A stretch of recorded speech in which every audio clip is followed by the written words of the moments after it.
Happy Halloween, everyone. We're back, Fake Nerd Podcast. We're talking about Dune. We were off a week due to many of us having personal problems that we decided to just, take a week off. But we're back to talk about Denis Villeneuve's Dune 2021, or Dune Part 1, as it's more accurately called. Dune 2019's 2020's 2021. Yeah, sure. Part 1. Yes. And a half. What a secret part 1. I'm Brandon McClure. With me as always is Shai Hulud McClure. Oh, yeah, you still have it. I do. With me as always is Ben Magnet. I mean, I had the Idaho up and I deleted it, and I was like, I'm pretty sure they're not gonna do it. You Idaho. Shut up, Brian. And then of course I show up and I see Brandon and Ryan. Ryan, yours changed. I had another show to do this morning. What am I gonna do? Sparks Paul Whitty. the true Messiah. You have all these. This is my favorite thing of Megan seeing the movie. She's like all these incredible names, and then you got Paul. Yeah, it's like Luke. Yeah. Ryan Muad'Dib Bene Gesserit Kwisatz Haderach of the FNP.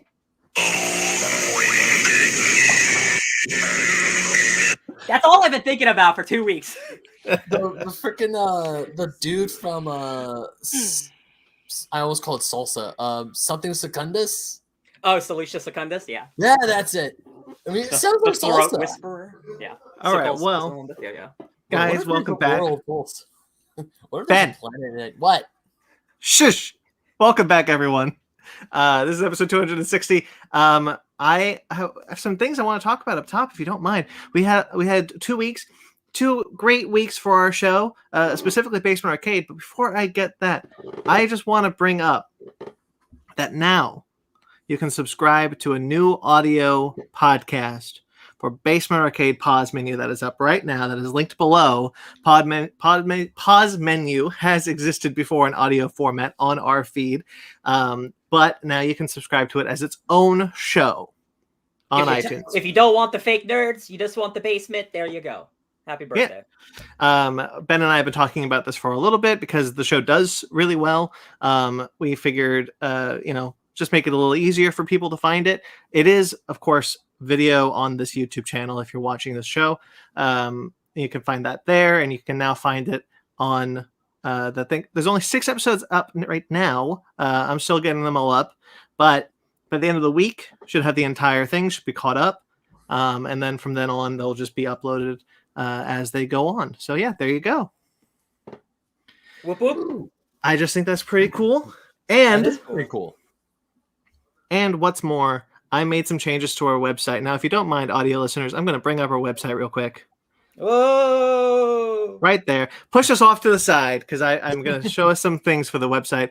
Just to describe for the audio people, guys. You know what? I was always thinking to myself, it's a shame that we can't watch the latest episode of the Fake Nerd Podcast on our website. Well, now you can. There it is. You can watch our latest episode embedded on the front page. It will be. I will try to keep it updated every week. I hope so. And maybe like a day late, but it will be updated every week until I forget and go like, oh no. But there's also another thing that I'm really proud of, guys. I talk about a lot at the end of the episodes. All the shows that we do. We do a lot of shows. We got Basement Arcade, Pause Menu, which I just mentioned. We got Fake Nerds Watch. We got tons of shows. And if you're always wondering, like, how do I keep this? How do I keep this, in check? Like, what do they do? How do I find it? Well, now you can by clicking over here on the Fake Nerd Family tab of our website. I'm really proud of this. There it is. The Fake Nerd Family. You can find all of our shows and descriptions for every single one. And its status, whether or not that's hilarious. Whether the shows are active or not. Yeah, there's almost as many hiatuses active. Just put dead. No, none are dead. None are dead. No dead shows. No dead shows. Brandon, I have a question. These are really cool. This is really cool. But what happens if you click the picture? Oh well, Ben, I'm so glad. Click the pictures to go to the shows. right there. Oh, Just damn in, it. just in case, I do have like audio links, like right there. You can click on that link. You go to the audio feed for Basement Arcade pause menu. But as Ben alluded to, yes, if you click these, it won't work because it goes to a different tab, so it won't show it on the screen. But yes, if you click the pictures of every single one of these, they are links, and they will go to the appropriate playlist on YouTube or the audio feed for Conversation Miscellaneous. Yeah, and so like there's descriptions for them all. You can find, we do a lot, so I just kind of want to make it easier for you guys to find us, and you can find Fake Nerd Podcast everywhere on the site. All of these links are to go to Fake Nerd Podcast. So many links. And there's only YouTube. I love how for Basement Arcade you put Spooktober on there. Yes, that's my. I'm proud of that one. Just Spooktober for current status on Basement Arcade. So yeah, I'm really excited. You're gonna change that tomorrow, Brandon. Yeah, I know. But there it is. You awesome, can find that on our website now. Should you go to our website? I'm really happy I finally did that. I've been thinking about it for a bit. So there you go. Huzzah. That's cool. Huzzah all around. But I'm not done talking, even though I wish I was. It's a shame we got another 3-hour podcast to do then. We got a bunch of links in the description. So many links. Because there was a lot of Basement Arcade that happened these last 2 weeks, because we're in, as I mentioned on the website, Spooktober. Where we scare Ben, and sometimes if I'm on me, although I watched the second part of the Five Nights at Freddy's just earlier, that fox scared the crap out of me. Stupid fox. That stupid fox. Because you guys are just like the part where he was looking the wrong way and he wasn't looking at the cameras and it pops in the door. Yeah, it just like shows up. Yeah. Hey. It's just like, Hello there. So Basement Arcade has episodes up for Remothered, which I just finished watching. Five Nights at Freddy's Part 1 and 2 came up the last 2 weeks. Outlast Part 2 came up in the last week, I believe. Yep. And it's all a blur to me. And Tall Poppy all came out in the last 2 weeks. So we took this week break. Also, Tall Poppy, which Brandon won't be watching. No, you told me not to watch, so I won't watch it. Yeah, just in case. Yeah. And there's more stuff coming today too. Yeah, later today you'll get there will be another episode, Dead by Daylight, right? Yes, sir. Our last Halloween release, and since we're talking about Basement Arcade, I want to give like major shout outs to Ryan, because Ryan saw this all through to its end pretty much entirely, because this is the only amount of time I really want to dedicate to this on this show until I have to dedicate more time to it. So I'm just going to do it now and be done with it, because it's going to be a thing. Yeah. So right after we recorded our last episode, I had to come to Monterey because my dad went to the hospital, and my dad has been given a terminal diagnosis and he has months left. So I will be spending a lot of time bouncing back and forth, or probably here, because of that. And because that happened, I had to just totally abandon all the editing for everything. And Ryan totally picked it up and saw us through on our Spooktober, so I super appreciate him for that. And I only bring that up to credit Ryan and thank him for doing that, but also because some things still might be a little lackluster as far as our editing stuff, because I do a lot of it, and we're trying to figure out how we're going to navigate that. So that's going to happen. And also I might just be I want to keep doing the show because it's honestly a good distraction, but I might be kind of sallow a lot of times, and I'm sorry, but that's just my life right now, and that's gonna okay be for a while. Yo, bro, I get this it. is me more like wanting to be upfront with whoever's paying attention to our show that like, this is where I'm at, and I'm just trying. Yeah, no, I get it, man. No, we get it, man. I appreciate you being here. We love you. Okay, but there are more links in the description, more audio stuff. Like I said, the Basement Arcade pause menu show is linked below. You can click on that and you subscribe to that show. There's also Fake Nerds Watch for Star Trek Lower Decks. The final episode went up last week. I was able to sit down with Michael Carls from the Downright Nerdy podcast and Cookie from Just a Little Podcast to talk about that episode. And I got to make the little thing for it. I got to put the thing together. Slightly proud of myself for that one. It's so simple and dumb, but I really like that show, and I'm really glad I got to talk to them about it. And we all agree that we enjoyed doing it so much that we're going to keep going. Perhaps not with Prodigy, but definitely with Discovery when that airs next month. So right on. Nice. Yeah, that there. You want to learn all about cetacean ops, which is apparently 2 beluga whales just are officers on the USS Cerritos. Yeah, there you go. I'm okay. There's still whales in Call- Star Trek. Call me when it's live action. There. Right. there are humpback whales went extinct, but yes, Oh, okay. there are whales in the and they're officers. They serve on ships. Wow, that's awesome. Yeah. The USS Enterprise had dolphins working on the ship and 2 blue whales as their supervisors, but we never got to see that because the budget would have been huge. I was supposed to say blue whales are the largest animal on the planet. Yes, there were two full-length blue whales serving on the USS Enterprise D. I don't know about this one. Is this legal? I was literally thinking like my brain. I mean, Dolphins wow, and so whales, same size.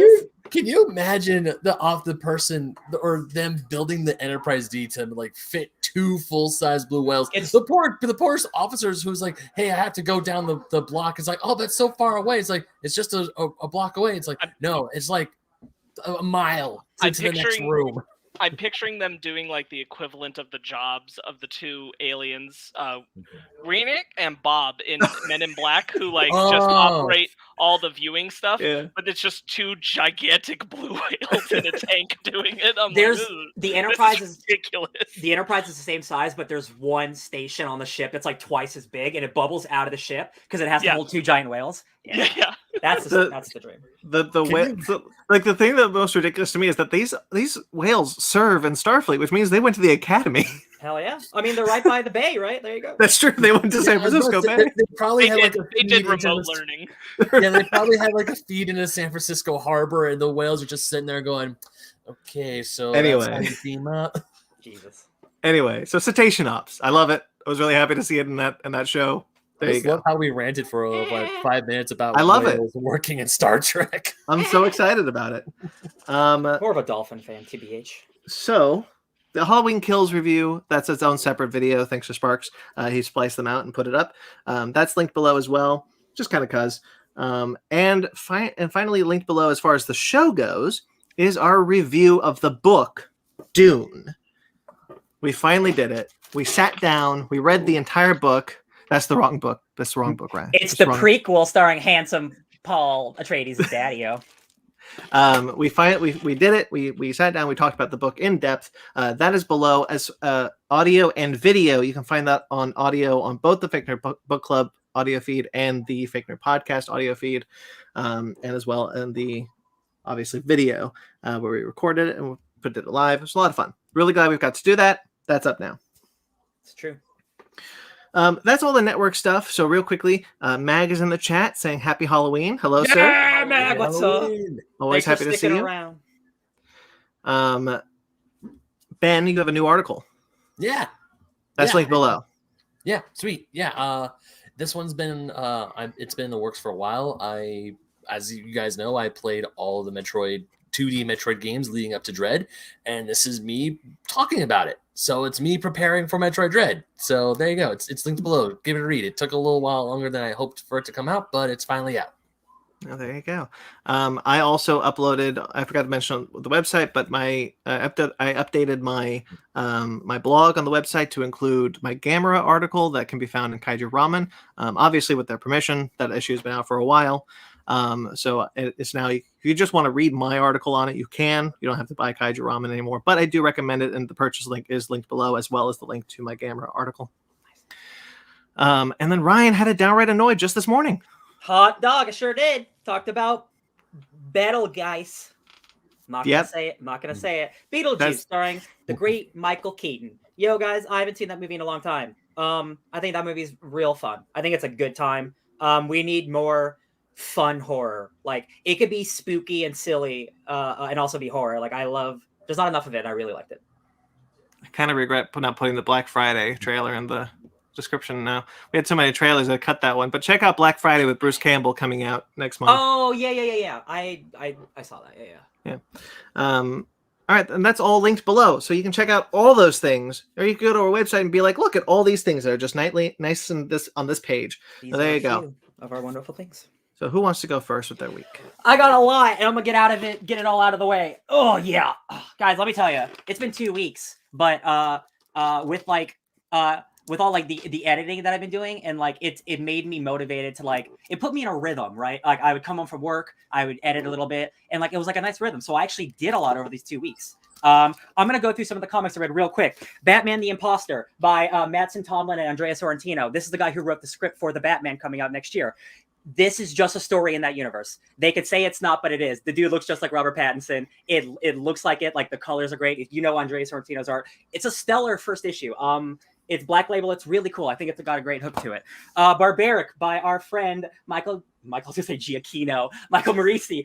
Morisi, right? Moretti? It's been a while. Morisi. Barbaric. There's a couple more issues out, but I'm behind. But I read the first issue. This is a fun first issue. I'm not gonna say I loved it, but it's definitely got a good hook. It's about a barbarian, and he's got an axe, and like he's cursed to be a good person, but he's an ass. He's Conan the Barbarian who's forced to be a good person. So it's him constantly battling this axe, like, hey, you gotta fight crime or whatever. He's like, oh, but I hate it. So Barbaric. That's pretty good. I got Catwoman Lonely City by Cliff Chang. This book is super fun. It's old woman Catwoman. It's like she's been in Blackgate for 10 years and she gets out and the whole world's changed. Really cool. Harvey Dent is Two-Face as the mayor, but he's a good Two-Face. But is he? Really cool stuff. Beautiful art. Dark Ages by Tom Taylor. And the artist Coelho. I don't have your first name. This one's fine, guys. It's okay. Tom Taylor's done a lot of Elseworld stories. This isn't bad, but it's definitely I've read it before. It's The Walking Dead, but an EMP wipes out all technology, all mechanical stuff. So they have to live like steampunk, Dark Ages stuff. It's cool. If you want a cool Elseworld story, it's fun. It's fine. Inferno 1 and 2, guys. I'm sorry, I got to spoil something. Like you are 2 months behind now. I'm gonna spoil something about Inferno #1. Okay, Destiny's back. She came back in the first issue. So shit's already burning, and you guys need to catch up eventually. It's really cool. It's so good. Did you see, Ryan, my picture of my comic stack that's to be read on Twitter? Yeah. That's cute. That's cute. A third of that is X-Men. Yeah. X-Men, most of it's still pretty good. I did flip through Inferno. I didn't read Inferno, but I was flipping through it, not to see the last page, but just like look at the art, and it reminded me of like, you know what it looks like? It looks like the cinematic movie equivalent when you've been watching a TV show for so long, and then they have a movie come out. That's what it looks like. It's like the event. It's like you read the normal book and then you read like X of Swords. It's like, oh right, big shit. Yeah. It's like Firefly going to Serenity and being like, oh dang. Yeah. Stefano Caselli is doing insanely good art in Inferno. DC versus Vampires. Holy shit, this book is so fun. 12 issues is a lot of issues, and like I don't know if I want to commit to 12 issues, but like this first issue is really fun. It's tackling the vampire side. It's got iVampire in it, and I love that guy. Otto Schmidt is a great artist. Really fun read, especially for Halloween. Nubia and the Amazons, baby. Talk about representation. I love it. I didn't know really much about Nubia. I don't know much about Themyscira mythology, old school, like 70s, 80s shit. She was born from this thing called the Well of Souls. When something really bad happens to a lady, she gets reborn on Themyscira as an Amazon. And something really, really, really bad is happening in the world. So all of these new Amazons are born, and some of them are transgender, and that's really fantastic. That is such a cool thing for DC to do. God bless you. God bless you. Amazing Spider-Man. Yo, F you, Peter Parker. It's all about Ben Reilly now. That's all I got to say. Yeah, I'm just kidding. Really cool direction. I really like the direction it's going. Spider-Man, like 10 years ago, like Otto Octavius trademarked Spider-Man. So now another company actually owns Spider-Man. So Ben Reilly has been bought, and now he's being paid like millions of dollars to be Spider-Man. He's like, well, I'm not going to be Spider-Man. I'm being paid $1 million. So it's really cool seeing them have to work together, but they're also at odds with Peter. Good stuff. Comics are great. Guardians of the Galaxy, the video game. Maybe the most surprising game I've played in years. Bad marketing. That game's as good as Spider-Man. It plays like Uncharted. It's like a very narrative-driven game, but there's like Mass Effect stuff to it where you're on the ship and you're like having dialogue with the characters. This is gonna sound weird. This is one of the most talkative games I've ever played in my life. No, they don't stop talking. And Dan Abnett, who wrote Guardians for many years, he's killing the script, guys. This feels like Guardians of the Galaxy, James Gunn's like 2.5. It feels just like those characters, but off enough to be its own thing. It's incredible. And being unrestrained from the MCU, just to play in the universe, it's so good. It's so incredible. I cannot wait for you guys to play it. I watched Midnight Mass. Midnight Mass is my favorite horror thing of the year. That is the new Mike. What's his name? what's his name? Flanagan. Mike Flanagan, thank you. He's done the House of Haunted Hill, House of Hill House, all that stuff. Dr. Sleep. Don't look anything up about that show. That is a show that there's a twist. And like the marketing of that show hid what the entire show is actually about. It's insane. It's only 7 episodes. It's so good. It's so juicy. I'm still thinking about the ending. It's my type of ending where spoilers, it's sad. I'm sure I did other stuff, man. I did a lot this week. I watched the first season of Succession. So this is a show about rich billionaires, and I originally wasn't going to watch it because, like, I don't want to watch a show just about a bunch of rich white people. Like, doesn't sound fun. But then it got renewed for season like 4 or whatever, and all my friends on Twitter were talking about it. So I started to watch it. Then I realized it's by Adam McKay and Will Ferrell. So it is a hardcore family drama that has Step Brothers as comedy at times. It is about like the Murdoch Disney-esque corporation, the Roys, and they own this huge conglomerate. So, you know, they're dealing with billions of dollars, like with words, and they throw money around like it's nothing. They are the worst people on the planet. They are so horrific, but it is so fun to watch them. And they're always trying to beat each other up, like not beat each other, like win each other over, fight each other. Like it's like super political shit. Really great, terrific shit. Like some of the best drama I've watched in a long time. And I still got 3 more seasons to watch. So I'm really excited. And I watched Beetlejuice with Sparks. Yeah. Who wants to go next? I'll go because I'll probably be the polar opposite of Ryan. I don't have a lot to share. Yep. My circumstances being what they are. There were a ton of like, Halloween adjacent films that were on in the background. I watched Hellraiser. They were on in the background of my life, but I wouldn't say that a handful of them I actually sat down and paid attention while I was watching it. Most of them I didn't. The only things I really want to note that I did of any value is obviously we finished the book Dune during this time. I did way a while ago, but it happened. I watched Night Teeth, which we watched a trailer for and talked about. That was one of the ones I actually paid attention to. Nice. It's good. It's not incredible. You don't need to run to go see it, but if you were casually interested, it's worth the watch. It's very colorful. That's one of my favorite things about it. It's a very colorful film. The only knock on it is that its world building isn't very good. It's got a lot of questions that it has a prologue that's supposed to tell you how the world operates, but it doesn't ever tell you the why. And I thought that meant that in the film we would learn the why. By the end of it, you don't learn the why, and that's frustrating. But the film's also not really about that. It's just a little annoying because the context around the main characters is lacking. But a lot of good stuff in it. Good performances. I watched Beetlejuice with Ryan. Oh, we've said too many times now. Damn it. Michael, get out of here. I watched Beetlejuice with Ryan. That was a lot of fun because I hadn't seen it in at least a decade. Really, that movie holds up really well. The only other things I really want to talk about, let's see, Dragon Ball Super. I read that. That's great. Good stuff happening there, guys. Only Murders in the Building ended its first season. Really excellent. Love the show from top to bottom. Super good. And during all the driving that I've had to do, I listened to a podcast that came out in 2018, but I didn't know about it until recently. It's called Halloween Unmasked. And it's not necessarily about it's partially about the making of Halloween, but it's not just about that. I think it's actually a good compliment to Ben and Ryan, and I have seen the movies that made us Halloween episode. It's actually a good compliment to that because that was a lot of talking to the producer, Ilion, but the podcast is able to get like John Carpenter talking about it. There's people, they don't have Deborah Hill because Deborah Hill had already passed in 2005, but they have a lot of people talking about working with Deborah Hill. Nick Castle and Tommy Wallace are obviously present, but just a handful of people who knew it was up. Jamie Lee Curtis is also a big part of it. This was all done in 2018, so both in the lead up and then post release of the David Gordon Green first film. David Gordon Green and Danny McBride actually have a lot in there as well. And Jason Blum. But how you said it's a podcast, is it a single thing or is it like episodes? Yeah, so it's an 8-episode series. Okay. It's an 8-episode series that like breaks down all these different elements. I definitely think it's worth checking out. I especially think it's more valuable for us to have by next year when we do our big Halloween movie marathon rewatch. Right.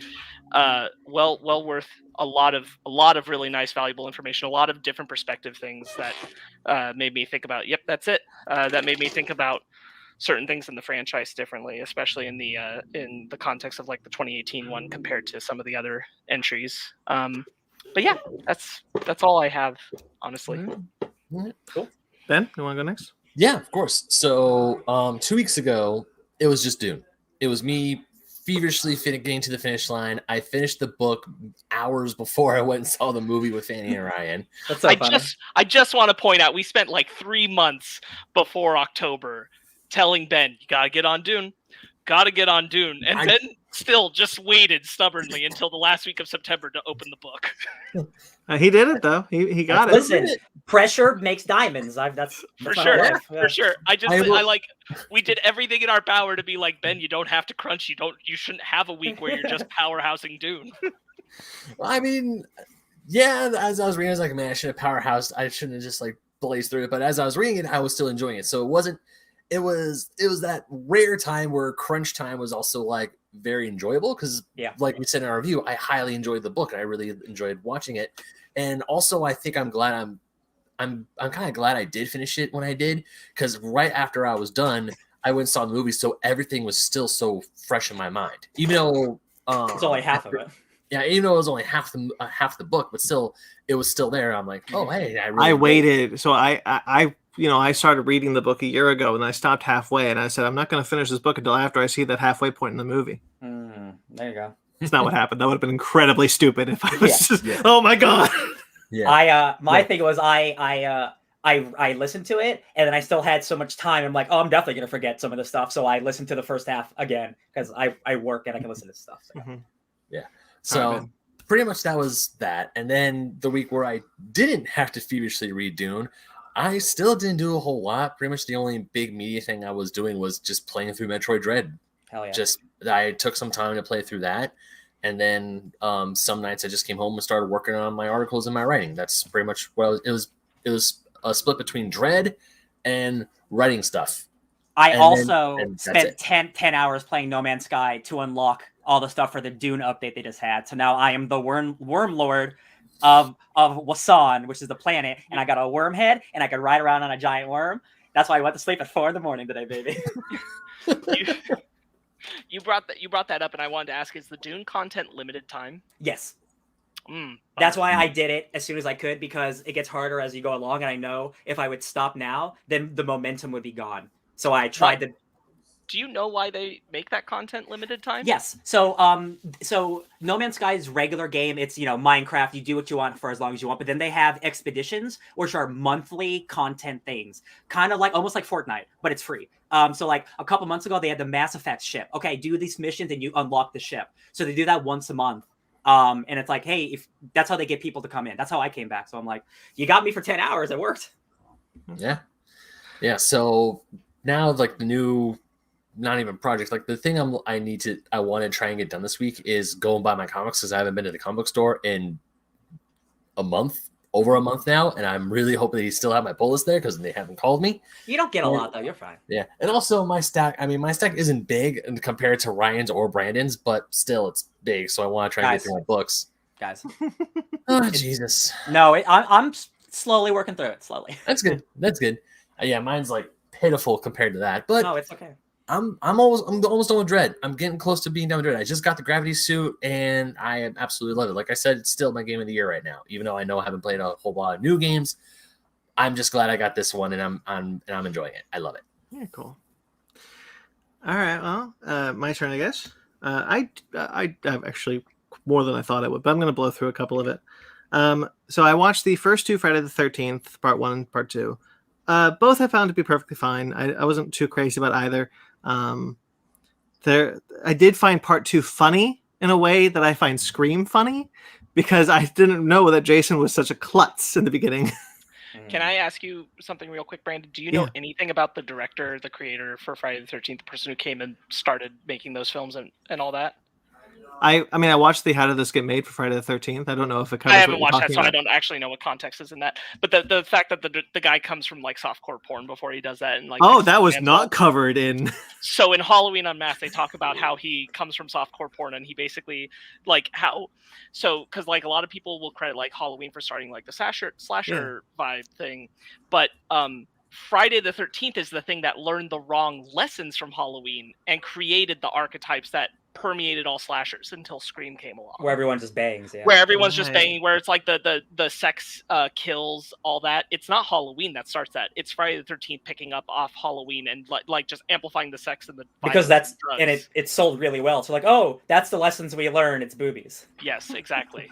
That explains Strip Monopoly, which I was very confused about when that showed up. Oh no, I just play that in my household all the time. What do you mean? Of course, who didn't play Strip Monopoly? It's like they had a game. It's like they had a game. They only had one game on hand, and they were like, "I guess we gotta get you guys naked somehow." Like so that's the longest, most boring version of a strip game because Monopoly takes forever. Because the line is like, "Oh, I don't want to play Monopoly. It takes too. It's not fun." It's like the way I play it is fun, and I'm like, "Wait, is your clothes money or?" But they had money. I don't know. They get murdered. It's fine.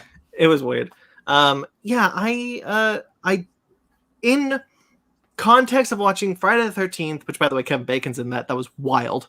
Yeah. I didn't know that Kevin Bacon, Johnny Depp, and Jamie Lee Curtis all came from slasher movies. The three prominent slasher movies. Most actors start in horror because it's low budget. That's how you get casted in things. Yeah. So Kevin Bacon, that was interesting. But compared to its contemporaries, which are Halloween and Friday the 13th, I found both of those much more entertaining, in many cases better than the first Friday the 13th. And I was not crazy about the second Friday the 13th. I'm considering continuing on though, because I kind of want to see the more ridiculous entries in it.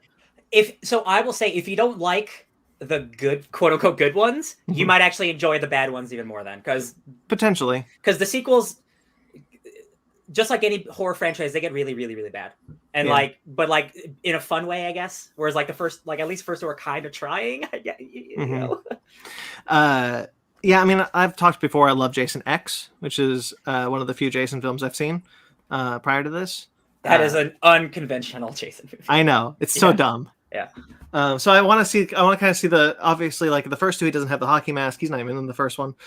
So interested, but.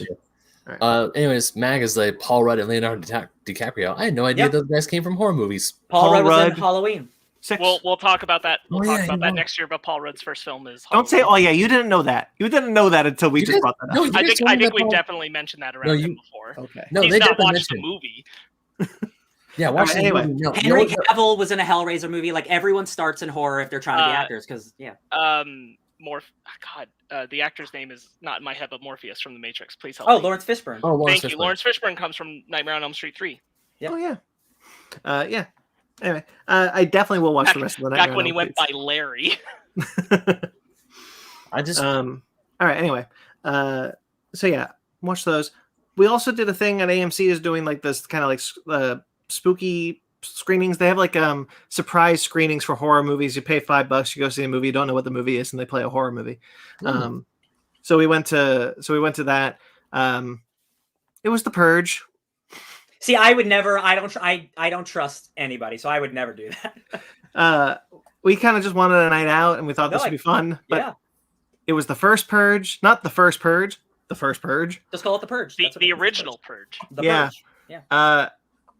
It's all right. It's an okay movie. I would not have spent $5 for it. Now that there's like many more better ones, I definitely would not want to watch that one. The Forever Purge is playing in the same theater. I was like, we could just sneak go over to see that one. That's funny. Yeah. Look, it's a fine movie. I'm glad. I like the franchise it's set up. It's all right though. There's nothing really. Lena Dunham has a funny line at the end, but there's nothing really too special about it. Lena Headey? Lena Dunham. Yeah, I was gonna say Lena Dunham. I don't think very. Did I say Dunham? Very different lady. Definitely very Matt different Headey. Lady. That's a whole different movie. Met Sarah Connor. Yeah. Linda Hamilton. Speaking of, the other Sarah Connor. Your LH names messed up. Amelia Clark. No, the other Sarah Connor. I'm out now. I got no more. The Sarah Connor Chronicles. Yeah. Actually, That is funny because both Lena Headey and Emilia Clarke both play Sarah Connor. Yeah. And they're both they're both a GOT. Wow. There you go. Speaking of Halloween, I watched Halloween 4. So this month I watched 3 Halloween films, if you count Halloween Kills. But Halloween 4, which is the return of Michael Myers, it's the one after 3 where they're like, oh wait, let's bring back Michael Myers and continue that story. It's all right. It's entertaining. It's got some fun moments. I really dug the ending though. Like the ending made that movie for me. The ending is one of the best endings in horror, let alone in a Halloween film. When Donald Pleasant's like, no! That's what Sparks and I always were quoting. Yeah, Michael, no. It's really it's got a solid ending that recontextualized the whole movie into a way where I'm like, oh damn.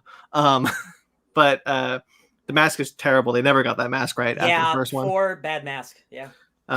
6 actually has a pretty decent mask, but outside I agree. Most of the original films have poor masks. We're going to talk about this a lot next year. I'm not going to. I think what helps me with the Halloween films and the Nightmare on Elm Street film is that there's at least a character that I care about, that I can centralize on and be with. And Donald Pleasance plays that role for the Halloween franchise, which makes me continuously interested in continuing with it. Michael Myers is my business. They also do like the mob thing from Halloween Kills. Yes, well, like, yes. They thought that was wild. They're like, oh dang, we killed the kid. Ugh, I'll see past it. All right. Anyway, so yeah, Halloween 4. Enjoyed it. Glad I watched it. I want to watch the last 2 because I just got to watch the last 2 of this continuity and the remakes, and I've seen them all. Halloween 4 is honestly like one of my like guilty pleasure favorites in the franchise. Yeah. I adore it in weird ways. But that's the one where they have I want to make sure I'm right because I'm pretty sure I am. That's where they have the scene where Loomis and the sheriff or deputy are standing on the street and there's 3 Michaels, right? Yes, I love that scene. When that happens, he's all like Loomis, and he's like, Loomis is just, what's happening? How is this possible?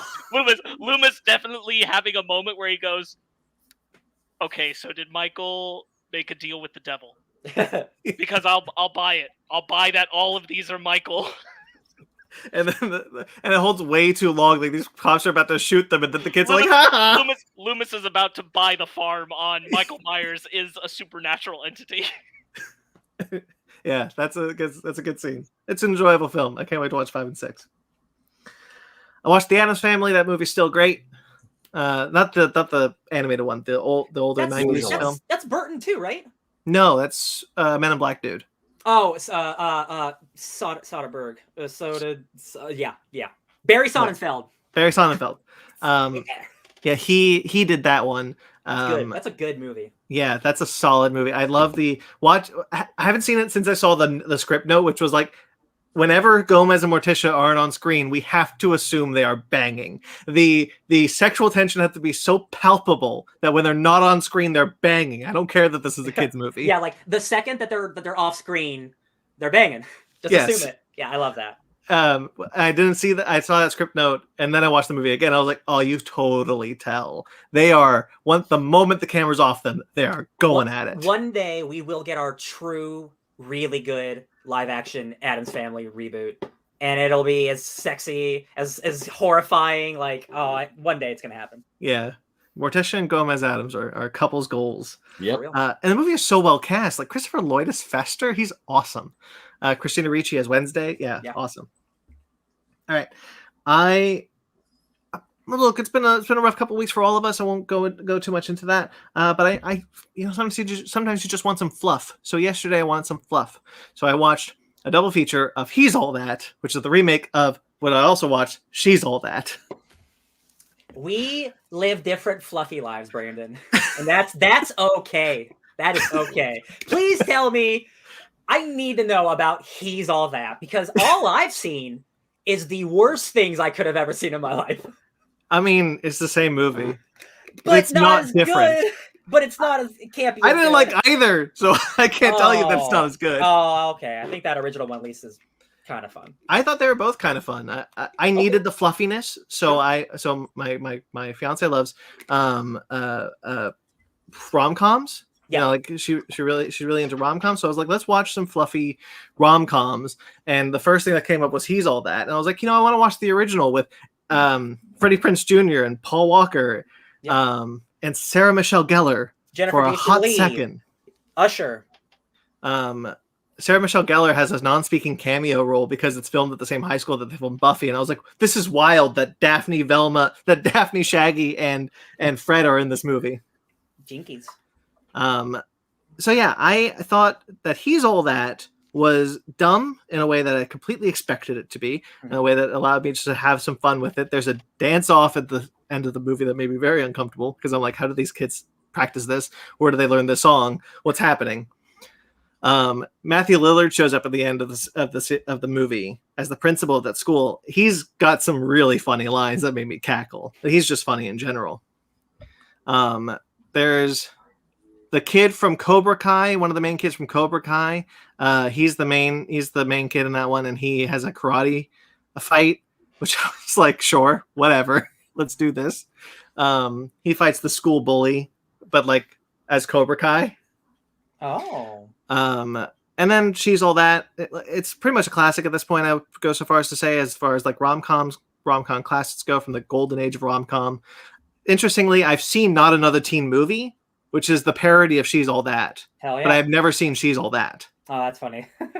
So it's like, oh yeah, I remember this from the parody of the movie I'm watching. When Chris Evans put a banana in his butt. Yeah, that I remember a lot of that movie very vividly. I watched that movie all the time because those early Scary Movie, those were all good. Yeah. Yeah.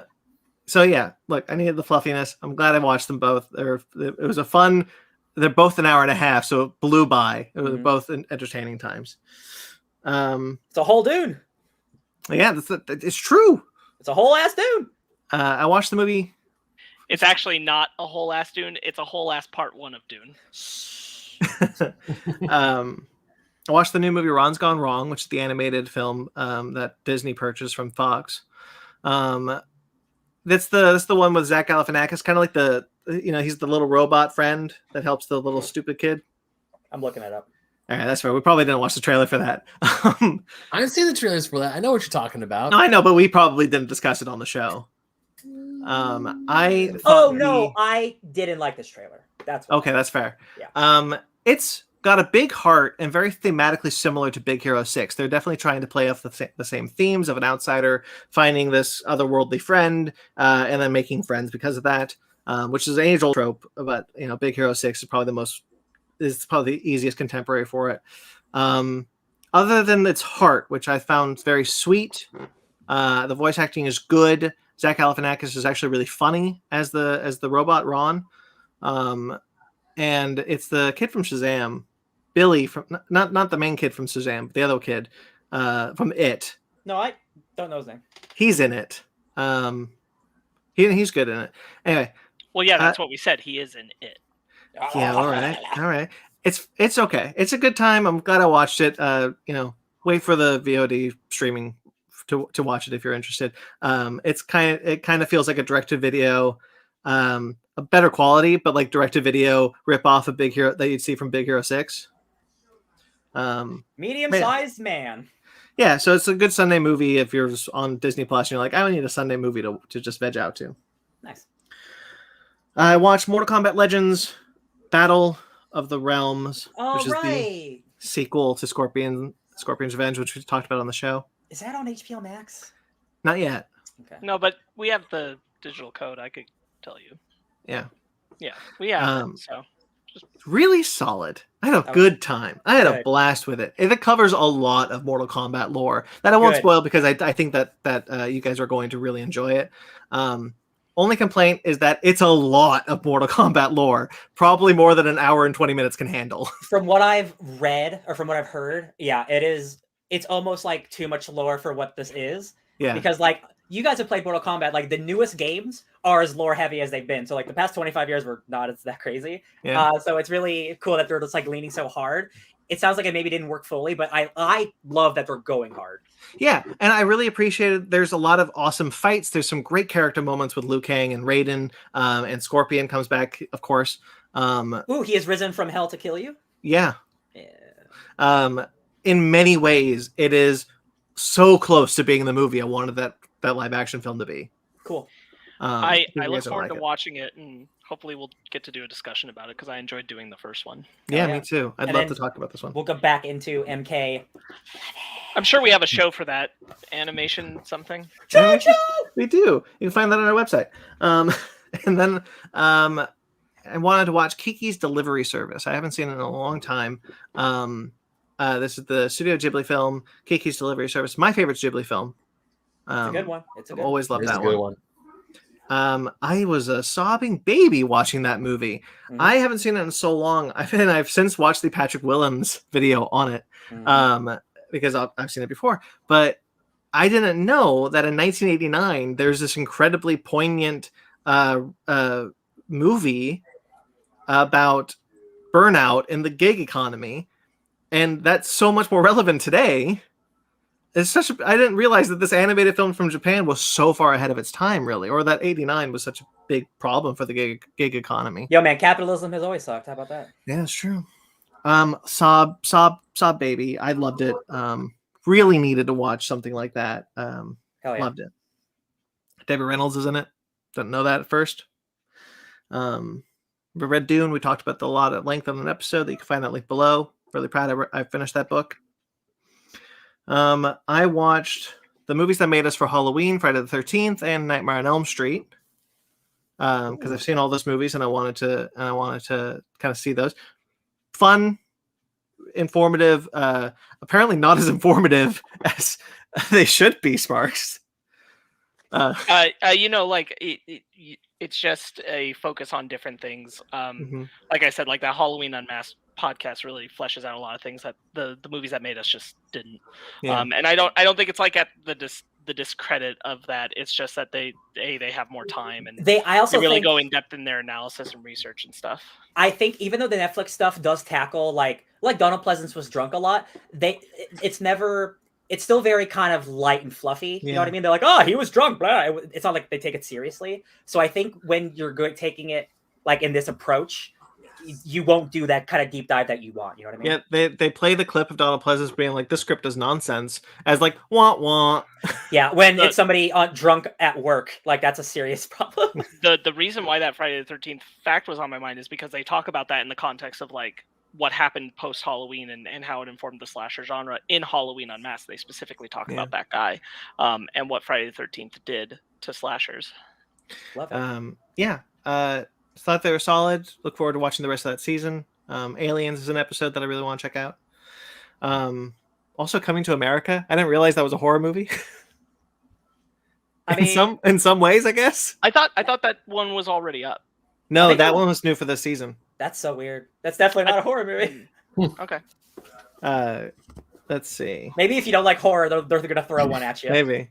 Yeah. I watched the Marvel Studios assembled episodes for Black Widow and What If. Both came out in the last 2 weeks. Ooh. I didn't know they were going to do one for Black Widow. I'm really happy that they did. Black Widow is a movie I like. I reviewed it positively. I certainly like it more as kind of like I've gotten away from it. I'm finding more value to enjoy in it.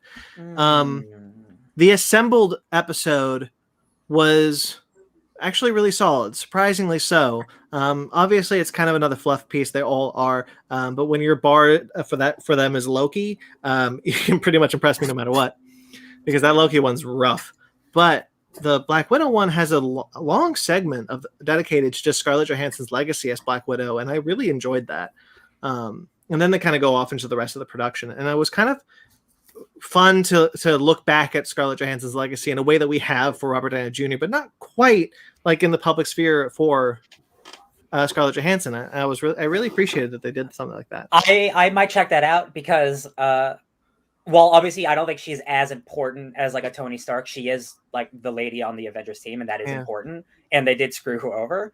And she got her movie after she was dead. So like I really like her as Black Widow, and when she shines, she really shines. So like I wish she went out on a better note. So like I'm probably gonna watch this to like Yeah, she was cool. Yeah. Cool. And I think it does allow me to appreciate the movie more in a lot of ways, because they talk about more about what the actors were taking to the movie and what they wanted to achieve with the movie. I was like, you know what? Actually, there's some value to this as like a companion piece to that movie. Yeah.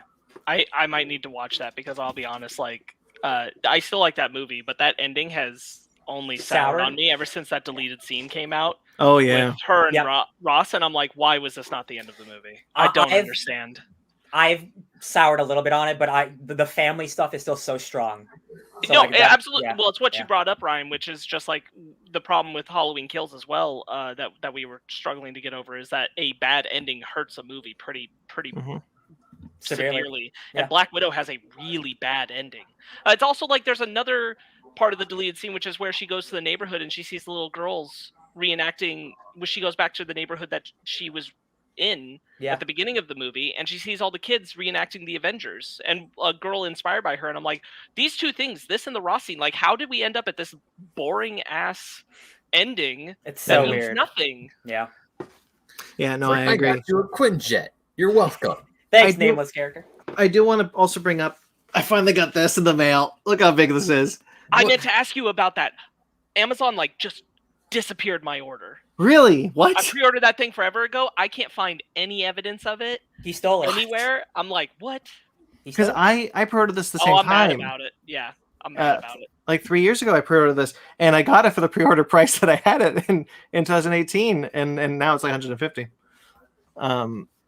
But yeah, awesome. There's some things from this already coming out in like articles. You can do that. I'm really happy I have this book. I think it's beautiful. I'm gonna flip it over so you can see, like, the gold flaking on the cover. It's surprisingly candid, more candid than I thought. This could have just been like a puff piece to be like, look how great Marvel Studios was, but they're like, no, this is our struggle as we became a studio. I'm like, yes, that's the kind of stuff I want to see. Really happy with how it turned out. I'm not done with it. It's huge. Mm-hmm. So yeah. Nice. You got that. And then the What If episode of Assembled. I'll talk about that next. Obviously, they're not going to be like, we screwed up. But they do take the opportunity for the Assembled to talk about the creative process in creating What If, and kind of sitting inside their mind of like, I pitched this to Kevin Feige before Endgame came out, of like the idea, and AC Bradley coming on board, who's a woman. I'm so sorry. I've been misgendering you. AC Bradley is a woman. She's from Troll Hunters and Three Below. And I found it informative in the way of like, oh, now I see why they chose that art style, or why they decided to do these stories, or kind of like that. Just again, more solid than I expected it to be, and recommended, especially if you're like us, like not crazy about the series. It's not going to give you a new appreciation, but I do think it helps kind of understand how the show was developed going into it. Sure. Yeah. Watched the first episode of Star Trek Prodigy that came out. This is a 2-part finale. 2-part series premiere. What a short season. Exactly. Yeah, 2 episodes. It's really interesting. I like the mystery behind it. I like the animation around it. I'm excited to see where it goes. It's really all I can say about that right now, because it's just the first episode. I just wanted to mention it was out. And then I started and finished Only Murders in the Building, which Sparks has been talking about and talked about in his week. That show rules. I did not expect it to rule as hard as it did. Steve Martin and Martin Sheen still got it. They're still incredibly funny. Selena Gomez is good foil for them. Short. What did I say? Sheen. Well, I was close to that. I was in the ballpark. They still got it. They're still really funny. It's got a lot of interesting twists and turns that I didn't see coming. Just a really solid show. One of the best shows on that aired this year, I think. Really happy it's getting a second season. I can't wait. And that's it. Hell yeah. All right. Shall we get into our bread and butter then? Please. Let's milk this for 6 more minutes. Armenia said, happy Halloween, my dudes. So happy Halloween to you, man. Happy Halloween, sir. Happy I can't believe he's actually listening to the podcast for once. Right? Oh. Appreciate you.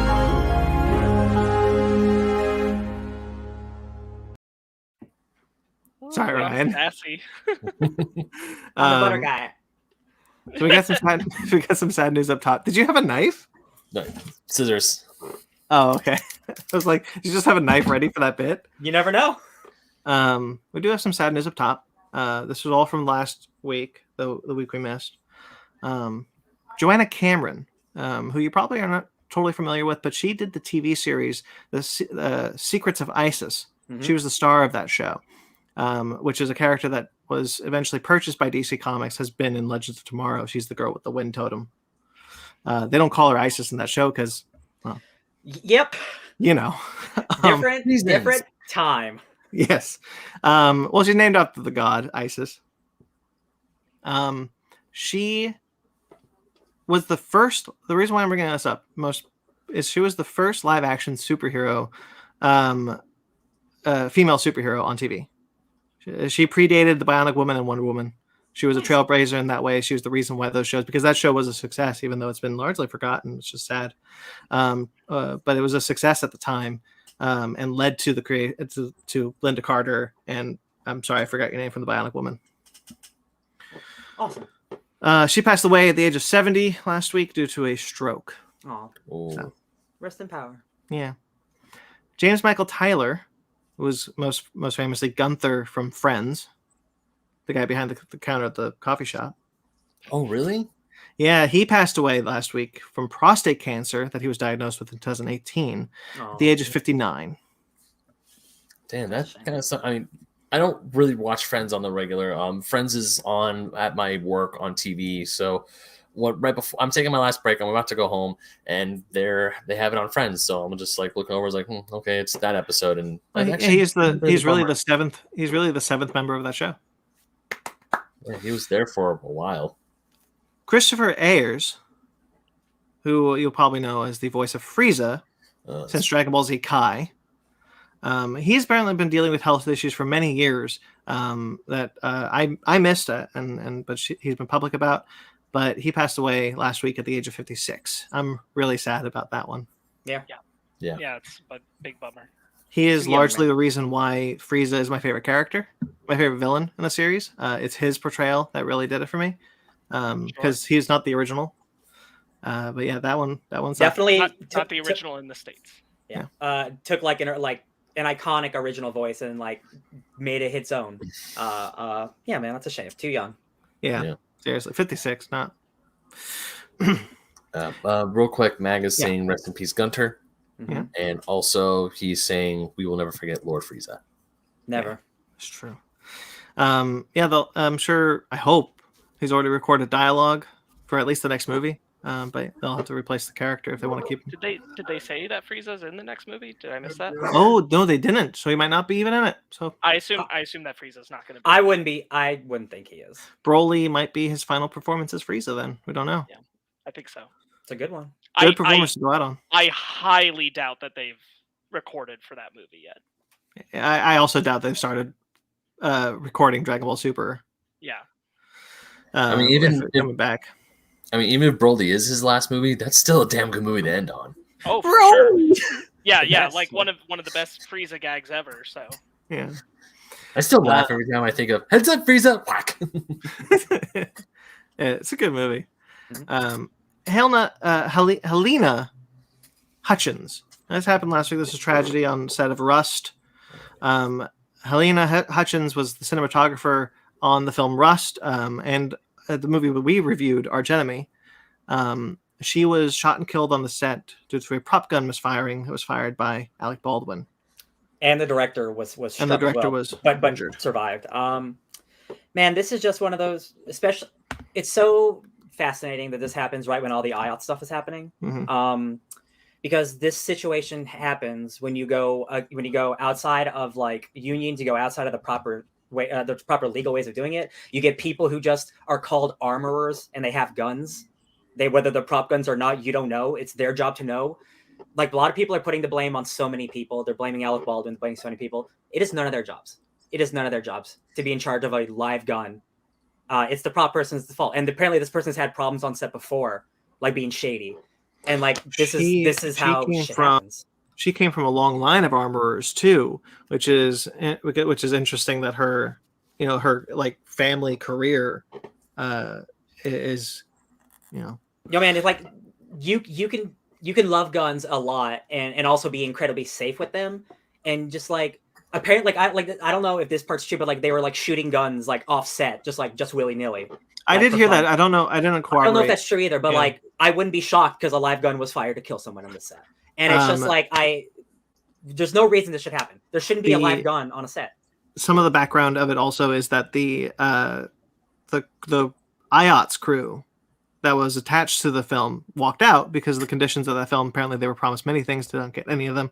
One of them being a hotel close to set. They walked off the set, and the producers went to non-union members to fill up the roles that were lost, and that's just another problematic step that led to this unfortunate shooting. Because this is like a super low budget movie, like this would never happen on an Avengers set of Justice League set. This is a really small set of just like a dozen people. Like this, it's just like when people stop caring, it's when you lose lives. And like especially when you're handling real guns, like again, like this happened to Brandon Lee with the Crow. Like how did this happen again? I can't. It's just bullshit. Like it's really, when I saw this made me so mad, and it makes me really mad that people are all over Alec Baldwin. This is not the dude's fault. Like it's just a really sad situation all around, man. Yeah, really sucks. She was 42 years old, and on set, there one of the other things I learned is that on set, they had already had guns misfiring, so it was a problem on set up until this moment. So. Yeah, it's one of those situations where like something shitty like this has to happen before something like changes, and like it's always the case where like it has to happen before we change it, and I hate that. I really do. Yeah. Hey guys, the conditions of these people, it's not good. So things like that are bound to happen unless you make it better for them. No, man. It's not a threat. I didn't mean to sound like a threat. No. Like, accidents happen. Damn it. That also sounds like a threat. Hey, don't bring a real gun to set. Yeah. It's very easy. Very easy. And hey guys, accidents happen. How familiar are we with the Ruby Rose situation going on right now? I read everything she said. I read. Sparks? I've seen everything she said, and I've seen everything other people have said. Yes. So that's what we're talking about next, is the Ruby Rose thing that happened. Started last week, continued on to this past week. She is I'm going to kind of just frame it, and we'll talk about it. She is accusing the set of Batwoman, the producers of Batwoman, in some cases the stars of Batwoman, for abuse on set. She's saying that she was abused on set many times, and now she is airing out all this stuff, to which obviously Warner Brothers and the stars have refuted. And someone that may or may not have worked on the set of Batwoman that CBR just happened to find. Here's the thing. Two situations can be true at the same time. Ruby Rose can have been faulted. She could have been abused. She could have been mistreated. She could also be someone hard to work with. Both things can be true. And I hate being on the internet sometimes because nuance does not exist anymore. It just doesn't. Like it's either black or white. Like Ruby Rose is the sole villain. Warner Brothers is the sole villain, or or the producers. Like both people could be at fault. People are people. Like it's a shitty situation, but like both sides are at fault, right? Like they should not have treated Ruby Rose that way at all whatsoever. But also like more than one person has said that she's a nightmare to work with, and like am I supposed to believe everybody? It's a hard situation. Like it seems like everyone, it's very chaotic. I think Ryan has it exactly. Like both things can be true at once, and we know on some level that some amount of what Ruby Rose is saying is true, because if you were watching the season, her cowl was changed not to make her more comfortable, but to hide the scar from her injury. They were shifting things to obscure what happened to her rather than. Even though it was her saying like, this is against my comfort right now. We know that happened. You can see it in the show. So like there's some amount that has to be true to that. And there's some amount that's probably true about Ruby Rose being difficult to work with. Those hospital pictures. I do think it's funny that I do think it's funny that the two stars who are retaliating back against her are the stars that she named specifically. Oh, right. No one else. Complaints. Right. It's Dougray Scott and the one playing Luke Fox. they're the two she named specifically, and they're the two who are refuting it very adamantly. And I'm like, there's a lot of people that work on these shows and have interacted with Ruby Rose, and I'm like, this is not the first time we've heard of weird, shady stuff happening on the CW shows. Brandon Routh being unceremoniously kicked out. John Barrowman too. Of these shows, like weird things happen. And Candace Patton has been talking about it for years. The whole thing with Candace Cisco? Patton. The whole thing that happened with McRory when he tweeted out about issues with the staff. And then he took it all back, and then he's like, no, it's fine. It's, like, there's weird junk going on there. It would not shock me at all that both things live in some amount of truth, and it would not shock me at all. Like, we know Ruby Rose was holding back on something when she left. Well, and Ruby Rose also, there's if you create a toxic work environment, you can in some ways create a toxic person. So she could have been feeding off of the environment that she was forced to be in contractually, and that being the cause for her being bad. I do want to bring up though, because obviously she refutes it, but the CEO of the CBR found that worked on that supposedly was a PA on Batwoman. There is no record of that person ever working on Batwoman. So like that was one of the things where I was like, this feels like that Warner Brothers is trying to put out kind of like hit pieces on her to get to lower what they're doing, like with Ray Fisher. Wait, are you suggesting that Warner Brothers would make up a rumor about Jason Momoa starring in a movie just to distract people from an important news item that's just like criticizing them? I forgot about Frosty the Snowman. Ma Rudolph. Brandon, you're 100% right. Like, if you are in a toxic work environment, that itself can turn you into a negative person. Like, if she suffered serious injuries that are like threatening to her health, and then the producers are like, oh, if you quit the show, you're putting everyone at risk and you're going to lose millions of dollars. That is such bullshit. You do not put that on an actor who is doing this job and who hurt themselves. Yes, if they're also a mean person, that does not excuse it no matter what. Like, it doesn't matter. Like, two wrongs don't make a right in any situation. Like, she can be mean. Like, again, like, no excuses. Like, this is just shitty all around. Like, maybe she was mean. Also, she was treated wrongly. Like, it's a bad juju. Yeah. I think a very prominent thing to me is that I have to lean towards Ruby Rose on a lot of this, only because like in the lead up to her being Batwoman, she was so excited about playing that role. It was so important to her. She has been nothing publicly but supportive of Javicia Leslie taking over Batwoman, and she has never said a disparaging thing or being upset that they replaced her essentially with Javicia Leslie. She's been so supportive of that concept, and that makes me feel like there has to be so much more to what she's saying. Not that I'm choosing sides. I think Ryan's right. There's an amount of truth to everything, but at the moment, like there's been so much weird stuff that leaks out through those CW shows about like cast members feeling like they're getting the short end of the stick or mistreated or something. It would not shock me even a little. Yeah.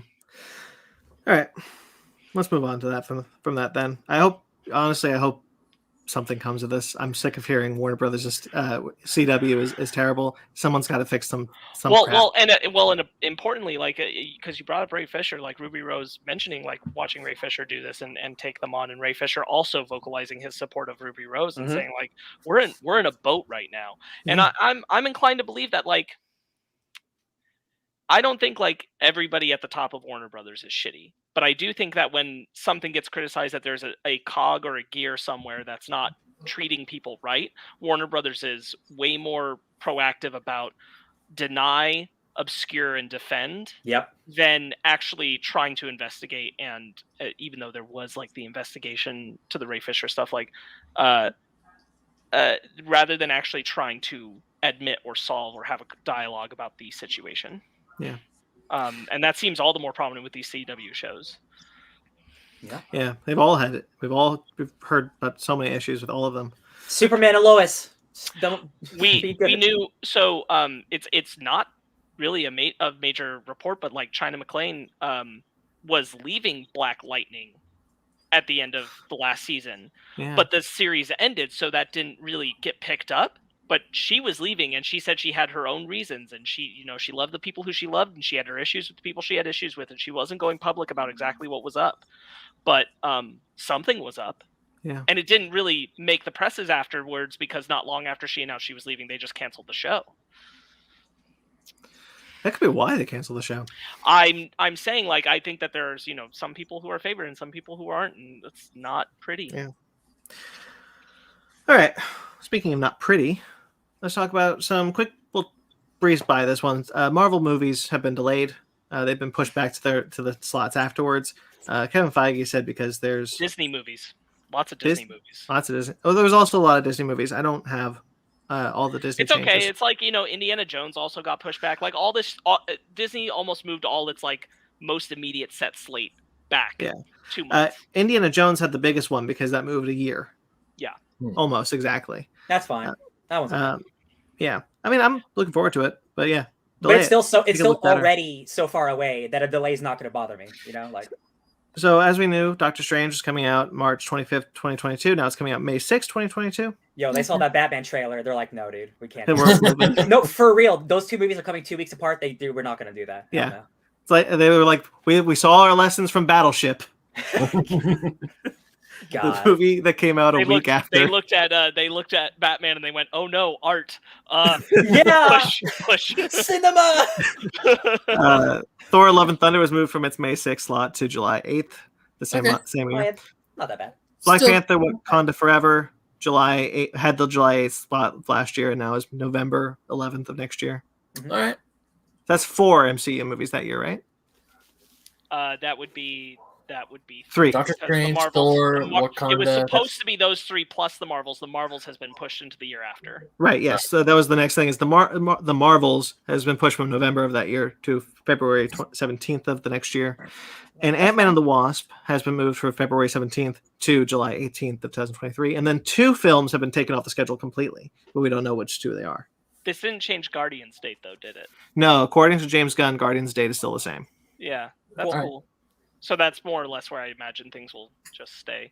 Yeah. I'm not upset about it or anything, but I'm a little surprised that Black Panther isn't the one that got pushed into next year, considering just giving themselves a little more wiggle room to finish adjusting. They might not need it. They might feel. They very well may not. They very well may not. But I mean, like they're still in active production on that. So it's like, I would think that's the one I'd want to go push that back a little further. But maybe he doesn't want to. Maybe he doesn't want to do what he had to do with Spider-Man when Spider-Man came into the MCU. Just reshuffle everything and just be like, I just push him back. Just back. I don't want to deal with it. Yeah. All right. Some comic book news from the week before. Detective Angel. There's a new spinoff of the Buffy the Vampire Slayer comics happening right now.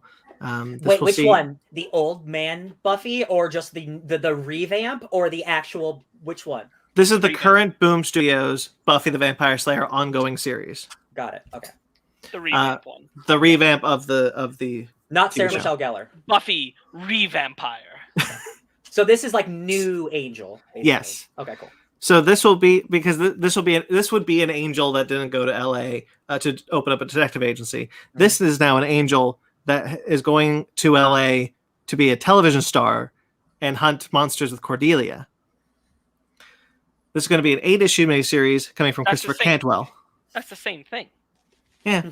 So Christopher Cantwell and Daniel Bayliss are writing this.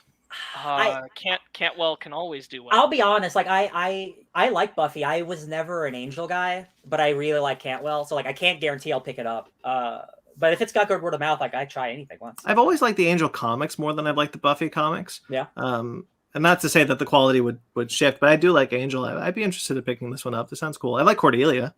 Yeah, I do too. All right. Coming out of Devil's Reign is Daredevil Woman Without Fear. Elektra is the new Daredevil, in case you hadn't heard. It's been a year.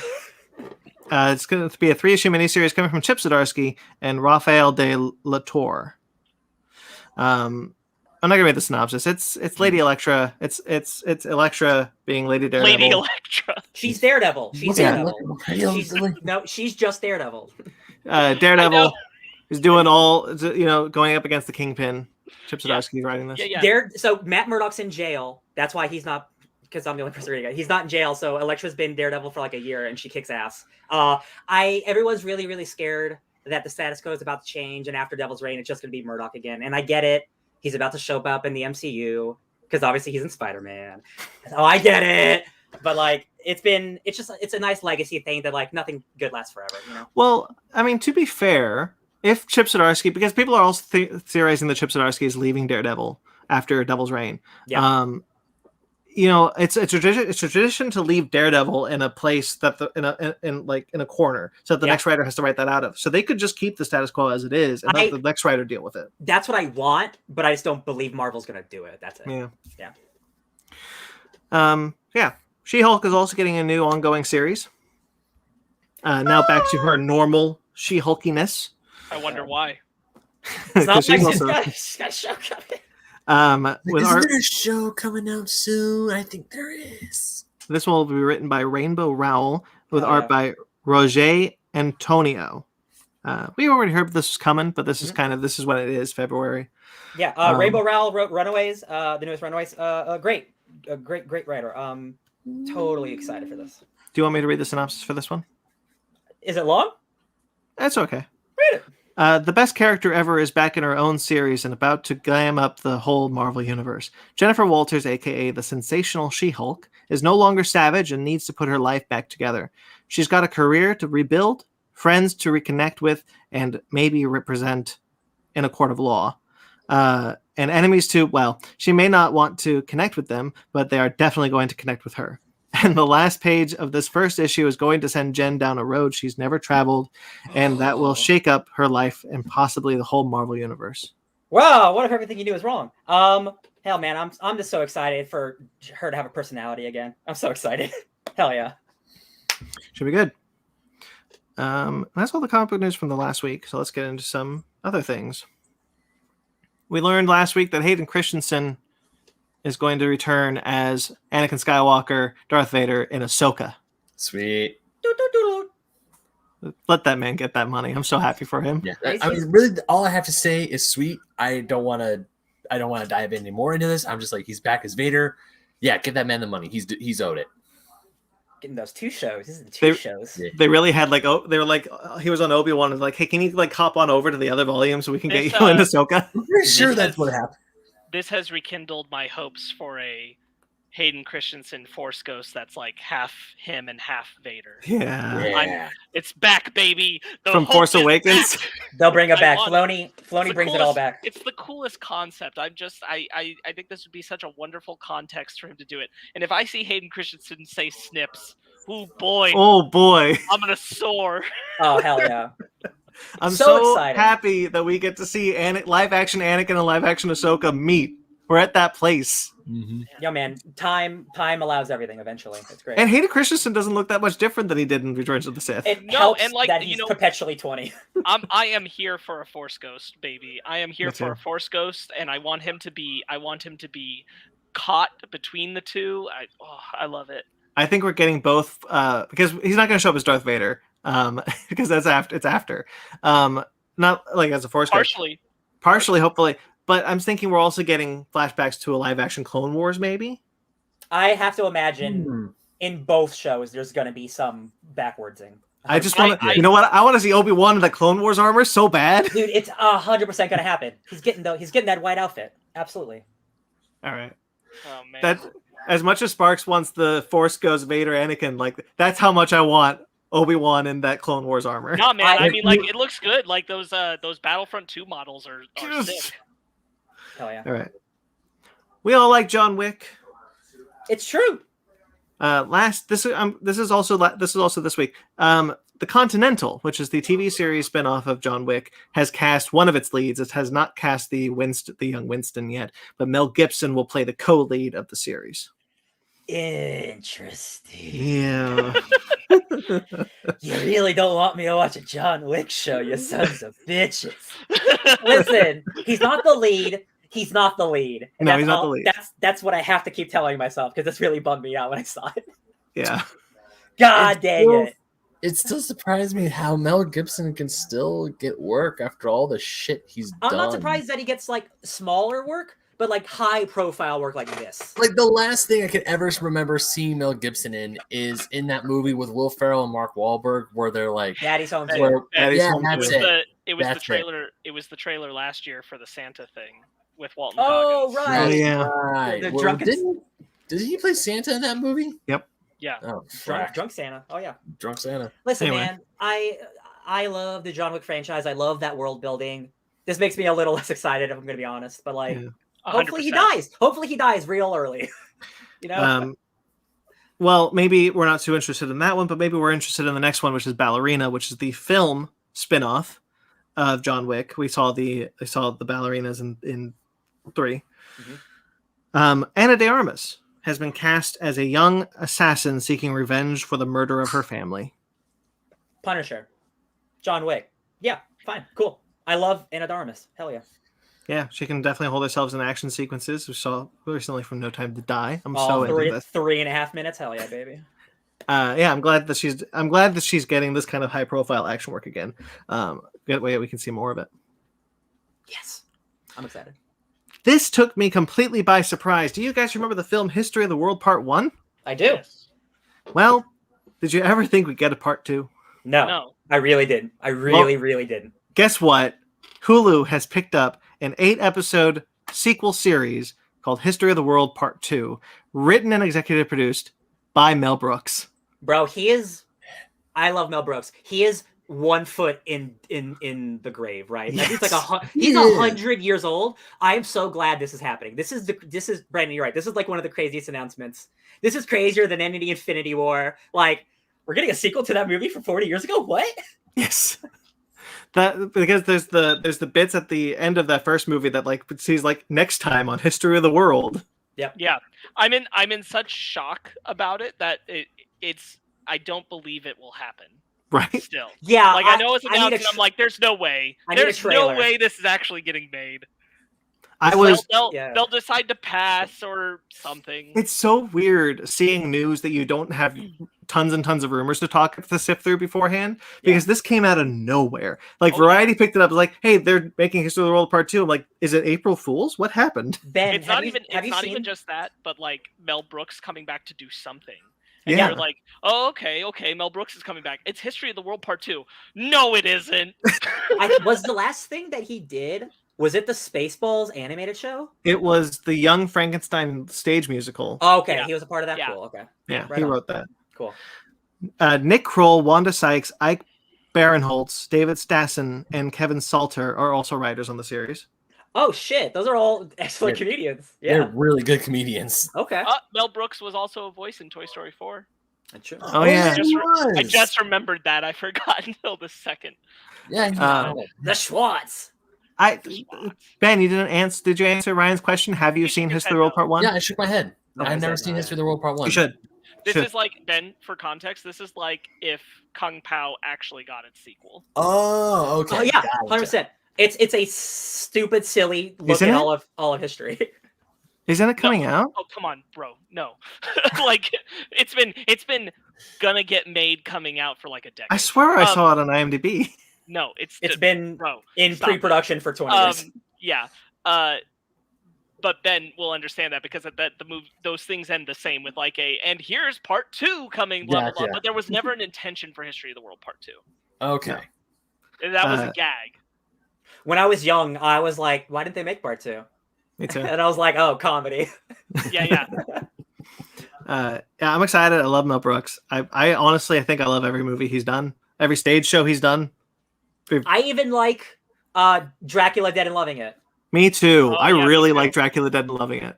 I God, just I love- watched that again last year, and I was so happy. Hell yeah. God, that movie's great. All right, now we're into this week. Let's do it. Brendan Fraser has been cast as Firefly in Batgirl, the HBO Max Yeah. movie. The Fraser Sans is here, baby. The Fraser Sons. He's here. He's back. 2 DC properties. This is the Return of the King. Hell yeah. Yes. Is that what you This know that is shirt the today, two- Brandon? Tomb of the Dragon Emperor. Oh, this was coincidental.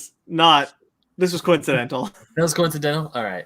The best Mag says, before we get too far into this, best one is Young Frankenstein as far as Mel Brooks films. That is my favorite. It's my favorite comedy of all time. It is probably his best movie. That movie is impeccable. Blazing Saddles is really good though. Oh, yes. I love Blazing Saddles. My favorite probably is The Producers though. They're all classic, man. All good shit. Jeremy and I were just talking about because Van Helsing and The Mummy were both on at one point in the background. Stephen Sommers versions of both. Mm-hmm.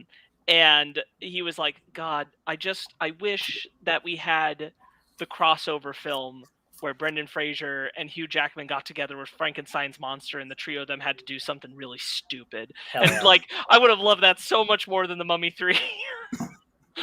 I agree. Now. Yeah. Sparks, what have you done to me? I want this. I wanted it when Van Helsing came out. Yeah, same. Benny is Igor? Yeah, Benny's Igor. Oh, that's a good idea, actually. All right, but Brendan Fraser. Igor. Yeah. But Brendan Fraser is going to be a villain. I'm excited to see him as a villain. Yeah. Yeah, he's always like, or all the stuff I've seen him in, he's always like the good guy. He's done some out of country movies where he plays like he did an Indian movie where he played like an evil businessman. Mm-hmm. But like he's generally in America. Weren't you just talking about the Soderbergh movie that just came out where with Don Cheadle and he's no a bad sudden dude? moves. No sudden moves. Move. Yeah, he's like a bad boy in that one. Yeah, he's I want to see that. Yeah. Ooh, I'm excited though. Like big screen movie. Yeah. HBO Max. Brendan Fraser has found a home on HBO Max. Hell yeah, man! Get that money. I'm glad Brendan Fraser's back. That's all because I've been listening. I've been hearing more things about Brendan Fraser now recently about how he got screwed over, how he was sexually harassed, and just all this other shit. I'm like, because he was so prominent back in the late 90s, early 2000s, and then just vanished. So I guarantee you, because it is a cyclical world we live in, because The Mummy with Tom Cruise flopped, I guarantee we will get another Mummy movie before our lives are over with Brendan Don't do this to me. No, it's just that's Hollywood. They know that movie makes money. Want it. I want Brendan Fraser to come back in The Mummy. I want to see what he will do with it. His kid's going to be his age and he's going to be like taking over. If the Dark Universe was successful, it wouldn't happen. But that thing flopped. We're getting The Mummy back. We're getting it back. What year would it be in? 1940. Maybe. No, even further, I think. 1950? Sure. Yeah. Anyway, it's 20 years. It happens. It's cool. Anyway, I'm really excited. I love Brendan Fraser. Glad to see him back in anything. Val Zod, the Superman movie that Michael B. Jordan is producing. This is the other one, not the Ta-Nehisi Coates one. Val Zod, that movie will be written and directed by the writers of Transformers: Rise of the Beast. Sorry, just written. Darnell Mateer and Josh Peters. They're doing Transformers: Rise of the Beast, and then after they'll do this. That movie must be good enough, for them to get this one. Yeah, wow, I'm surprised that we're getting 2 African American Superman movies, and we're also getting another Transformers movie soon. We still don't know that, do we? On Ta-Nehisi Coates? Well, they said it's a black Superman. Yeah, did they? Okay. Yeah. This one is definitely further along. It seems like, yeah. Which was surprising because the Ta-Nehisi Coates one was the one announced first. Yeah. All right. Ant-Man and the Wasp, Oobaloobaloo. That has got to be. I cannot believe that. If the logo is real. The logo. Did either of you guys see that? No. So there's a logo. It's like the official logo of Ant-Man and the Wasp, and it's basically might as well read Oobaloobaloo. I'll try to find a picture, Ben. It's really bad. It's really bad font for Quantumania. Yeah. It's practically illegible. Yeah. Like if you don't know it's the title, you can't read it. I still haven't been able to read it. Anyway, Bill Murray is in the movie. Wild. He's no big character. There's no way. No. I'm willing to put money down he's Bill Murray. Yeah. Just like in Zombieland. Yeah. I did see, and I don't think they're gonna go this way, but somebody said, what if they make him Eric O'Grady, which is like the shitty Irish Ant-Man, and like he's like he was like Hank Pym's like enemy during his time as Ant-Man. And I'm like, oh, that'd be a cool idea, but I don't think that's it either. That's too good of an idea. That would be hilarious. That'd be cool. Good. But I'm gonna put this one out there because we're getting Kang, so we're doing something cosmic in this movie.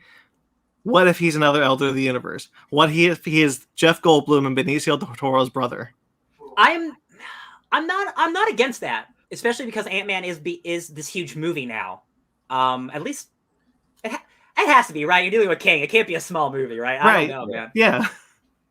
Bill Murray in a Marvel movie. God bless it. Yeah, I could see him as like in that because that feels in line with what the Elders of the Universe and the MCU are. All right, Ben, can you Bill Murray? read that? Yeah. Ben, can you read that for me? Oobulu.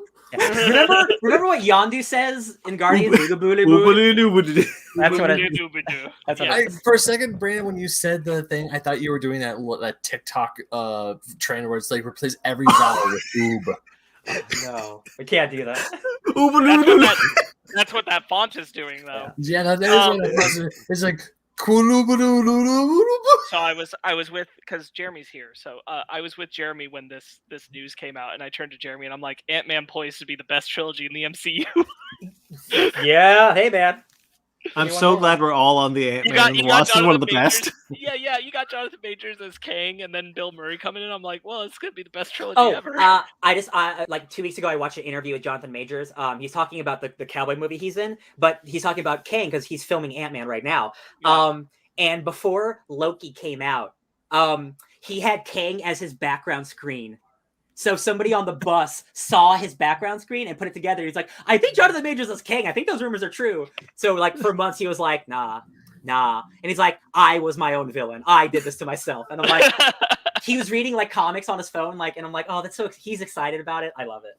I love that he's so absorbed in it that he made it his phone back. He talked about it. He talked about recently like Kang in Ant-Man and the Wasp, Quantumania, and he was like, yeah, it's not. I mean, because they were asked like, will it be similar to the character he played in Loki? And it's like, well, they're not the same character, are they? Yeah. You know, there's there's him in Loki, and then there's Kang. I'm Kang in this movie. That's the thing. I'm not surprised he's so happy. He has been given a decade in the largest franchise in the world of playing essentially his own Orphan Black into it.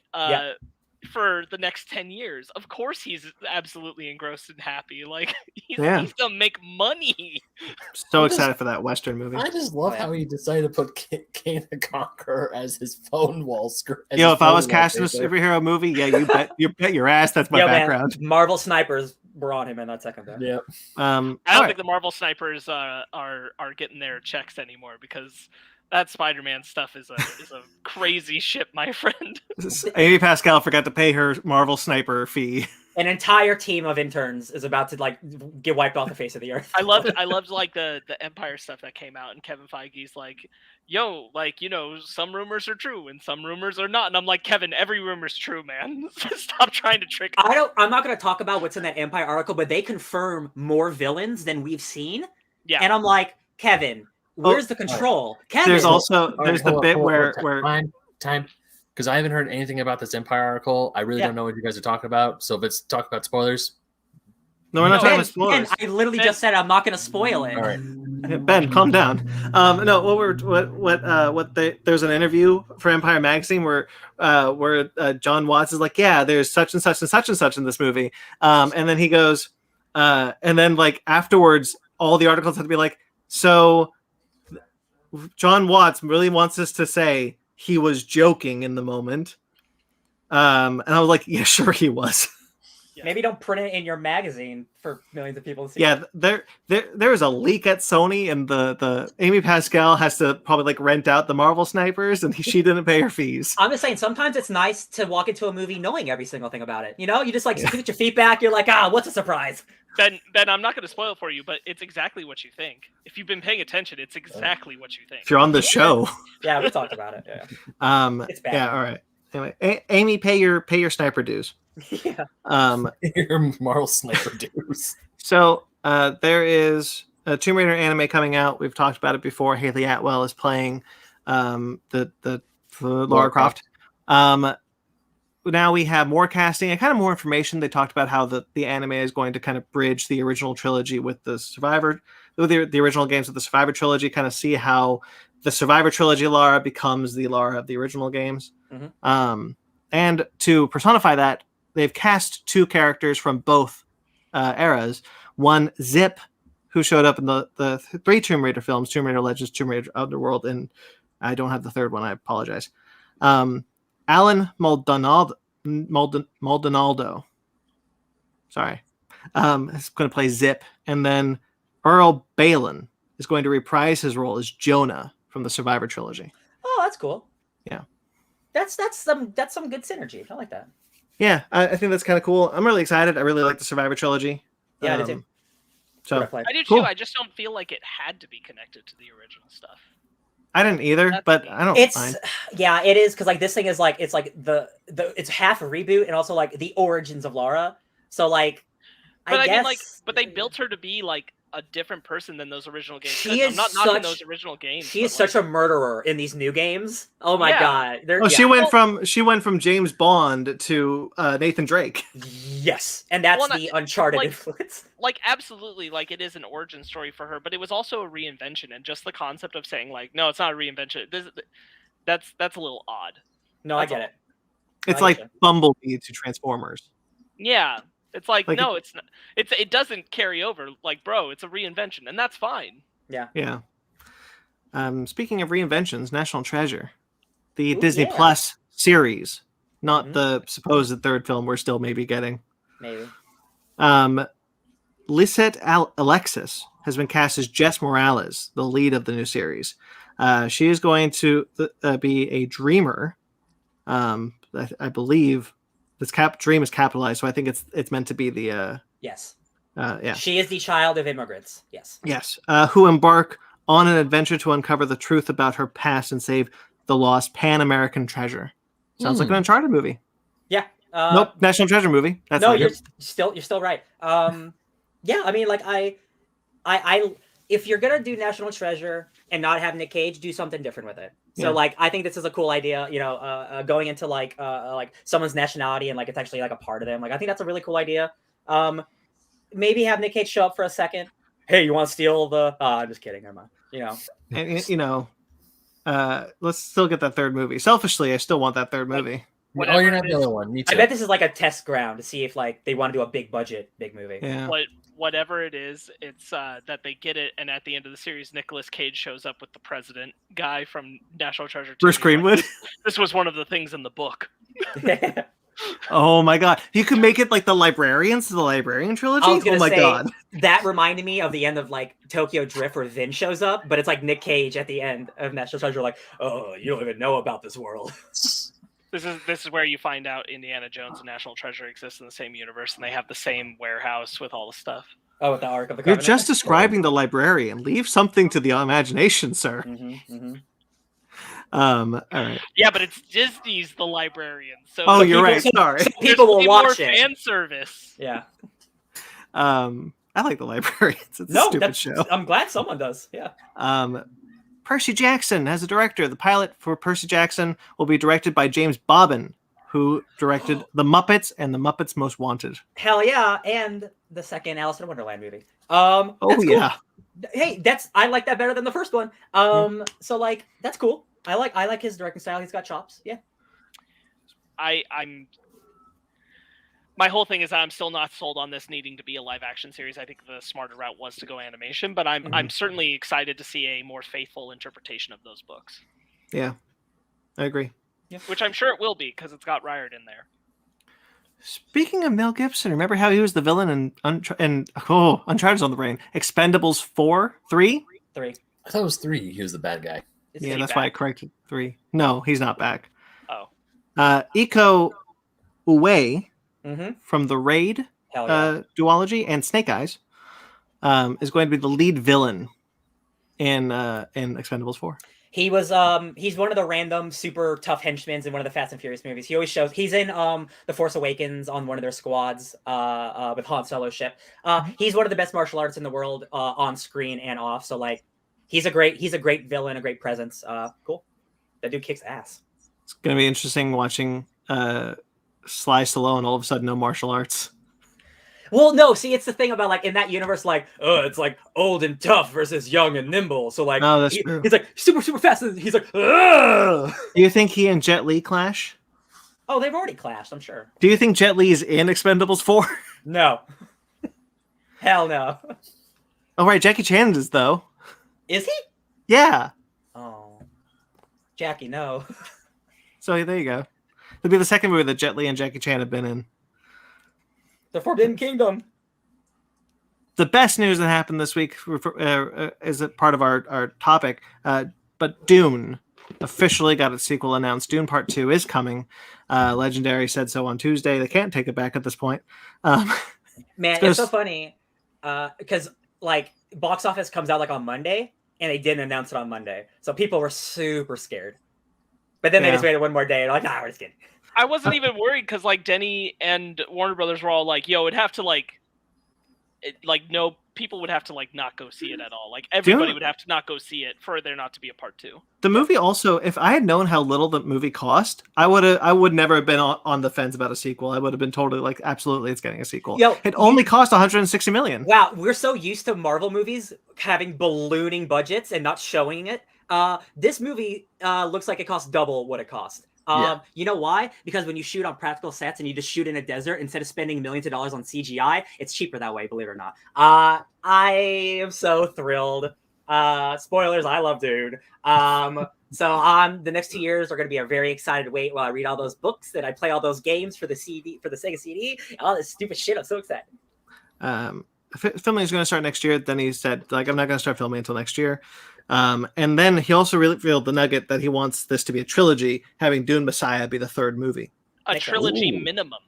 Yeah. A trilogy minimum, that's true. Because he said, like, I'm not interested in franchise filmmaking, but like I want to tell Paul's story. Yeah, because Children of Dune, which is the 4th book, is a considerable time jump and deals with lots of other things. So like, yeah, Paul's story is up to Messiah. I highly suspect Villeneuve said that you need at least Messiah to tell the whole story, minimum. I suspect they'll get all the way up through Messiah, and then they'll make Children of Dune, and Villeneuve will not direct it, but will produce it. Yeah, I think I can see that. And bring someone else in to direct it. He even said, like, this is like Dune's the biggest movie he's ever made, but like Dune Messiah, it is a huge thing. Sorry, not Dune Messiah, Children of Dune, the 4th one. That is huge cosmic Avengers Endgame shit. He doesn't want to make that type of movie. That's not what he's interested in. He's interested in the really small personal stuff that is in the 3 Dune books while also having science fiction. The further along it gets, you're just giant sandworm people dealing with cosmic gods, and it's like he's not interested in that kind of stuff. I could see Legendary wanting, like Sparks said, and like Ryan agreed, I could see Legendary wanting to keep the franchise going, because I think that as that goes on, it'll become more successful. I don't see a drop-off happening with this film. And other directors kind of like, not necessarily to like it would need it, but to kind of assure audiences like, hey, if you didn't see the first 3, you could watch this one, have a new voice come in with a different part of the franchise. Yeah. Importantly, because we talked about box office, I think this put a nail in the coffin of like, is streaming going to overtake the movie theaters anytime soon? Hell yeah. No, the answer is no. If you have a movie that looks like it should be seen in theaters, people are going to go to the theaters to see not just any. This isn't a Star Wars. This is a hardcore science fiction book based off a 60s novel that is very dense and that like not a lot of young people even know. And this movie's made $250 million, and it's like critically an audience like love. Like I am shocked.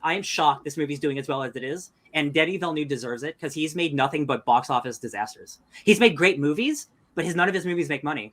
So this is like a gift from the Bene Gesserit herself. Like it's really, I'm so happy because this guy deserves a win more than anybody else in Hollywood. For sure. All right. Some comic book news.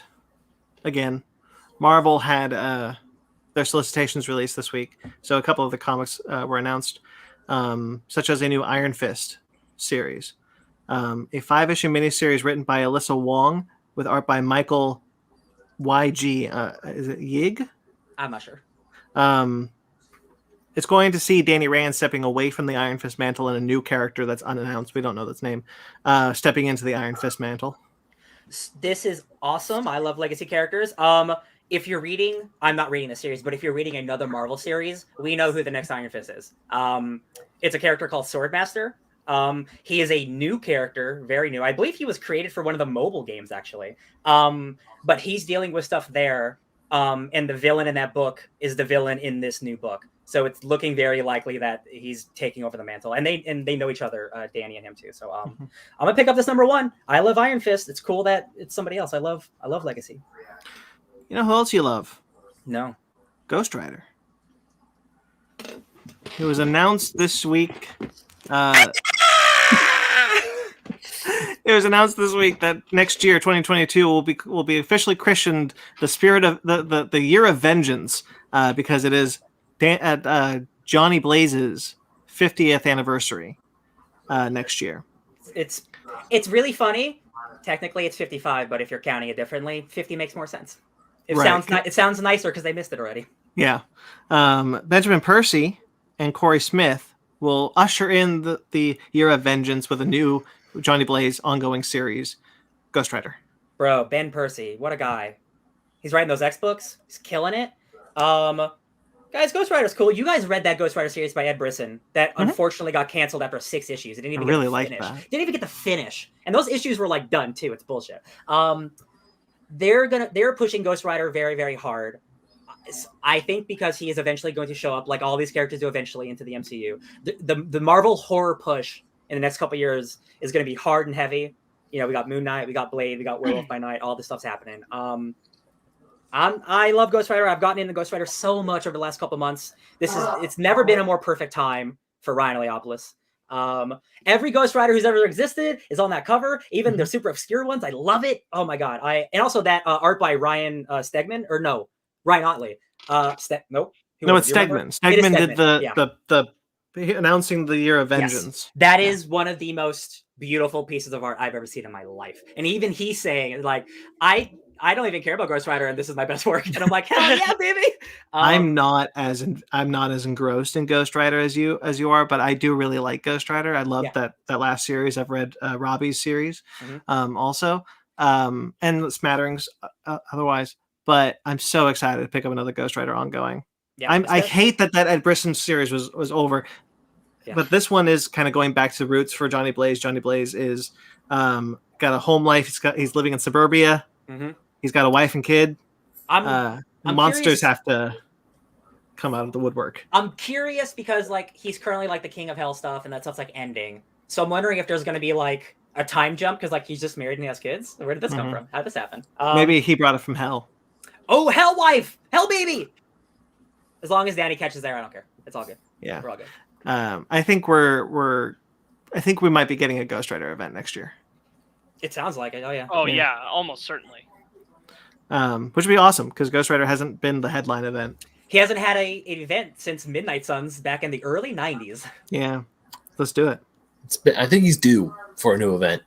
I agree. Did you guys read Ecstatic? Yeah, I did. Yeah. Excellent is coming. This is the sequel series. Peter Milligan and Michael Allred are returning in February 2022 to spin off from Ecstatic. We'll see the return of You Go Girl, Dupe, Mr. Sensitive, Anarchist, and Dead Girl. That's really all we know so far. We don't have like plot details. Yeah, this book got delayed for a long time because of the pandemic. This Ecstatics is a terrific kind of cult classic comedy X-Men book. This is like the obscure, super freaky, super funny versions of the X-Men. So it's great that they're coming back. Yeah. And Batman White Knight universe is continuing with another volume. Fourth. Wow. Fourth volume. Hot dog. Batman Beyond the White Knight. Gotta emphasize Beyond because Batman Beyond himself, Terry McGinnis, is going to be in this book. I'm excited for this one.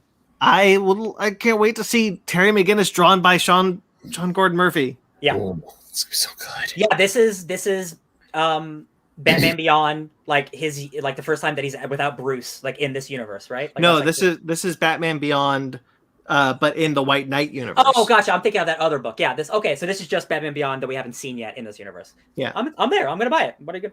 Yeah, I love the White Knight universe. I've read the 2 White Knight books. I haven't read the Harley Quinn one yet, but yeah, gorgeous. So the other week there was a rumor floating around that became all the more true this week. So I decided to put it on. Warner Brothers is apparently developing with NetherRealm multiverses. Multiverses. Oh, that's awful. Because it's going to be a Smash Brothers type melee fighter with Warner Brothers IP. Yeah, I've already seen the leaks of all of it. Yeah, it's all true. Yeah. So, what do we think about this? Hey guys, are you excited for Gandalf to fight Batman and Rick and Morty? There you go. And Steven Universe? There you go. It's it's like what NetherRealm is doing it too. That was wild. It's not. It's still not confirmed that it's them. There, it is. It doesn't look anything like their art style. I was gonna say the same. It doesn't look anything like the kind of game they would make. I'm pretty sure it's not them. That was just a rumor. Yeah. Okay. If they do this, this game is it's real. I've seen it. Yeah, that's happening. No, I mean, it's just not NetherRealm. Okay, but whoever is doing this game, I just hope they take some lessons from Nickelodeon All-Stars Brawl, which gameplay-wise, it's not a bad game, but there isn't much else. Like with Smash Brothers, you get pieces of music, you get voice cuts, you get a whole bunch of other things. In Nickelodeon, there's no voice acting whatsoever. You get Aang doesn't give any quips, you don't hear any ghost pumps or Danny Phantom. It's just grunts, and that's all that it is. It's in terms of extras and little sprinkle, fun stuff in the game that makes Smash Brothers. There's nothing in there. Yeah, now, this isn't a knock on if the game is bad. The game, I've heard decent things about the game. It's a fun play. It's a fun fighter, but you're only going to go to like a few stages, and you can't really change it up. So, well, Ben, when you have over 20 years to build your franchise up, I think then like by the time you get to the 8th game, that makes sense. But when it's your first game, you got to iron things out. I think I saw a rumor this week, and I think this is a strong possibility that this is mobile only. It looks like it. That art looks like it. Yeah, that's why there's no way this is NetherRealm, because I'm like, guys, we just played a game from like 6 years ago that looks way better than this. Yeah. All right. I'm sure we'll get a trailer soon. Hey, man, I can't wait to be Pickle Rick against Gandalf, baby. I'm so excited. Feels like Space Jam.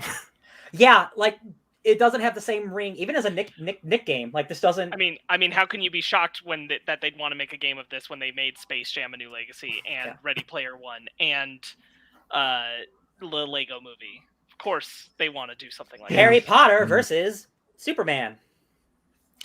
A Quiet Place is also versus Harry Potter versus a sandworm.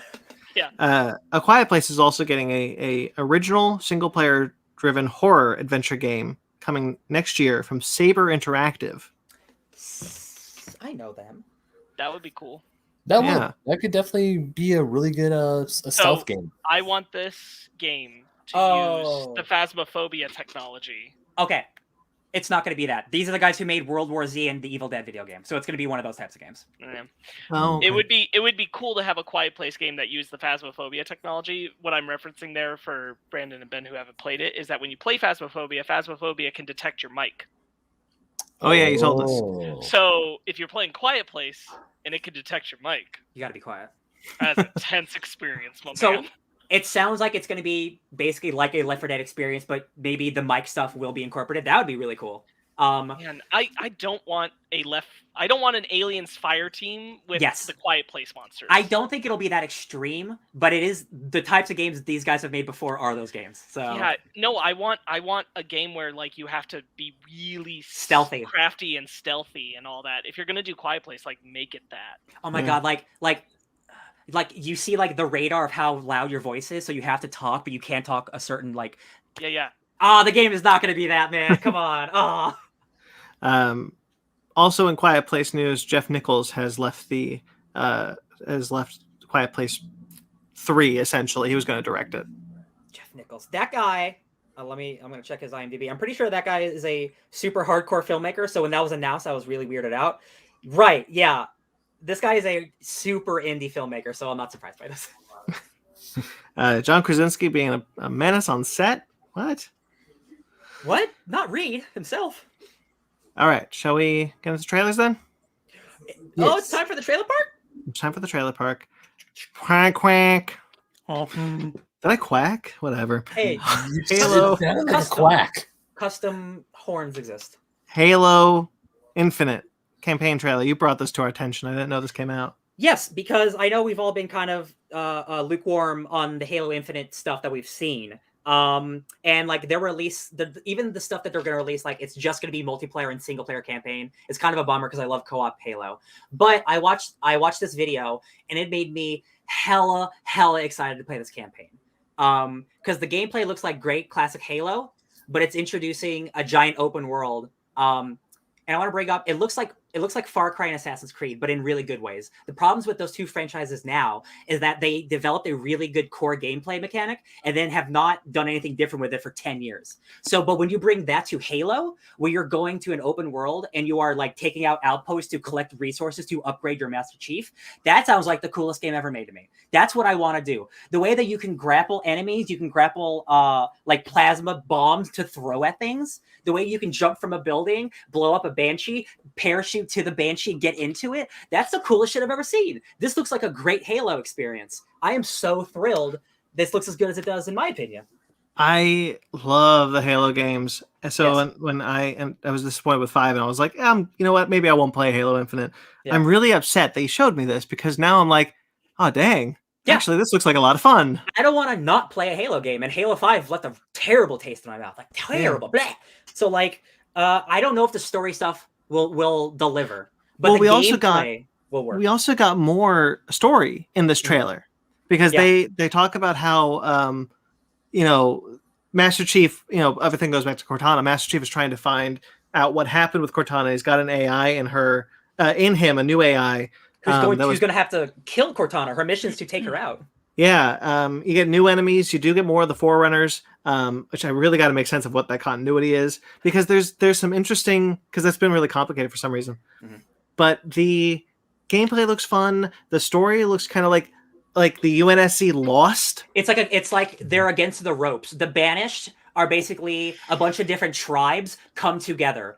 So it's like a Game of Thrones band, like all the wild things, like they all join forces. Oh, yeah. That's what the Banished are. So it's all different aliens in the universe coming together under like a barbarian banner, and they're just a wave of destruction. And plus the Forerunner stuff that's been building up. So like, I am hella excited because I love the campaigns more than multiplayer. I was really interested in when they were like, yeah, we lost like everything. This is our last hope. And I'm like, oh, dang, Master Chief being like the last hope for humanity is kind of interesting. Yeah. Did you watch this one, Sparks? I know you weren't able to watch the trailers.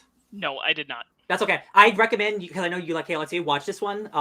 I think it looks like a great time. And unfortunately, we can't play co-op together for like 6 months. But hey, bro, it's on Game Pass. It's on Game Pass! I am very excited that it's on Game Pass, because I was like, I ain't buying a new console for this, but I will definitely play it on my Xbox One. Hell yeah. You don't need to. That's what's beautiful about Microsoft, baby. This trailer came out last night. Clerk. This is a Kevin Smith documentary.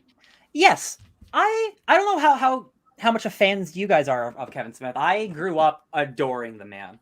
You mean, how big am I into the View Askew universe? I don't even know the term. You're pretty funny. I think this looks like a fine documentary. I definitely have fallen out of love with Kevin Smith's filmography like the past 10 years. He's just become a very different person, and that's not against him. Like, he's a very positive, like he wants to live his life only being positive, only loving things. And that's great. Sometimes I think you can be a little critical sometimes. But like, it is true. He was a force. He was a force to be reckoned with in the 90s. Like, he was this like young buck writer and was like made Clerks. And it's like this independent phenomenon. He made it himself for a couple grand. And like, that is a truly incredible story. I've been watching Kevin Smith stories and like YouTube videos for decades, so I don't think there's very much new for me, because I've been living with him for 25 years, right? But I'm curious to see what you guys have to think. This looks like a really sweet documentary, honestly. Yeah. It doesn't look very groundbreaking or whatever, but it does look like it's coming from a place where they want to look at Kevin Smith as like an inspirational story for just kind of being who you are and doing what you want. And that resonated with me. I do like Kevin Smith, the personality. I do have my issues as well as Ryan. Ryan talked a bit about them, but I have the same issues. But I'm not as familiar with his filmography as I am with him just as a nerd doing podcasts and being Kevin Smith. So I'm interested in this documentary. I don't know if I'll like go out of my way to watch it, but yeah, same. Looks good. I'm going to echo a lot of what Brandon said. I mean, I do like Kevin Smith as a person. There's a point in time where I call him a patron saint of geekdom, because he knew all this. I loved his show Comic Book Man on AMC. I watched it when it was on Netflix for a while. But besides that, I mean, I have seen Clerks. I thought Clerks was funny, but it didn't really resonate with me. It was just this guy constantly saying that I'm not supposed to be here today. I think the only Kevin Smith movie I've seen might be Red Notice. Red State. Red State. Red State. Red Notice. We're talking about. No, No, I have seen, seen. I've seen Red State. That is a. Whew, that's a movie. Sparks, what film? I'm trying to place it. The one with Alan Rickman. Dogma. Chasing Amy. Dogma. Thank you. Dogma. No, I've not seen Dogma. Oh, weird. Yeah, That's what I thought you'd seen. I haven't seen Chasing Amy. Oh, another. I think my favorite movie of his is Zach and Miri Make a Porno. That's a good one. I've seen parts of that one. My brother really likes that. That one's underrated. It's pretty good. Yeah, but right. I mean, I'll probably watch it eventually if I got nothing else better to watch. But I mean, cool. They're making a movie about documentary about Kevin Smith. I like the guy. Yeah. Cowboy Bebop had. Well, we're going to talk about both of them. The little short film they put out last week, and then the trailer they put out this week. Sorry, this show comes out the week I have a week off of work coming up, and it comes out that Friday. I'm going to make it my mission to binge all of Cowboy Bebop, like the original anime, until the show comes out. I'm going to watch it. Sparks, what were you going to say? I was going to say something about Kevin Smith, but I don't need to. Oh, are you sure? Yeah, it was just in reference to I think at this point, like what I want out of Kevin Smith in his career is I want him to direct more honestly nerd stuff that isn't something he created. Because his episodes of the CW shows are some of the best. Yeah, he has some of the best episodes of Supergirl and The Flash that have been made. He is very knowledgeable, And everybody who's worked on those shows has nothing but good things to say about working with him, and doing those nerd things. And so I think I'm kind of done with him doing his own, or going back to the well at this point on his View Askew universe, or any of his own original things. And I'm maybe I just want to see you take your passion for these things you love and apply it, because you're pretty good at doing that. Yeah. He's often, just real quick, because on Fat Man Beyond, he often talks about how he loves Star Wars and he loves all those things. He himself knows he's not technically savvy enough to do it justice. He's like, if they offered it to me, I'd say no, because I'd let them down. I know, as much as I love it, I'm not technically proud. And I respect the hell out of that. I think that's.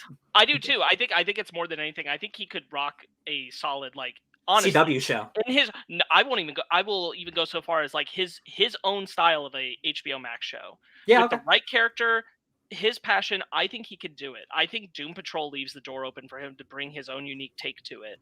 And I think that there's no reason he couldn't do it. And I think he's selling himself short to think he couldn't. I understand why he doesn't want to do a blockbuster film or something, but he could definitely take on a show. I think, especially an HBO Max one.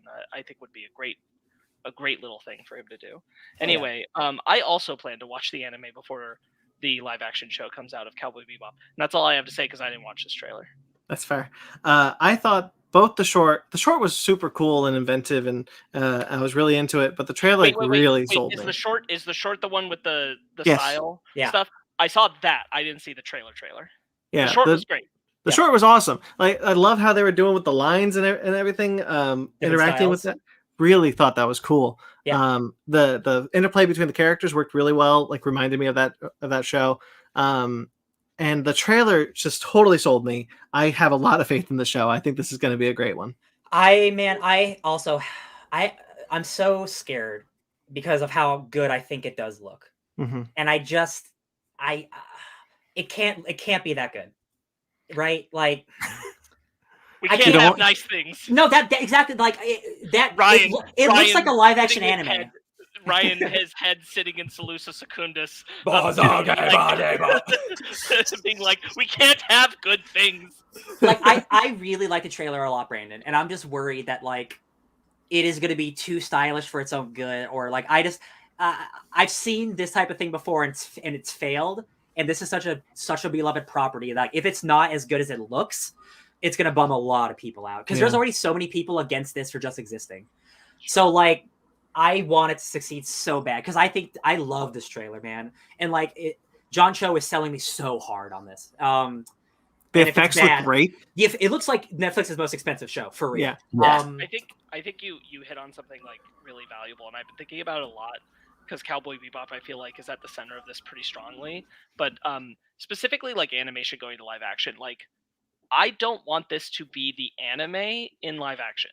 I want this to be a new Cowboy Bebop show. Yeah. A new adaptation. And I'm not expecting it to hit the beats of the anime beat for beat.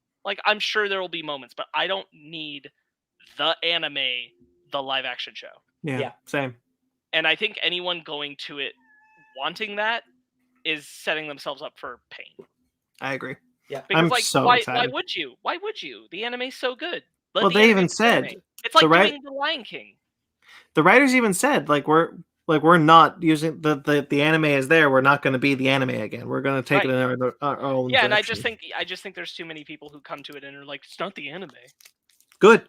Yeah, and like it is still like there's still clearly stuff like I've watched Cowboy Bebop all the way through once, but I've watched the first episode multiple times, and that lady from that first episode is in this trailer, and like the conversation they have, and like okay, so they're doing the show, but like they are doing it in its own way. I just I like this trailer so much, and I'm gonna be so sad if it's all styled, no substance. It's you know I love all sorts of different sci-fi, and this is one of the ones that I'm missing right now. Let's bring it in. I want it. And then after this, do Space Dandy. Oh, baby! I don't think Space Dandy can be done in live action. 100%. I don't think that Space Dandy. It's too spicy. Yeah. It's way too wacko. In way too many ways. But Space Dandy's great. Space Dandy. Put it up on your list. What if Cowboy Bebop was even sexier? Space and even Dandy? More cosmic and kooky. Yeah. I'd like to see an Outlaw Star get a crack. Brandon, I own it on Blu-ray. I'll loan it to you. Okay. Outlaw Star getting a crack. I mean, Outlaw Star is on my watch list on Hulu, so it's there. And I think Bebop is still on Hulu. I mean, if it's because I heard Bebop's on Netflix. It's on Netflix now. All right. Yeah. They put it on Netflix. I think like 2 weeks ago. Yeah, Outlaw Star. I love Outlaw Star. I would love to see a live action Outlaw Star. I don't think it could, but the arm fighting and whatnot. But Outlaws are cool. Space Dandy was such a surprise when I watched it. I loved it. Same. Gurren Lagann. Yes. Never. Don't do it. No. Okay, but Gurren Lagann at least I can see it being achievable in a way that like I don't think Space Dandy is. Sure. Yeah. All right. Hitmonkey. Yeah, first full trailer of Hitmonkey. Real quick, I'll be back. Okay, that's fine. I'm also going to go to that. No, I'm just kidding. I Looks all right. I waited for the second trailer to really give it a chance, and I didn't hate it as much, but now that we've seen like the full trailer, the animation doesn't grab me. I like the premise enough, but like I don't like the look of it. The animation almost looks like it's not Archer, but it's not as expensive as Archer. So it looks like quasi Archer, but it's also like it's doing like a Spider-Verse thing where like it's like kind of like the animation's a little like choppy. Yeah. And I'm like, both choices I think are bad choices. I think like the action looks fine and like all the character stuff looks okay, but like there's so many things to watch. Like this one, it's not on the list. Yeah, I don't see this one. This is another one of the Marvel shows that ran under the radar. Lady Bullseye's in this. Yeah. This and MODOK is eked out because it was too far into production. Yeah, I mean, if it's good, maybe I'll check it out. But like, there's Kevin Smith. He was supposed to do a Howard the Duck show with these guys. Yeah, that's true. It was. That's true. Sorry, Kevin. Yeah. And Offenders. I'm whatever on Hitmonkey, to be honest. I'm like, Then why don't we go to Super Crooks? The new second trailer for Super Crooks. I kind of hate that this is Mark Millar because I'm like, this looks kind of cool. Yeah, it's only based on Mark Millar. Mm-hmm.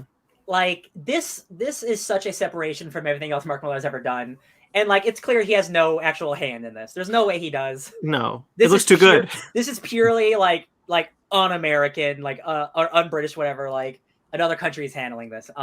This is awesome. It's animated in Japan by the guys who did Hero Academia. Not Hero. Yeah, My Hero Academia. Yeah, My Hero Academia. The animation is stunning. I swear to God, Emma. Sorry, my computer. The animation looks stunning. I think this looks awesome. I can't believe it is set in the Mark Millar universe or whatever. Like I don't even care. I think it looks rad. Like the idea of like these super powered people and like, oh, having superpowers isn't what makes you good or bad. It's how you use them, blah, blah, blah. I'm like, I'm into crooks being super powered. I'm into it. I'm really into the look of this. I think this looks awesome. Really awesome that both trailers have just been in Japanese. We haven't heard an English language version of this yet. That's like really cool and like surprising in a way. Yeah. This is not to be confused with the live action Super Crooks series that is going to spin off of Jupiter's Legacy. That will not be nearly as cool. There's no way. All right. Red Notice. All right. Ambulance. Hold on. Like, so the jokes have been made that it's like an AI generated movie. Mm-hmm. The start of this effing trailer, guys, made me sigh so hard. We're talking about Red Notice, Sparks. Sorry. The start of this trailer, it's like Jonathan Johnson, the greatest thief in the world. It's me, Officer Johnny Bravo. I need you to help me. And like, this is I fucking hate this trailer, Brandon. This is a bunch of rich people getting paid a lot of money to make a bullshit movie to get paid. This is not a real movie. This is not artistry. This looks like a bullshit fluff piece. Not even fun fluff. It's like, yo, Dwayne Johnson needs a pool. This movie offends me more than the first trailer. I bet a billion people will watch it because it's fluffy. Hold on, I need to know who directed this because I think it's someone who's worked with The Rock before. It's probably like the San Andreas or a Rampage guy. It might. Well, San Andreas is pretty good. It's fine. What's the movie called? I don't Red care. Notice. Yeah, Red. You're like, I don't care anymore. It's awful. I almost didn't want to watch this trailer, and I wish I didn't. He did. Oh, he was sorry. He was Quiznos guy. And he did Skyscraper. Unfortunately, I did see this trailer because it played before Dune. Oh, that's right. I did watch. I watched this twice. And I was like, no, why? Yeah, he did Central Intelligence and Skyscraper with The Rock. Skyscraper's fine. Central Intelligence is not good. Skyscraper was fine. Yeah, I'm sure if you watch this movie on a Saturday with a couple of drinks, it is totally serviceable. It looks like this was made for everyone to get paid. This does not look like a creative, artsy movie whatsoever. This is another one of the movies where I'm looking at like, oh, The Rock's just kind of running down a checklist of all the movies he wanted to be in when he was a kid. This is the movie that all of these actors made when they were off, like making their actual movies. Yeah, you know what I mean. Like when Gal wasn't making Wonder Woman, when The Rock wasn't doing his thing, the Offset they came to make this piece of shit.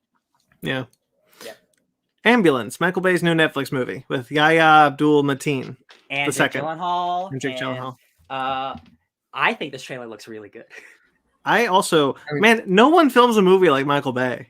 That's the thing. When Michael Bay isn't making big bullshit and he actually tries to make real movies, he's a really good filmmaker. I kind of dug Ambulance because when I saw that like from Michael Bay, I'm like, oh great, here we go.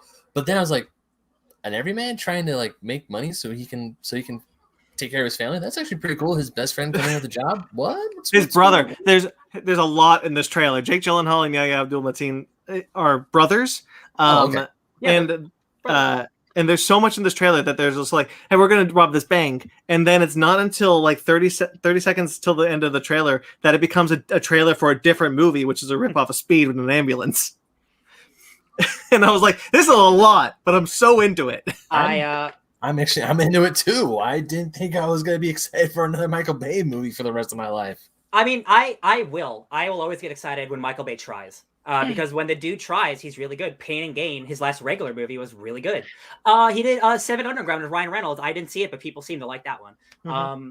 When he's not, it's like I'm into it. Jake Gyllenhaal is I love Jake Gyllenhaal. That dude picks really cool and interesting roles. He doesn't just do anything. So like that makes me believe in it. Yeah, I'll watch anything with Yahya.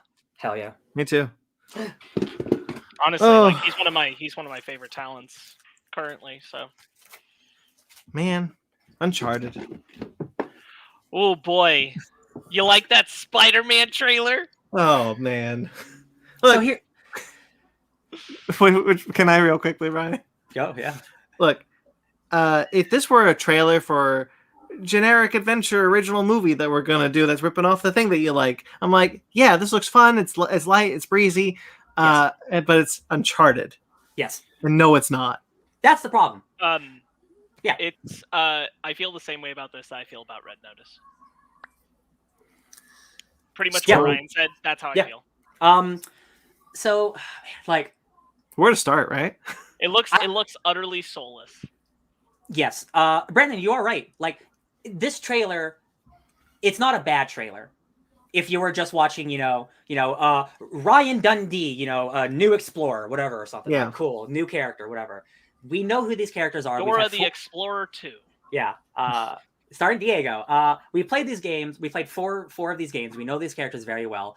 You can do an origin story of Nathan Drake. That's fine. We've seen how that could work. They are doing something really weird, where they're not just making it an origin story, they are taking stuff from all 4 games and putting it into this one movie. We don't learn about Nathan Drake's brother until the 4th game. And that's the plot. Well, to be fair, he didn't exist until the 4th game. That's what I mean. A guy who didn't exist for 15 years of continuity is now the plot of the first movie. This is all wrong, though. Like, everything about this is wrong because, like, Nathan Drake and Sully, like, the creators of Uncharted, like the producers of Uncharted, have talked about this being an origin story to the character we know in the game. So, like, much like Assassin's Creed was meant to be, like, this is in game continuity. But it's not. It can't be because Sully doesn't know Chloe. Sully doesn't know Sam before he meets Nathan. So the auction scene with Antonio Banderas is from the first game. The cargo the cargo thing in the cargo plane at the end from Uncharted 3. And then the pirate ship from 4. Yeah, I'm like, they're making they put all their eggs into this one Uncharted basket because they might not get another one. But by doing this, they are limiting what the next movie could be because they've done all the cool stuff from all the games. Mm-hmm. It's like they made the only Uncharted movie they possibly could. And it looks bad. The only character I think is well cast is Chloe. Yeah. I think she looks just like the character from the game. It's exactly what you're saying, Ryan. It looks like they bet everything on we can make people spend money and go see an Uncharted movie once. Mm-hmm. We probably won't get them to do it twice, so let's just shove everything in this movie because we're not going to make a sequel. Yeah. And then if it's an unfortunate thing where they do make a sequel, they're like, well, are we just going to make our own story? Like, and no. And I personally just can't wait to watch Mark Wahlberg earn that mustache. Listen, Mark Wahlberg, how angry you got about Red Notice? Like, allow me that moment for Uncharted. Because, like, the bullshit that the only reason Wahlberg is in this movie, there's no other reason than he has been attached to it for 15 years. And he aged out of the role of Nathan Drake. That's so disgusting. Once that happens, I'm sorry you recast him. You do not move the role to Sully. What's super funny is also, like, we know he gets the mustache in the movie because he took an Instagram picture with it. So that means, just like Black Widow's vest, he's going to earn his mustache. At the end of the movie. What do you think? This makes me think of the joke comic that came out like a little bit after Gotham had started. Oh my God, yes. And it's about at the end of Gotham, just like the Smallville reenactment scene, and they're like, you did a great job helping clean up Gotham, Gordon, and they hand him a little case, and inside is his glasses and his mustache, and he puts it on and he flies away. God. Yeah. And I think that is the perfect summation. That little comic is the perfect summation of you got to earn the thing that the fans know the character by. And I'm like, why? Why do we have to do this? Also, the movie is going to end with Nate giving Sully a hard time about, like, oh, you're going to shave the mustache, right? It's like, no, I think about keeping it. I think I like it. I like that Tomb Raider movie, but they did the same stupid thing where at the end she's like, I like these pistols. Like, we could have just not had that moment in the movie. The movie was totally fine without her having them. I don't know why we had to be like, don't worry, the next one, more accuracy. Yeah. I hate that shit. I will be positive for one thing. I do think the cargo plane sequence itself, with him like grappling it, that looks cool. Like it is an impressive looking special like effect. But like it looked good in Spider-Man Homecoming too. I liked it when I did it 10 years ago or whatever. You know, like I wasn't expecting anything great. Tom Holland has done interviews where he's like, "Oh, maybe I made some choices in Uncharted that might not work for the movie." So he's been bashing the movie before we even saw the trailer. So I'm like, this is dead in the water. Good thing you got Spider-Man. I mean, he's only in it because he's Spider-Man. Sony likes him. Yeah. All right. Chaos Walking didn't launch him into another movie. I'm so glad that we don't have to. That was going to be the last trailer last week, but I'm so glad that more trailers came out this week. Yeah. The Witcher Season 2 had a full trailer. There's a proper look at The Witcher Season 2. I've been trying to avoid trailers because one, I live with Sparks, but also like I don't try to certain things like The Witcher I want to be left blind. But I did watch this trailer. Holy shit, you guys! It looks really cool. Yeah, this looks really. The budget is like extremely higher. Yeah, I'm so into this trailer. I love everything we're doing. At the end, when Jaskier walks out of the cell. And she's just like, what? You're jealous I made new friends? He's talking to rats. Man, just playing from like the stuff I know from the games and like seeing some of that stuff show up is really, really cool. Henry Cavill rules as Geralt, and like it's so cool that like the Witcher is so successful and like it's launched like its own little mini universe and stuff. I'm so stoked. I'm so stoked for that season. Me too. The Wheel of Time had another trailer. Fantasy. What do we think about the Wheel of Time? Do we care? I want to. I mean, it looks cool. I know a lot. I know a lot about that book series, and that book series sounds rad as hell. Yes. There's a reason why people love those books. So like, I want to. Definitely. Something like, I got a burp, excuse me. Like when you have something like a hardcore science fiction or fantasy thing that's throwing lots of verbiage at you, especially in a trailer. Something we'll talk about later with Dune. Like you got to ride the line of like telling people like what it's about without like explaining too much. I think this trailer doesn't explain anything. So I'm kind of just like, I don't understand what the wheel's actually about. Sure. I did a Wikipedia search about what the Wheel of Time's about. So now I understand what it's about. This trailer does not explain any of it. I haven't watched this trailer yet. But what you're talking about is very much like we've seen trailers do this, especially with high sci-fi fantasy shows, and then you go into it and you're like, oh, the show totally covers it. Like that was just a terrible trailer. Yes. And that unfortunately happens, especially with dense material. Like honestly, like the first trailer for Dune didn't sell most people I knew. Because like they didn't know anything about what is this. Yeah. And I get it. I get that. Again, Ben, I didn't watch this one, so I can't comment. Ben, you're a fantasy man. Yeah, I mean, it looks cool, but I don't know anything about it. I mean, really, the one fantasy trailer that got me hook, line, sinker, obviously, was The Witcher, because I saw the familiar with, or somewhat familiar with the games, and then I saw the first season, absolutely loved it, and I'm just glad that they got a bigger budget for this one. Oh, yes. Ben, I don't mean this as an insult to you at all, but you are a person who is very quickly sold, especially in fantasy, on cool visuals. Does Wheel of Time make you want to watch it?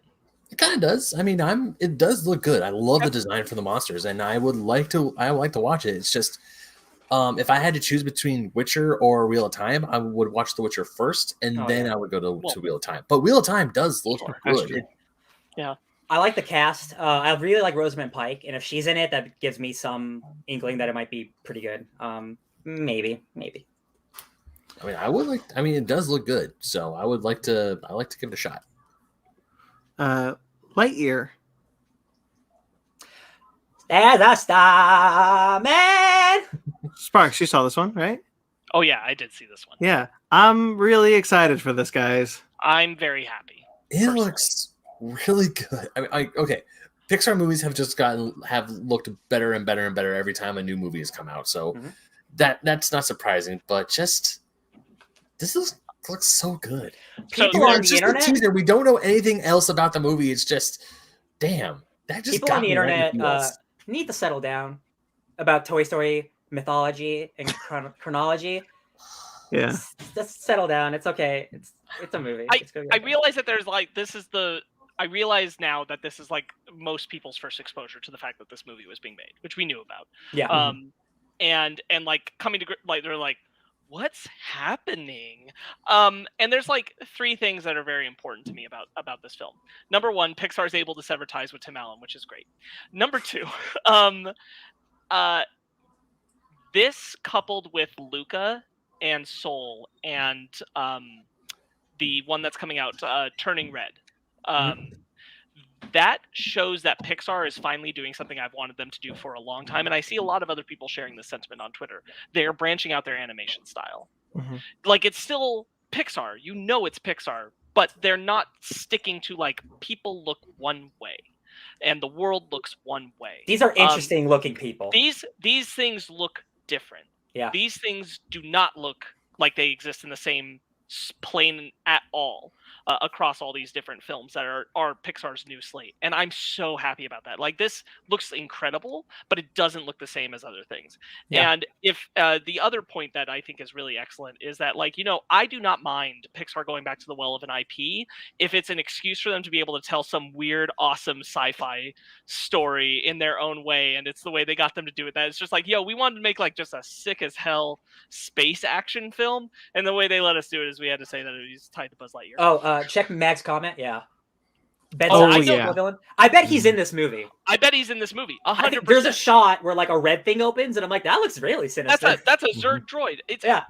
There is no way like that they're making the Lightyear movie not Zerg. that doesn't have Zerg in it. I don't think that they're planning, because this isn't how Pixar operates. They put all their eggs in the basket, and then if they have a good idea, and this has been their track record, they don't hold things off for a sequel. They have all their good ideas, they make a movie, and then if they build up enough good ideas, they make a sequel. That's how you do it. And that has been their track record. I would argue there is only a single sequel or prequel continuation in the Pixar canon that is weaker than its original, that doesn't like bring equal ideas, and it is Cars 2. But then Cars 3, pretty good. So I don't know. I 100% believe Zerg is in this movie, which is great. And I think it'll be their own interpretation of it, for what would have inspired the toys, what would have inspired the cartoon show, all that stuff. One of the things I want to bring up is the design of Buzz Lightyear looks like something a 90s toy would adapt. Yeah. Yo, his spaceship, I'm so happy. Yeah. And it's the toy, but it's like a full shit. And we got a black lady astronaut, Space Ranger. Guys, I'm so happy. Yeah, I really love the Buzz Lightyear franchise. Like, that show is really cool. So like, I'm so happy for this. This looks awesome. This looks like a great sci-fi movie. I'm so into this. I also adore. Sorry, go ahead, Ben. No, I was gonna say we get the soup, but also one of the things I love about it is that you see. I mean, I'm going to bet there's going to be a lot of really good action set pieces in it. But in this trailer, we saw Buzz just doing like a slingshot maneuver around the sun. And it's like, hey, you got to take your flying test. And he's like, yeah, he's doing like this really cool maneuver. And just the whole movie, like just what we saw for this teaser looks absolutely gorgeous. I'm like, yo, I want to go to space now. Like, I love sci-fi. Putting David Bowie to it was a real good choice. Yes. Can't wait for this one. I love how much Chris Evans adores it, just absolutely adores it. And I love that they're talking about like taking inspirations from not just a single source, but like a vast array of like, it's not just Flash Gordon, but like all this old stuff, all these old sci-fi adventures. They're going so pulpy and wanting to like to put their own spin and modernize it in a sense, but like play homage. I'm all about this, guys. Like, I think this looks great. Me too. I love Chris Evans because when I only found this through Twitter, through Chris Evans' tweet about how he will never listen to David Bowie the same ever again because he was just so attached to this movie and also hearing Starman in the trailer. It's like, I would probably feel the same way. Yeah. Bye, Tim Allen. So should we get into our main topic then?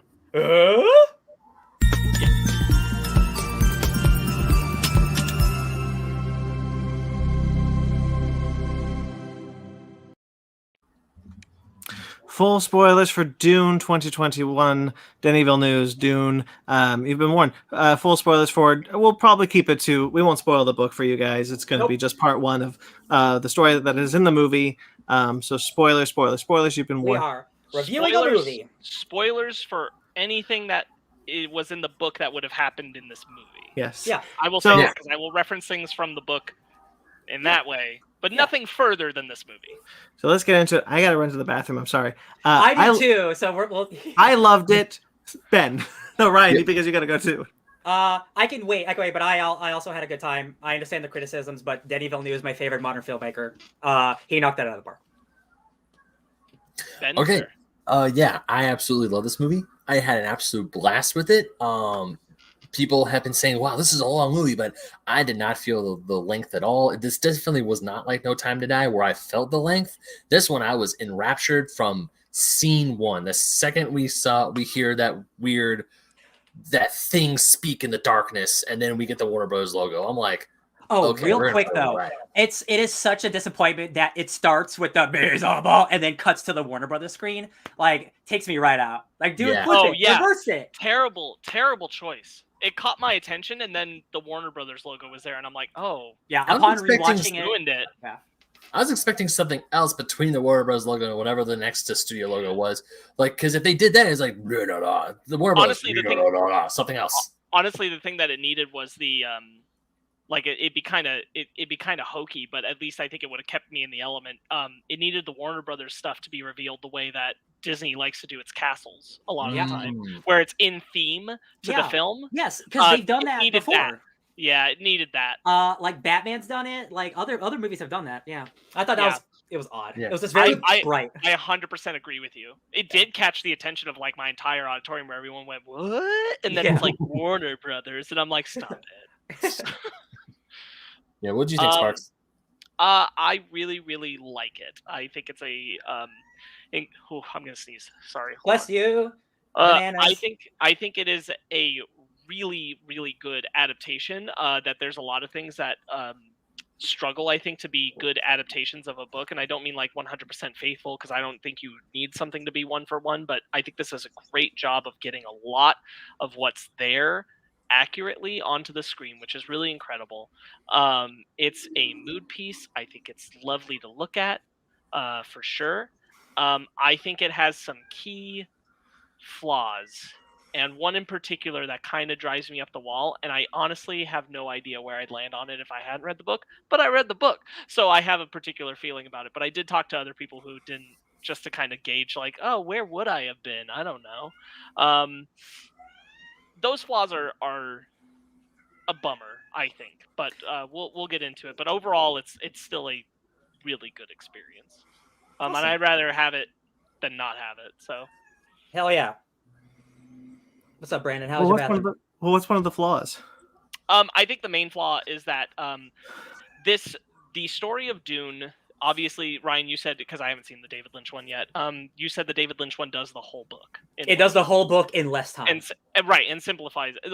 It is a simple story. You can do it. You definitely can. You could do the whole book in the runtime of this film. Yeah, you just lose a lot of nuance. Yeah, you definitely would, and I agree with that. And I think that it is a smart choice to split into two parts. My problem is that if you're going to split a film into two parts, I think it's a bummer that I come out of part one and I'm not as emotionally attached to certain characters as I feel like I should be, especially being familiar with them from the books. But knowing, like, I talked to other people and they're like, well, I'm kind of waiting for part two to care about X, Y, or Z. And I'm like, that's fair, because that's not here. Yeah. I think Gurney is unfortunately shortchanged. I love Josh Brolin, but he's basically Josh Brolin in this movie to me. Mm-hmm. And I think there was such clear opportunity to make Gurney just as resonant as I think Jason Momoa gets to be as Idaho. People come out of there feeling like he's one of their favorites, and I'm like, I get it, because he's the only person who seems to have a actual strong emotional reaction to Paul, and Paul reciprocates it, and so there's like something clearly there. Another person that people felt like had like emotional attachment was Kynes, but so the main flaw at the heart of that is Jessica. I think that they do a disservice to Jessica and Leto, their relationship. If you didn't read the book, it ain't there. Like, it's just not there. You don't know how important it is. You don't know what it means or why to care about it. I think that's a huge flaw, because as we talked about, without spoiling the book, but as we talked about in our book club special, I personally see Jessica as the hero of the book, and Paul as the protagonist, and Jessica doesn't come across as the hero here because we're not allowed to connect her the way I think we should. That's everything you're saying is 100% right. Denis Villeneuve has been, one of his criticisms just as a filmmaker is his lack of emotion sometimes. I feel, and I think this is a huge problem because we all read the book, and it's one of those things where, like, it is so much easier for me to separate the book than you, Sparks, just from what I could tell. It is so easy for me to just view this as a movie. The book doesn't exist when I'm talking about this movie right now, right? Sure. Or, like, for me, like, it's super easy. Like, everything that we needed to know about their relationship is on screen for me. Because, again, Leto is not the main character. He's not as an important character as Oscar Isaac, the actor, would be. The few lines that they do have together, they're powerful enough. His one line of "I should have married you." That's all I need to know. Sure. That, like, I think the movie holds a lot of stuff without saying a lot. But that's me. That's me, though. Well, one of the things that I was going to bring up in my notes here is I think everything in this movie needs to be there. I think that Denis Villeneuve built a adaptation of a book that takes out just enough to keep the narrative moving. The movie's 2.5. Like, it could easily be 3. We read the book. You want to keep everything in there, you could easily make this movie 3. So you have, I think the things that he takes out are a lot of the kind of more human moments that were missing to kind of create the emotional impacts, so that he can keep the narrative flowing in a streamlined way. And I think for the most part, that's what the movie feels like it is anyway. Yeah, and I agree with you, Sparks. Like again, like after Blade Runner and now this, like the emotion that's in Dune is not in this movie. Like I can admit that easy. So it's easier for me to, again, this is not the book. This is a adaptation. This is a new thing. And for sure. And like, and I can acknowledge that. And like, I'm coming at it with the knowledge of the book, especially because it's fresh, and saying like, oh, this is the thing. I can tell you the thing that I feel like is missing. Yeah. But I went with like 8 other people, and half of them haven't read the book, and half of them come out of it going, well, I didn't care about this, that, or that. They were like, I enjoyed it because I liked watching the visuals of it a lot, but like I didn't care about Paul, I didn't care about Jessica, I didn't care about when the Duke died, I didn't care, other than the fact that like I like Oscar Isaac. Yeah. Like I didn't care about these characters, I didn't connect to them, I didn't have this. And I'm like, there was a way to do it where you could have cared about them. And it easily could have been done. And I do think it's a bummer where you have a lot of people coming out who are like, yeah, I enjoyed it, but I kind of feel like I need part 2 now to like go back and actually care about some of this. And that is the unfortunate side effect of breaking it up the way it is, and the way Dune the book is. Oh, did we lose him? Oh, I think we did. Yeah, we lost Ryan for a second. No, Emma, why? Might be Emma. Well, I was gonna say it kind of feels like it's a power outage. He just texted me. Oh gosh. We might have lost him. Oh no. Not for Dune. Oh Good man. Lord. Gosh. Can he get on his phone and rejoin us on his phone? It'll be shitty, but I've done it once before too on my phone. We should probably, do we want to keep the review going, or should we wait till we hear from him? We're doing it. Like, give your thoughts, and hopefully we can get Ryan back. Well, I was just going to say that the emotional kind of through line. Yeah, we lost the screen. The emotional through line for Dune doesn't feel as complete as like the story does. I'll push back a little bit on the criticism that it doesn't feel like a complete movie, because I do think it does. But I also feel the same way about Infinity War. But the emotional arcs that the characters are meant to go through does feel like it's cut in half. Mm-hmm. I'm sorry, I'm messaging Ryan real quick. Yeah. I think, and this goes back to kind of our book club thing, and I don't think this is minorly, my friends, getting into like the tiny spoiler territory of something that we have no clue if they'll actually reference in part 2, which is just that Paul kills somebody at the end of this movie. You know what happens. You saw the movie if you're listening to us talk about this. In the book, there's a very powerful moment of a funeral ritual related to the Fremen culture that happens with that character, and I suspect that it will not be in part 2. And I think it's a major misstep to have not had elements of it important, because I think it would have made this feel like a more complete story. Brendan, this is going to your point. I think you needed Paul having some connection to that funeral ritual to make it feel like he has become part of this, and I don't think it's conveyed well enough in the film. And yes, that is an amount of me like bringing book knowledge to it, but it is also me sitting there as a person watching the movie, and I'm like, I don't think we got the complete arc there of him integrating.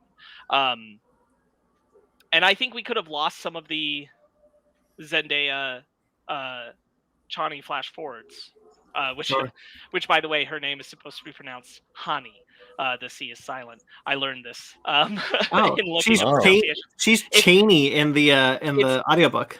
Yes, and it's incorrect in the film too. It's all over the place. The pronunciations are not good, my friends, in this movie. So don't trust anything. Because that was one of the things I was really looking forward to when I finally saw this movie. Because as I was reading the book, there's like, I said in our book club review, it was like Kwisatz Haderach. It's like, how the heck do you say that? Or when I pronounce words in my head and then they say those same pronunciations, like, cool, I was saying it right, but then it's like, hey, there's like 5 different words that they're not pronouncing right. It's like, well, the moment the movie's like the Harkonnens, I was like, oh man. Yeah, I was calling them the Harkonnens. I just had a moment where like when Sparks went to see Dragon Ball Evolution, and it's like the Piccolo's Ozaru. I'm like, oh, I'm all wrong. No. Yeah. Hey, we're back. There. It wasn't Emma. The only thing we were really detailing was that we felt Brandon was saying how he felt like the film does tell a complete arc, and I was saying I feel like it's a little lacking just because the point I was bringing up is in reference to the man he kills, that I think we could have had a little bit of the funeral ritual stuff to make it feel like Paul was integrating into the culture. Which is also just also a flaw, I think, of like the exoticism applied to the Fremen culture to do a lot of shortchanging rather than actually expanding on it.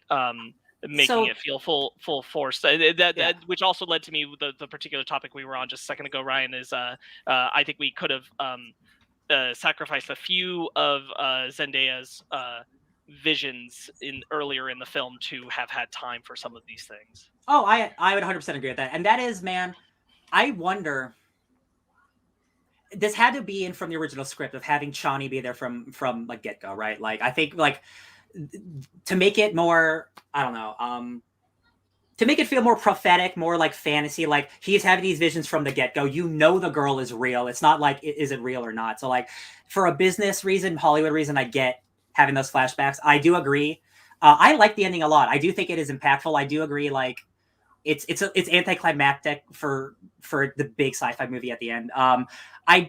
The funeral stuff is absolutely going to be at the start of the next movie. I do think it should have been here. I do agree with you. It should have ended with his like full acceptance to the Fremen, but that's probably what like the first half of that movie is going to be in the next part, right?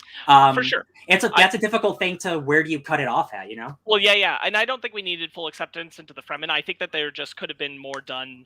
And certainly, again, like, yeah, I'm using what I know from the book, but like, this was a common feeling of like, I think there could have been a sense of closure revolving around Jamis and the blade and what that meant for Paul. Yeah. And I don't think Paul has a sense of a complete arc of like, because there is, even if you are going by book standards where they cut it off, Paul goes through a complete arc up to this point, which is, this is the end of my life as the son of the Duke. I am now becoming something else. Yeah.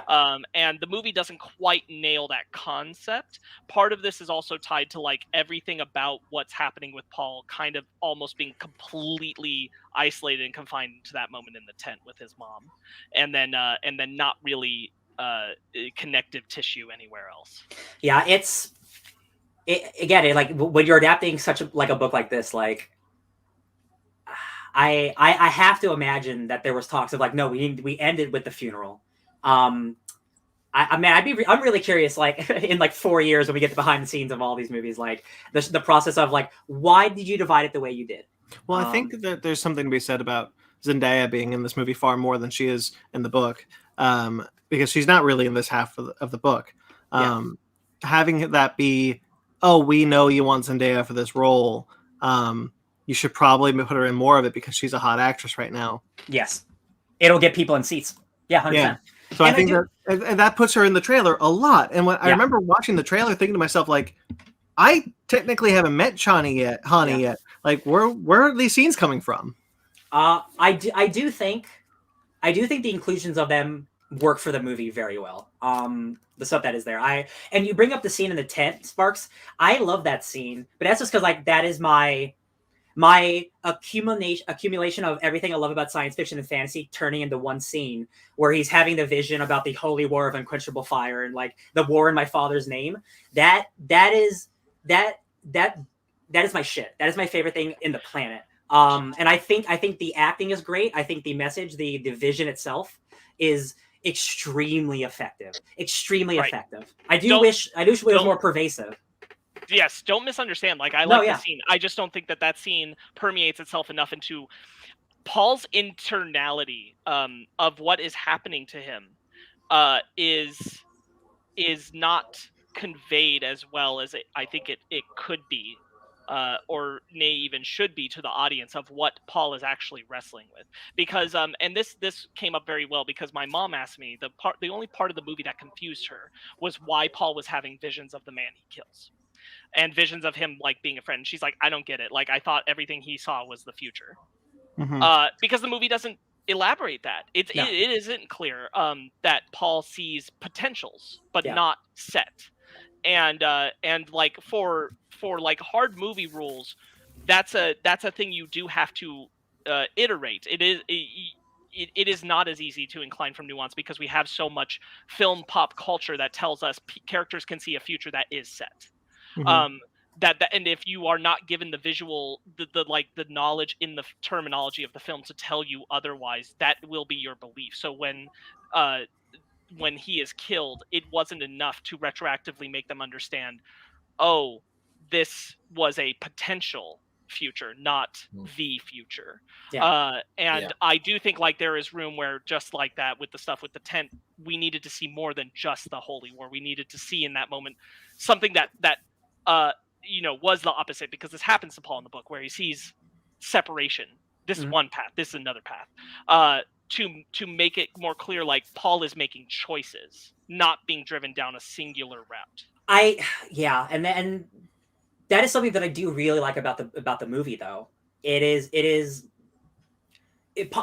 Paul isn't as, he's not as good as he is in the book. Like it's just he doesn't have he doesn't have as much character. Like they strip out, when you translate a book like Dune, it's impossible to translate everything. It is just, there's too much. I think narrowing it down, making it more personal, that's just between them, for the movie, I think it's exceptional. I think it really works. I really do. I think for audience members who aren't familiar with the book, having it just be about them and what Paul sees about his potential with the Fremen, that for the movie, that's all you need. And for me, again, I think that it worked exceptionally well.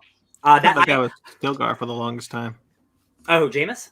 When I thought Jameis was the actor who plays Jameis was Stilgar. So when Stilgar shows up, I'm like, oh, that's not who I thought it was. Yeah. Interesting. I like it. It is just a matter of, I think, the important part of what is Paul's story in the book is that he is aware that he is making choices that decide a burdensome purpose for the future of what's going to happen. Yes. And I don't think that the movie conveys, even by the end of it retroactively, well enough that Paul is actively choosing his path and that he is wrestling with that decision.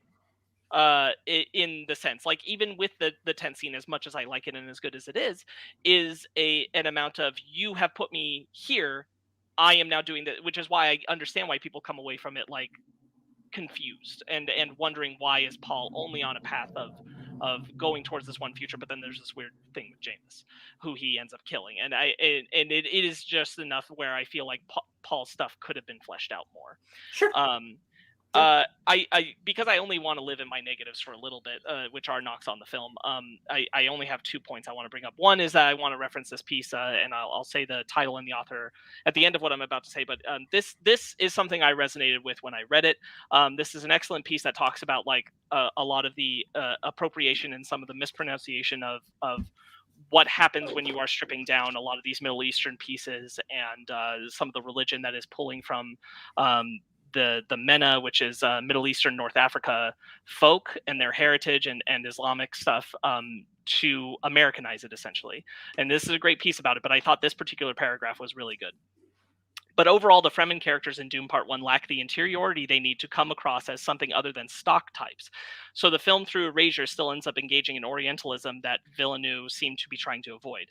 The motivations of Stilgar, Zendaya, Chani, and Shadow Mapes are all murky, and their relationships with Paul aren't narratively clear because so much of their belief system and identity is left nebulous. They are noble, exoticized others, and it's unintentionally telling that Hans Zimmer's score loads up on MENA folk music traditions, but that no actors of MENA heritage have speaking roles among the Fremen. This is a culture used for atmosphere and aesthetics, but approached with no deeper curiosity, which is unfortunate because there is so much that you can flesh out in the Fremen culture. And that piece is Denis Villeneuve's Dune is all world building and no world living, by Roxana Haddadi, over on Polygon.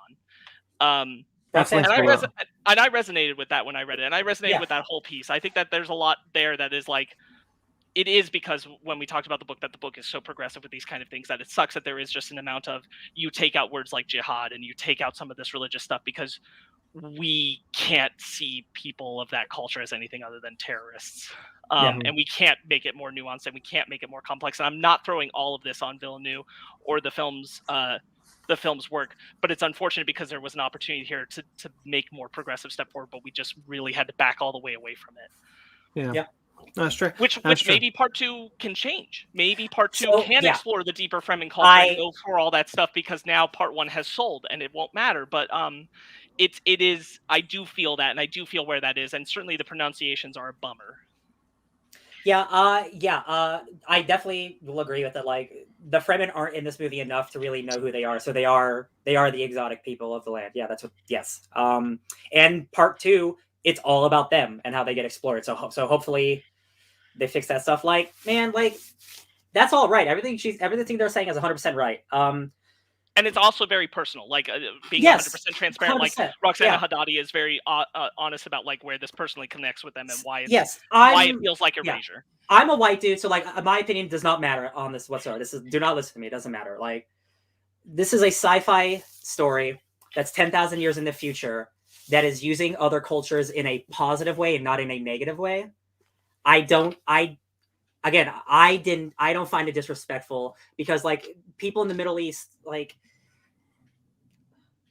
he's taking inspirations for like people who live in deserts, right? And like people who live in deserts wear desert garb. That's not racist, because that's just what they wear. You know what I mean? Like, it's when you're taking inspiration from Middle Eastern culture and then it's on screen, like it's hard. Like, I understand, like, you want to be 100% on level all the time.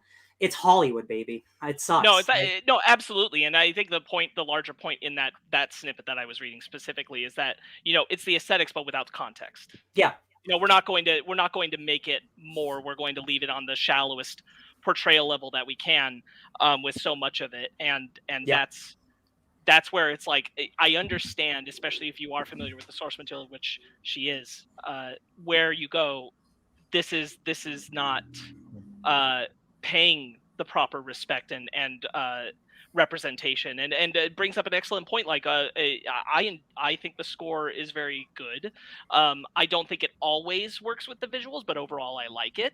But Hans Zimmer is pulling from those vocal cues, while the people who are actually representative of the races that he is alluding to with the intonations of the music are not speaking in the culture, and they're characters who are present but not part of that. And I'm like, this is a fair assessment of how Hollywood works. But you're right, Ryan, it is exactly like Hollywood, but I do think it's an important note to point out. Oh, no, absolutely. Yeah, you brought up Hans Zimmer's score. If you don't mind, I'd like to talk a bit about that.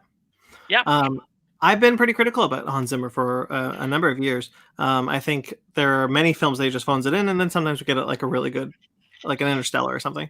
And he, I think for the most part, does a really good job with the score. There's a lot, like, he does use the vocals, and I think that one of the things that I actually really liked about Hans Zimmer's score that worked with the visuals that Denny is presenting is that the film is meant to feel very monolithic. The everything is meant to be big and long lasting and ancient, but in a way that everything is made out of stone. Like, it's not, but it looks at want the stone look of it at all, that so it doesn't look like it's decaying or, you know, whatever. So it looks like a new universe, even though it's supposed to be an old universe. I think the score heightens that kind of bigness in a lot of places that I really appreciated. Yeah, I agree with you, and I want to go a step further to say that there are certain scenes where I think there's maybe one or two times where Hans maybe threw too many times the undulating of the vocals at us, and it maybe should have allowed it to be a quieter moment. But I also think he used it quite well to convey things that are like, this is impactful. What you're seeing right now means something very dire that's coming. The Gom Jabbar is an incredible piece in its own that I want to talk about. But like, there's even moments where, like, even if you aren't familiar, if you're a person who doesn't know the books, that kind of thing, you are watching something happen on screen, and because of how the score is complementing it, you are gathering the implications of what it means. Bagpipes, baby. Even if the visuals are not saying it all, or the story of the dialogue isn't saying it all, the music is. If the visuals of Seleucus Secundus and the Sardaukar army don't do it for you, the Imperial chanting will tell you exactly what you need to know about the Sardaukar.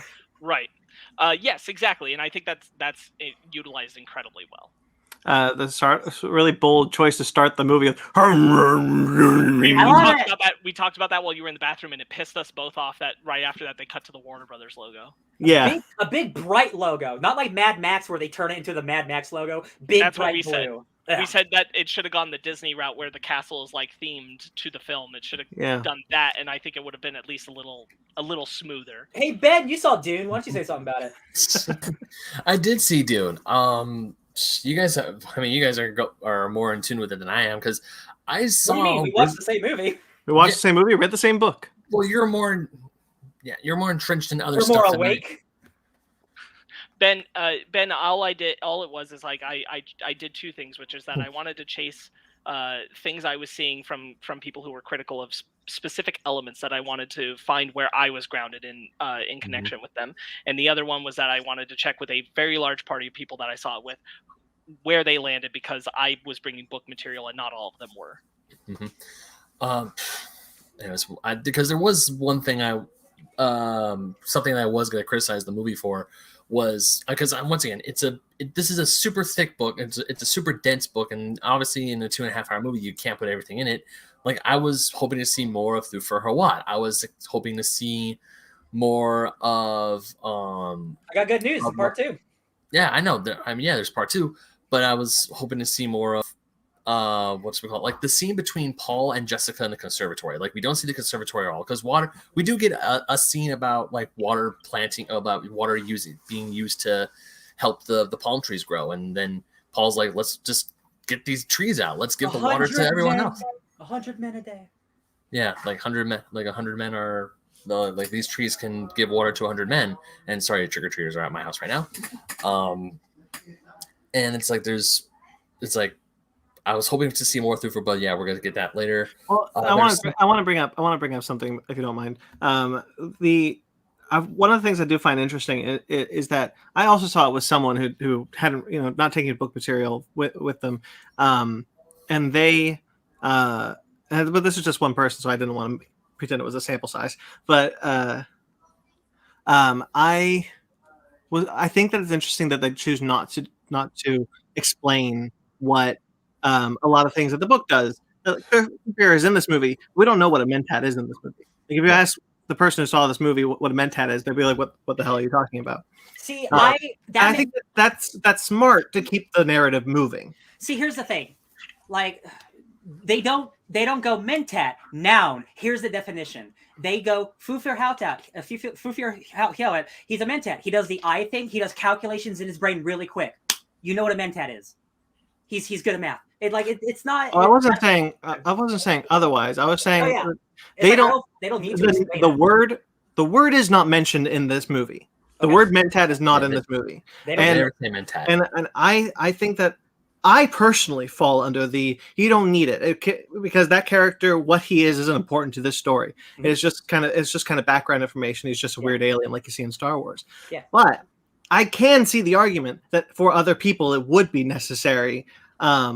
Yes. I personally don't agree with that, but I'm kind of like saying that I get it.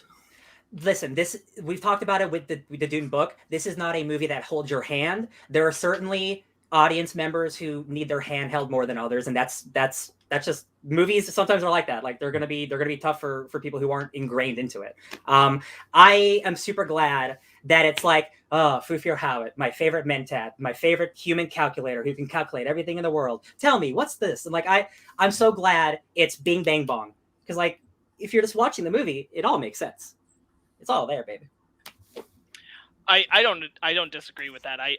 My struggle, and I think the stuff for newer audiences to the material and everything is the concept of what Paul is weighing him inside of himself, and how that relates, and the concept of like what him going through the culture of the Fremen at the end means. Like, I don't think that's conveyed as well as it could, and I do fall back on, this was my other like really really major one, and it's one I feel pretty strongly about, I guess, is that I just truly feel like Jessica should have been a more like if I could have one character who was done more service, it would be her. Because I think that people come out of this movie and most people came away saying that Duncan, Idaho, or Kynes were their favorites, and I get it because they had the most, I think, emotionally resonant stories in the film. Jessica has the most emotion out of any character in this movie. They had the most for you to be able to connect with, but I don't think that Jessica was given all the service she wanted, and I do think that, like, because I know that it threw a lot of people, like, they didn't get that Jessica was like the progressiveness we talk about in the book, like about like Jessica having been a concubine and like why her and Leto aren't married. I don't think that the audience needs to care about the Duke too much, but they do need to get how much Jessica does. And I don't think that the movie conveys that. Sure, I can understand that. I don't think it comes all the way across. I think that having talked with a lot of other people that feel the same way, and I do think that a story element that could have been there, that I think would have been actually very clever of the film to have done. When you're watching the movie and it has the betrayal moment with Yue, if we had the same bit from the story where Hawat was suspicious of Jessica. Mm-hmm. For the audience, it's the inverse of what the book did. The book told us who it was, like, well in advance. If the audience thinks it's Jessica up until the moment he bends down, that hooks them in and has this suspicion on Jessica that everyone's now able to, like, sympathize with her on. And I think that would have gone a great mileage to making her the emotional core of the film that maybe it needed. I kind of wish we had the scene between Hawat and Jessica from the book where Hawat is like kind of like, "Hey, are you not a Harkonnen spy?" And she uses the voice on him, and it kind of straight up shows him that it's not Jessica, and scares the living crap out of him too. Mm-hmm.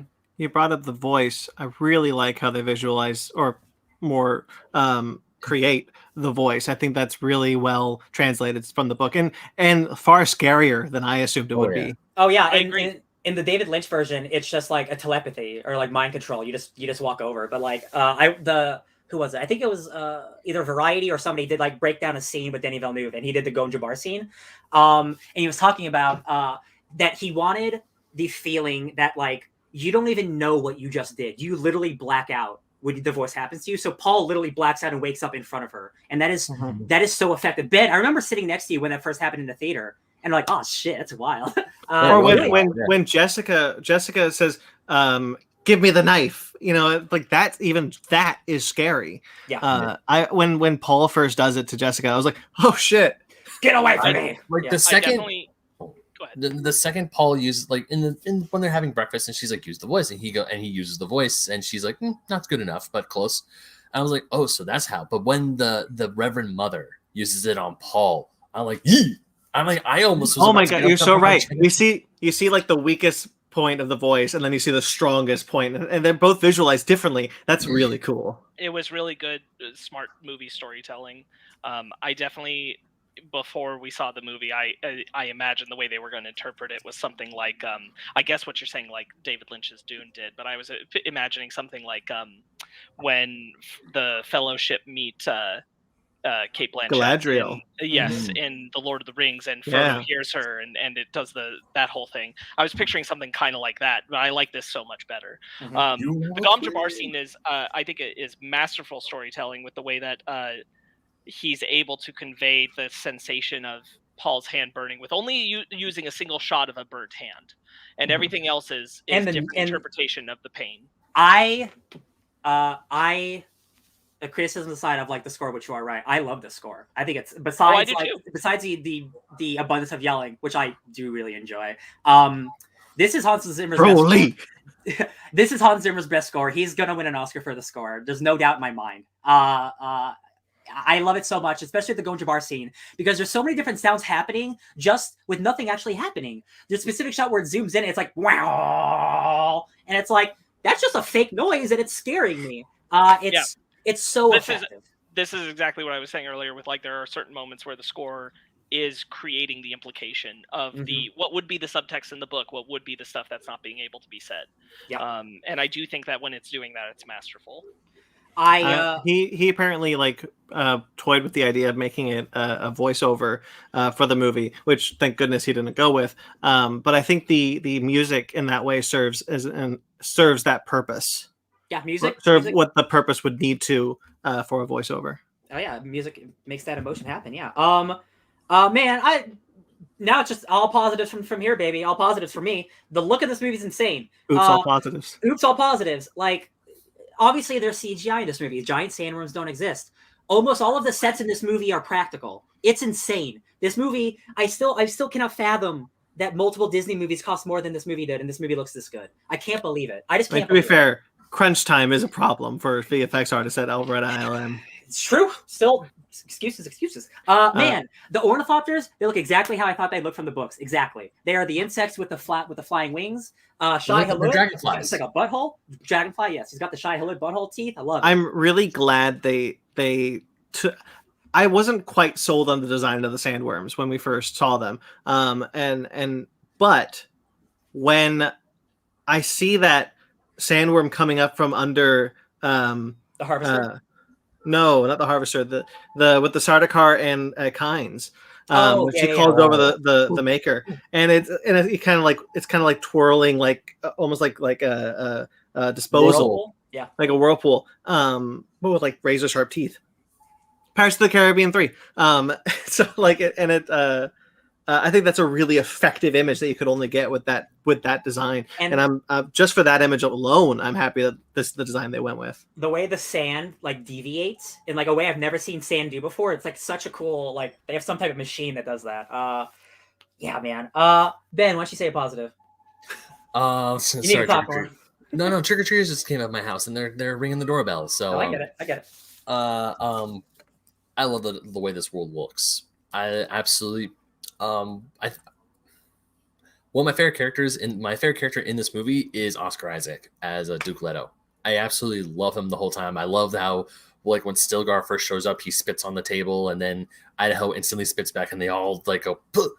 I thought that scene was hilarious. That scene got laughs in my theater. I'm so happy. I didn't expect it. It did get laughs. I laughed. Yeah. But Oscar Isaac was just. I mean, he was in the movie for very long, but it still hurt seeing him like.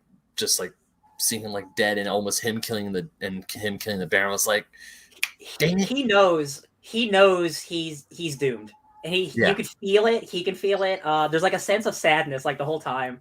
And obviously, if you read the book, you know, but like even in the movie, like it just feels off the whole time with him, and it's like, man, it's not gonna end well. The Baron design, the prosthetic work they do on Skarsgård is so disturbing. When he's eating the food is so gross. I really like how they visualize it with the hover, with like the kind of hover spine that he's suspender. Got. Mm-hmm. I think that's all really cool, really well visualized.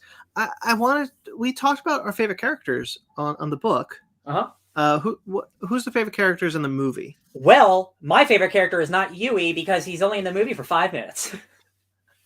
And he still serves the exact purpose that he does in the book, just a way less. In the movie, I think it's Duncan Idaho. Mm-hmm. Like it's an easy answer, but like really like he has such a presence. And he's like, "Am I the only one having fun here?" And like, yeah, you kind of are. That's the bummer, I think, in Gurney, that Josh Brolin's not given the opportunity. I think he needed the song. I think he needed a song. I like his scene, but he needed the ballast set. Yeah, he needed more of a moment with Paul to show that he has a not the same but similar relationship with Paul that Idaho has, and you just don't get that, and that sucks. Like that's just a bummer because like Gurney is a character like rife with potential, and Josh Brolin's an incredibly talented actor, and they needed something to like separate him from the crowd. I think. Yeah. Maybe potentially. More Gurney in the second movie. Who's the second? Well, yeah, absolutely. Like, no, this is for the audience. Yeah. I mean, like, if we get him, you know, more, but I want that. I do understand where a lot of people come out of this film feeling like everybody is kind of on a very dour, serious tone. Yes. Every single character, and then there's Jason Momoa, and like he's the only thing that's not like that. And I'm like, you know, and it didn't have to be that. But here's that also I will push back a little because like not every movie has to have jokes in it. Sometimes movies can be serious. It's not about jokes. It's about good lord, like just having a smile moment between Gurney and Paul. It's not about necessarily jokes. It's having like that relationship connection. I personally found throughout the movie there was enough small bits of humor and emotional to like Denis Villeneuve is a very, very serious filmmaker for sure. To Sparks' what Sparks is talking about, there's only one scene where Gurney smiles in the whole movie, and I think that's the only time that Josh Brolin actually seems like he's enjoying his time on the movie. Not to say he's not. No, his scene his scene with Paul when he's training, where he's like, "They're animals." I think he's really good in that scene. No, I'm not saying he's not. I didn't even mean to imply that. That's what I meant. But there is I'm giving kind of Sparks an example for what he was saying is, it's the scene where he teases Paul for being late to like the war meeting, and that's like the only time that he gives him like what Idaho does, like, oh, you're growing muscle, like that kind of like banter with this young protege. Yeah, I think they didn't. I don't think they wanted to have two of the same character. I think. Which was kind of the problem. And I get that. I get that. I just think there was a way to still make Gurney feel not as much like another Hawat or another stand-in for the Duke. Yeah. Because I'll put it this way: in the film, like he just feels like Piccolo standing next to another Piccolo. And I just think that there was a way. And again, like I think even just having him sing a single song gives something more to make him separate. Yeah. I want to say my favorite character. To kind of mention this point first, I think for the most part, and I won't discredit anything that you guys have said on, because I think for the most part, Denis Villeneuve does a really good job of updating Dune for the 21st century. It does feel more like a more modern story, much in the same way that Lord of the Rings did when it came out. Very similar kind of updating to, it's keeping the same core of what had come before in the 60s, but updating it for a more modern sensibility. I think for the most part, they do that well in the characters, but the one who gets it the best is by far Duncan Idaho, because he feels like Jason Momoa's got this locked down. Lovable badass, goofball badass. Like nobody's occupying that space right now. And he's just like, that's all I'm ever going to be is the goofy badass. You know, I can kick your ass, but also I'm down to have a beer with. Mm-hmm. And I think that works. I think that works for Duncan in general. I think he's well cast as Duncan. I think Duncan gets a really cool action sequence. Also, I really liked what they did with him, making him my favorite character in the movie. I got a negative. It's not like a super negative, but like now that I've seen every Denis Villeneuve movie, he's run into the early action movie Chris Nolan problem where a lot of his action is very floaty. There's not a lot of actual impact or weight to his fights.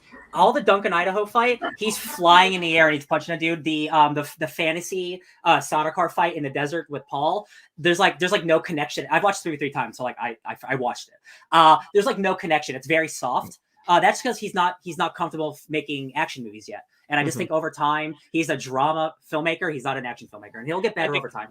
I think you're right, and I think he's benefited a lot by being able to go out wide and let you imply the action through the use of the shields, which the shields are visualized incredibly well. I think they're really cool and one of the best, like, well-told things because you get the concept of the red and the blue so quickly, and so you know when like a hit is serious and when a hit isn't from far away. Yeah. And I thought that was very smart, but it is a way that he's able to obscure his lack of contact action.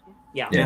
There are certain fights like smaller skirmishes that are good, but like when you really focus on character action, it's very floaty. Like there's a specific shot like where Duncan just like flies in the air, and I'm like, this whole movie's been very serious until this moment. There's a bit where where he's flying on the ornithopter, being chased by a laser beam. Where I'm like, did I just walk into a different movie?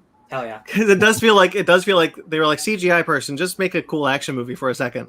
Yeah, I think it looks really cool. Yeah, Denis Villeneuve, despite making a big sci-fi movie, not interested in CGI at all. Yeah, they're not my favorite characters, but I do love their performances. I just love how they present themselves. Are Stellan Skarsgård as the Baron, because he's just like repulsive. He's hideous. It's just you see him on screen and you instantly know, like, oh, you bad guy. I do not like you. And when it's a gift, not a gift. Yeah, but also, I can't remember his name. He's the guy from The Flying Dutchman's coming for you, Jack. Oh, wait, wrong movie. Sorry. David Dastmalchian, the Polka Dot Man. Yeah, Polka Dot Man, and Baba Yaga from Ant-Man and the Wasp. But he's having a good time. Have you seen his tweets? Like, I love this. Yeah, He's so I good. love him as a Piter? Peter Piter. Piter. It's Piter, Piter. right? Yeah. I mean, yeah, he's only in the movie for a hot second. He's only in the book for a hot second, but just looking at him, and also I kind of like how the Mentats have like this little tattoo. They on have their bottom stained lip. lips. That's their Yeah, they have stained lips. design. But just looking at him and just seeing him, just you can tell he's just a slimy guy. His eyes like blink in like different directions. Like, oh man, I just love how those two. It kind of bums me out because even when I was reading the book, I was hoping to see more of this character because he's like, "Oh, my beloved Mentat is gone," and I was like, "That was quick." I was hoping to see more of this guy, but at the same time, He was poisoned. Yeah. Oh, the poison scene was actually really good. However, here I lie, here I remain, baby. Like even the Baron who put his shield up right before he went to the Duke, and that saved him from the poison. But everyone else just like drops dead. It's like, I'll tell you what. Huey being my favorite character from the book, I was like, it bummed me out that he wasn't in the movie more. But my favorite scene in the book is the tooth scene.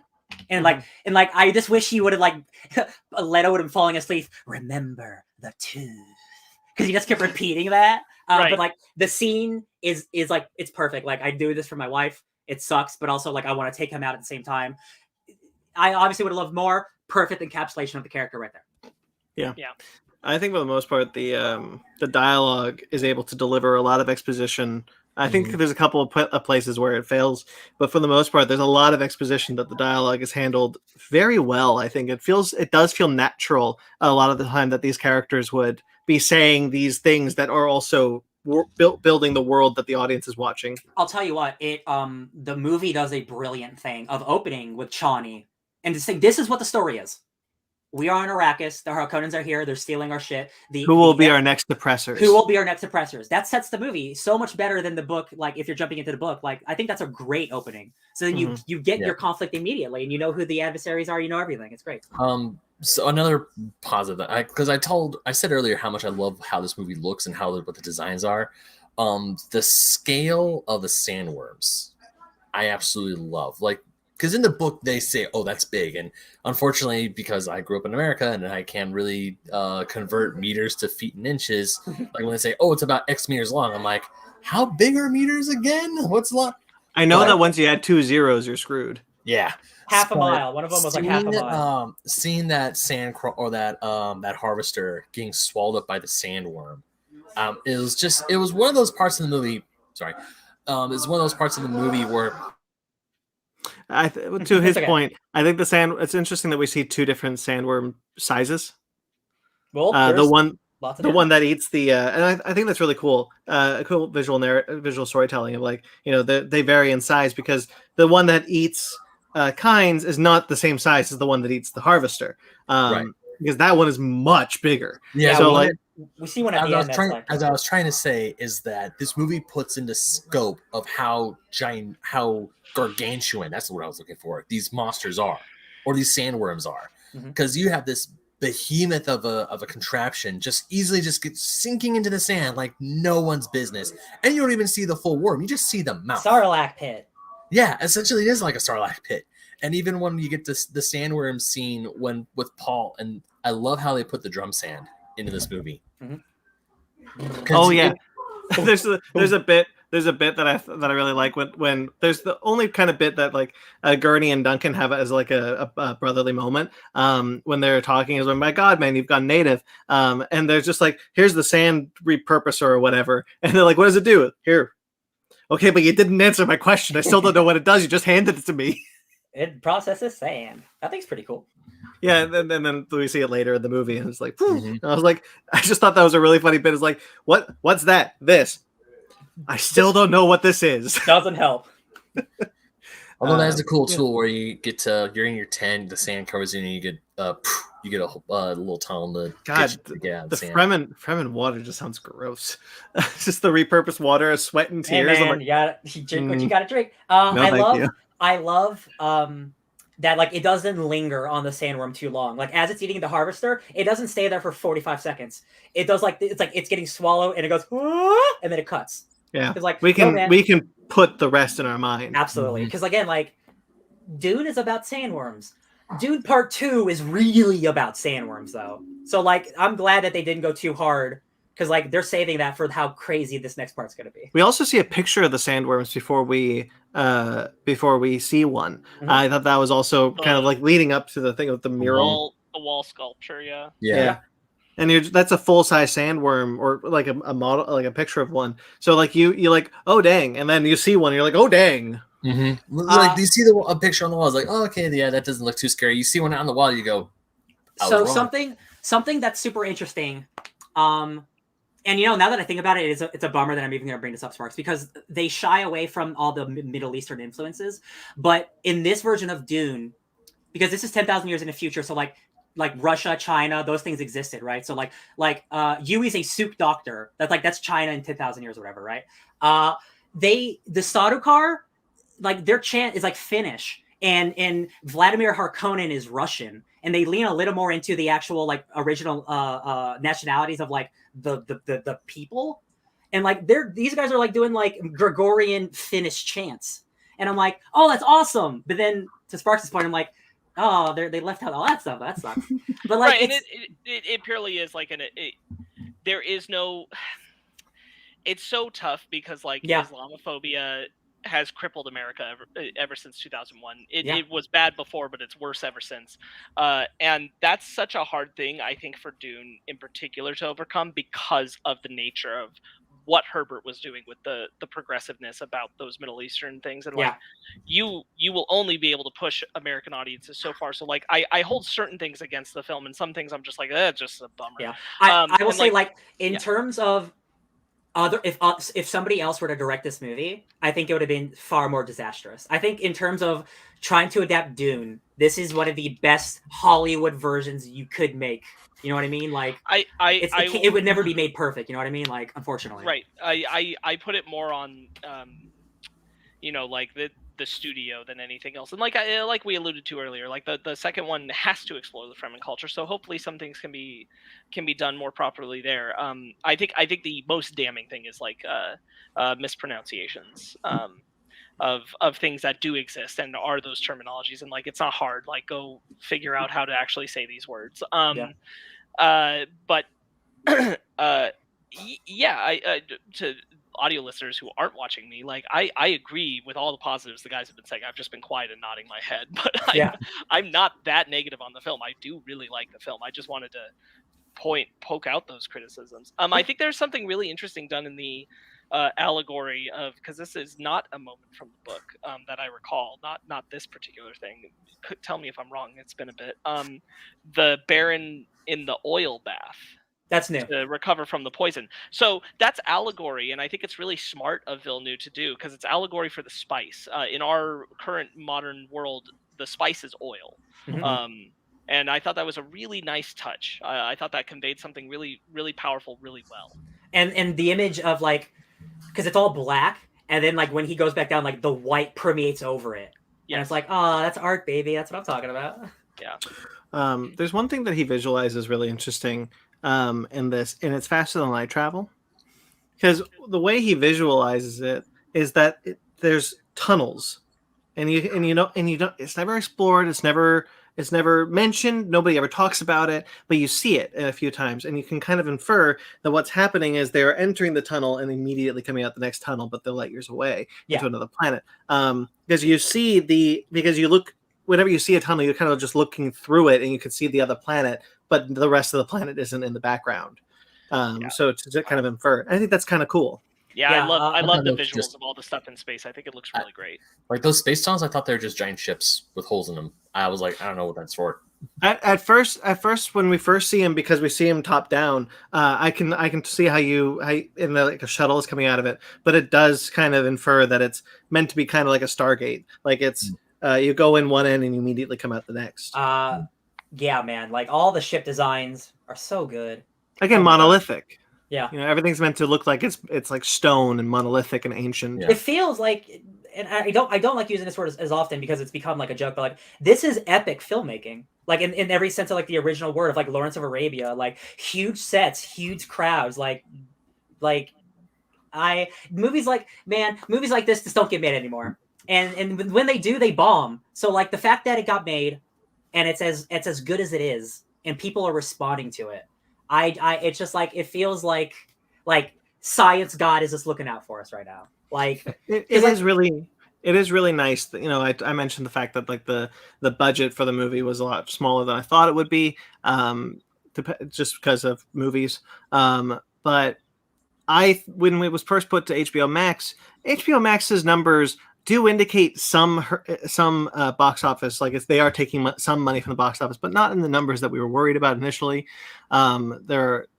But we were kind of worried that Dune would suffer the most because of the property being not as well known, or HBO being just like an HBO Max movie. But knowing that it only cost 160 million, that repurposed that restructured everything. Like, it doesn't need to make that much in the theater to be considered a success. It actually didn't cost that much. And again, like putting Chani in the marketing and the movie, and having it be one of the biggest celebrities on the planet right now, Zendaya, and Timothée Chalamet. Like, everyone in this movie is every one of these people would be leading their own movie. The whole cast is A-list. That alone, kind of like Fast and the Furious, will bring a lot of people just by how diverse and how big the cast is. The fact that it's also a good movie, and it's something that not a lot of people have seen of recent. Like, again, hardcore science fiction that's this dense and this like good, it doesn't happen that often. So like when it works, people respond to it. Like, again, like Lord of the Rings, Star Wars, like when these things work, people gravitate towards them. I just looked it up, and John Carter cost almost twice of what this movie cost. Yeah, I bet it did, because Disney. Yeah. Disney. What do they do with all that money, man? They're Disney, I like that movie, but good Lord.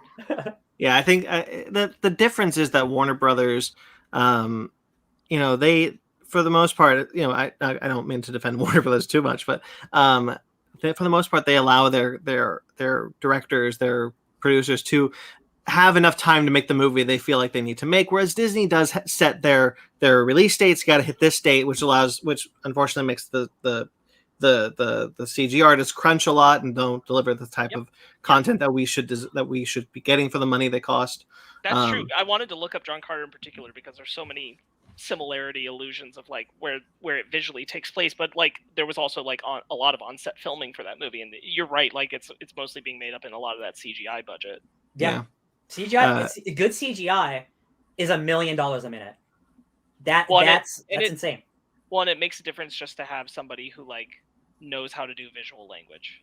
Mm-hmm. Yeah. And Villeneuve, on top of everything, 100%, that's the number one go-to of high praise for him, is he knows visual language more than anything else. Yeah.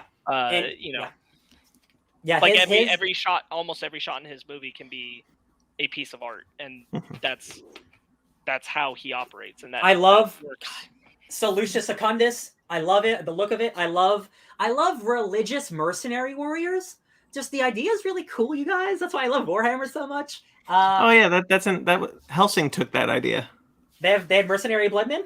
No, they have religious mercenaries. Hell yeah. It's a cool idea. Sandworms are cool. Kynes. Okay, I think Kynes works in this movie. They do an interesting thing where they don't differentiate between Liet and Kynes. From the beginning of the movie, they're just the same person. Because in the book, you don't know that they're two different people. Or they're the same person, I mean.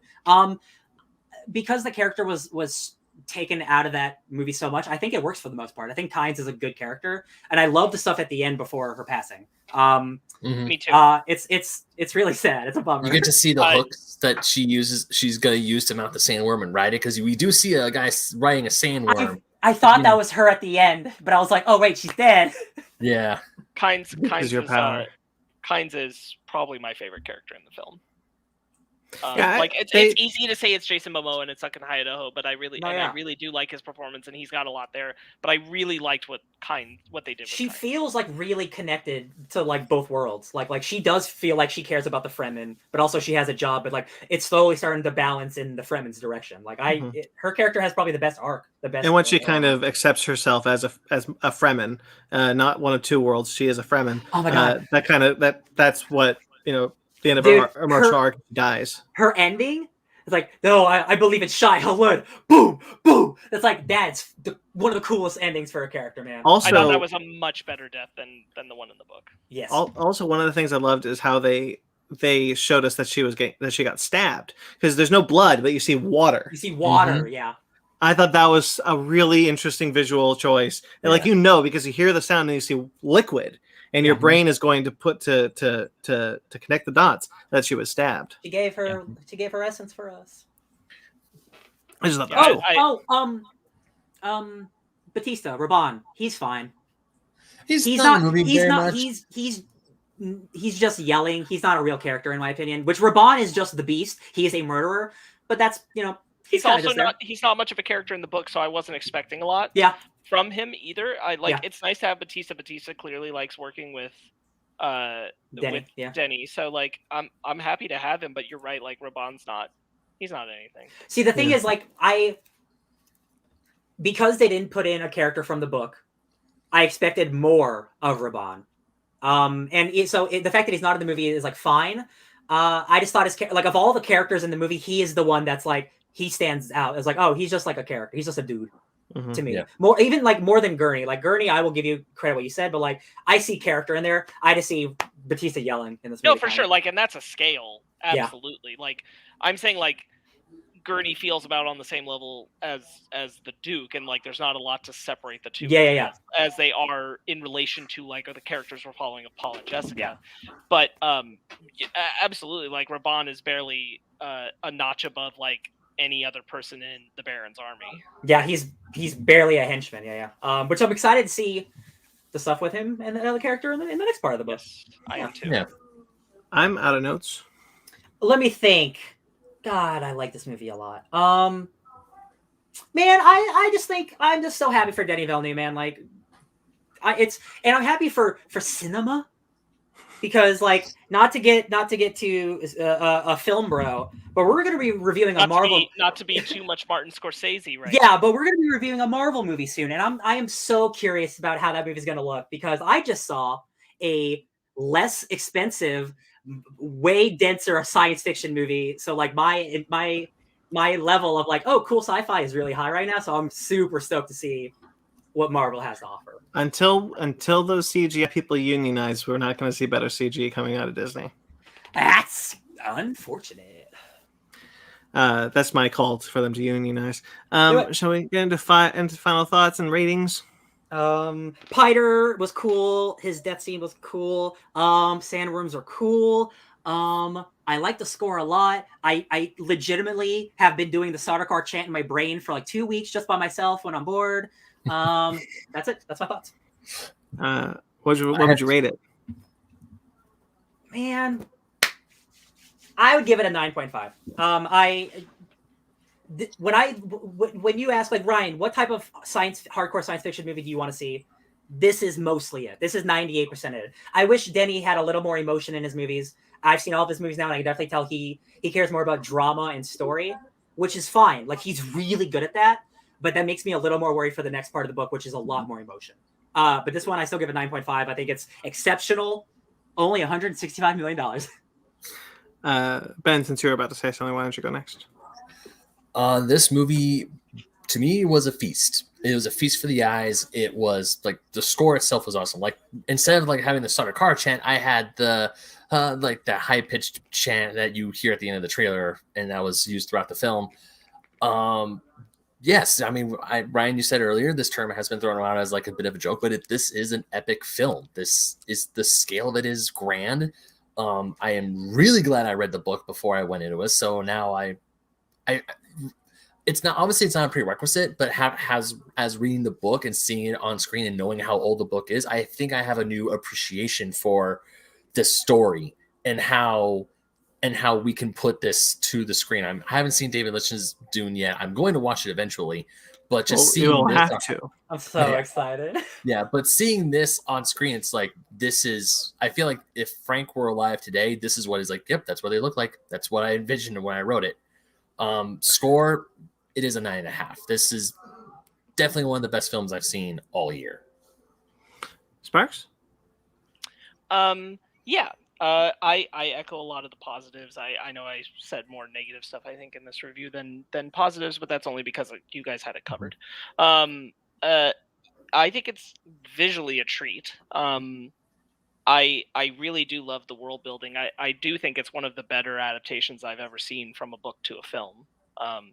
I'm struggling to think of one that isn't The Lord of the Rings that I thought was more accurate while Maze also Runner being its own.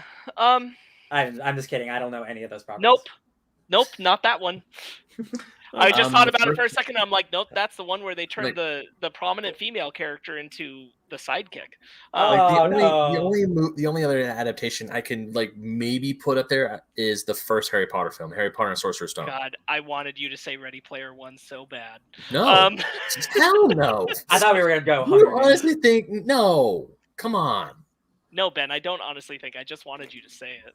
No, for the joke, for the gag.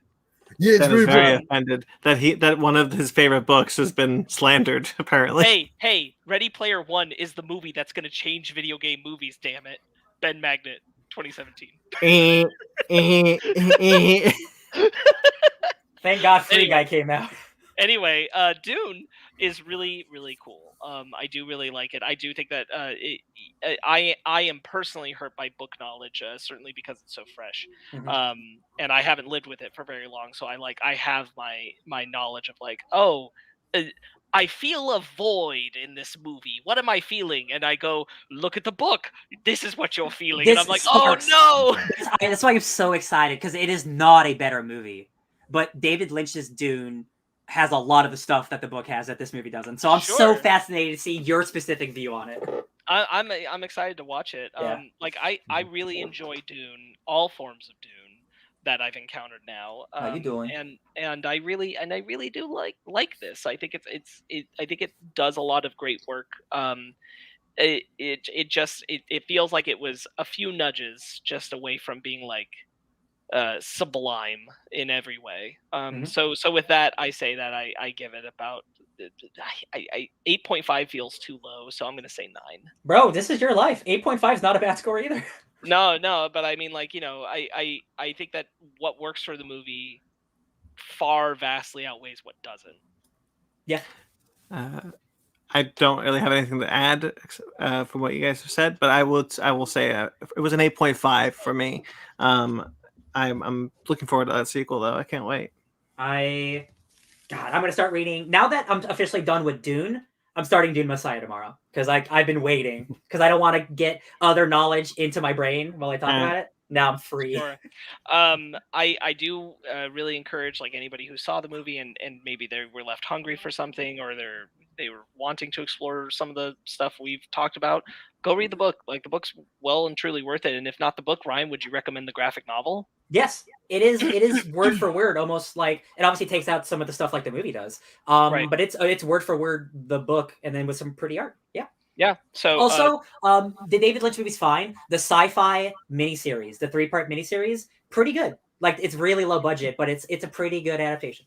I didn't know they did it. I didn't know sci-fi did a 3-part. And they made Children of Dune, starring James McAvoy. Yep. I skipped a lot. And also, as is in our show notes, the piece I referenced on Polygon from Roxana Haddadi about Denis Villeneuve's Dune. If you're feeling like something that you want to explore, I highly recommend it. It's a well thought out and earnest piece. Should we get into our book club then? It seems like it's that time. Yes.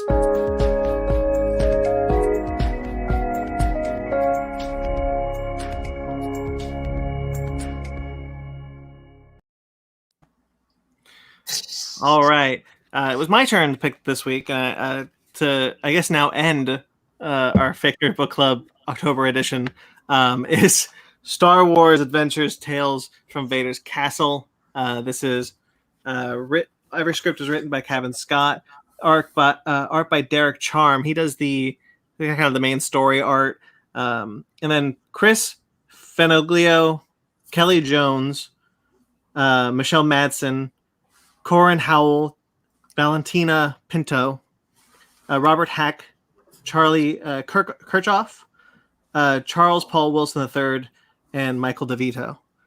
They do all the other stories because this is an anthology. It goes through different stories, different kind of horror-esque stories in the Star Wars saga. So what do we think about this guy? Ben. Okay. I've talked a lot. I gotta stop.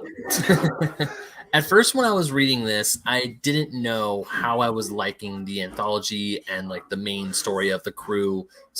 Going through Vader's castle.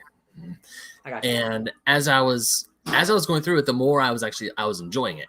I felt really bad for Scrit, the little bug guy, because every time they're like, "Let me tell you a story," it's just another horror story, and he's like, "Can you?" I love the line. I want to say it's like issue 4, where he's like, "Stop telling me these stories; they're not helping."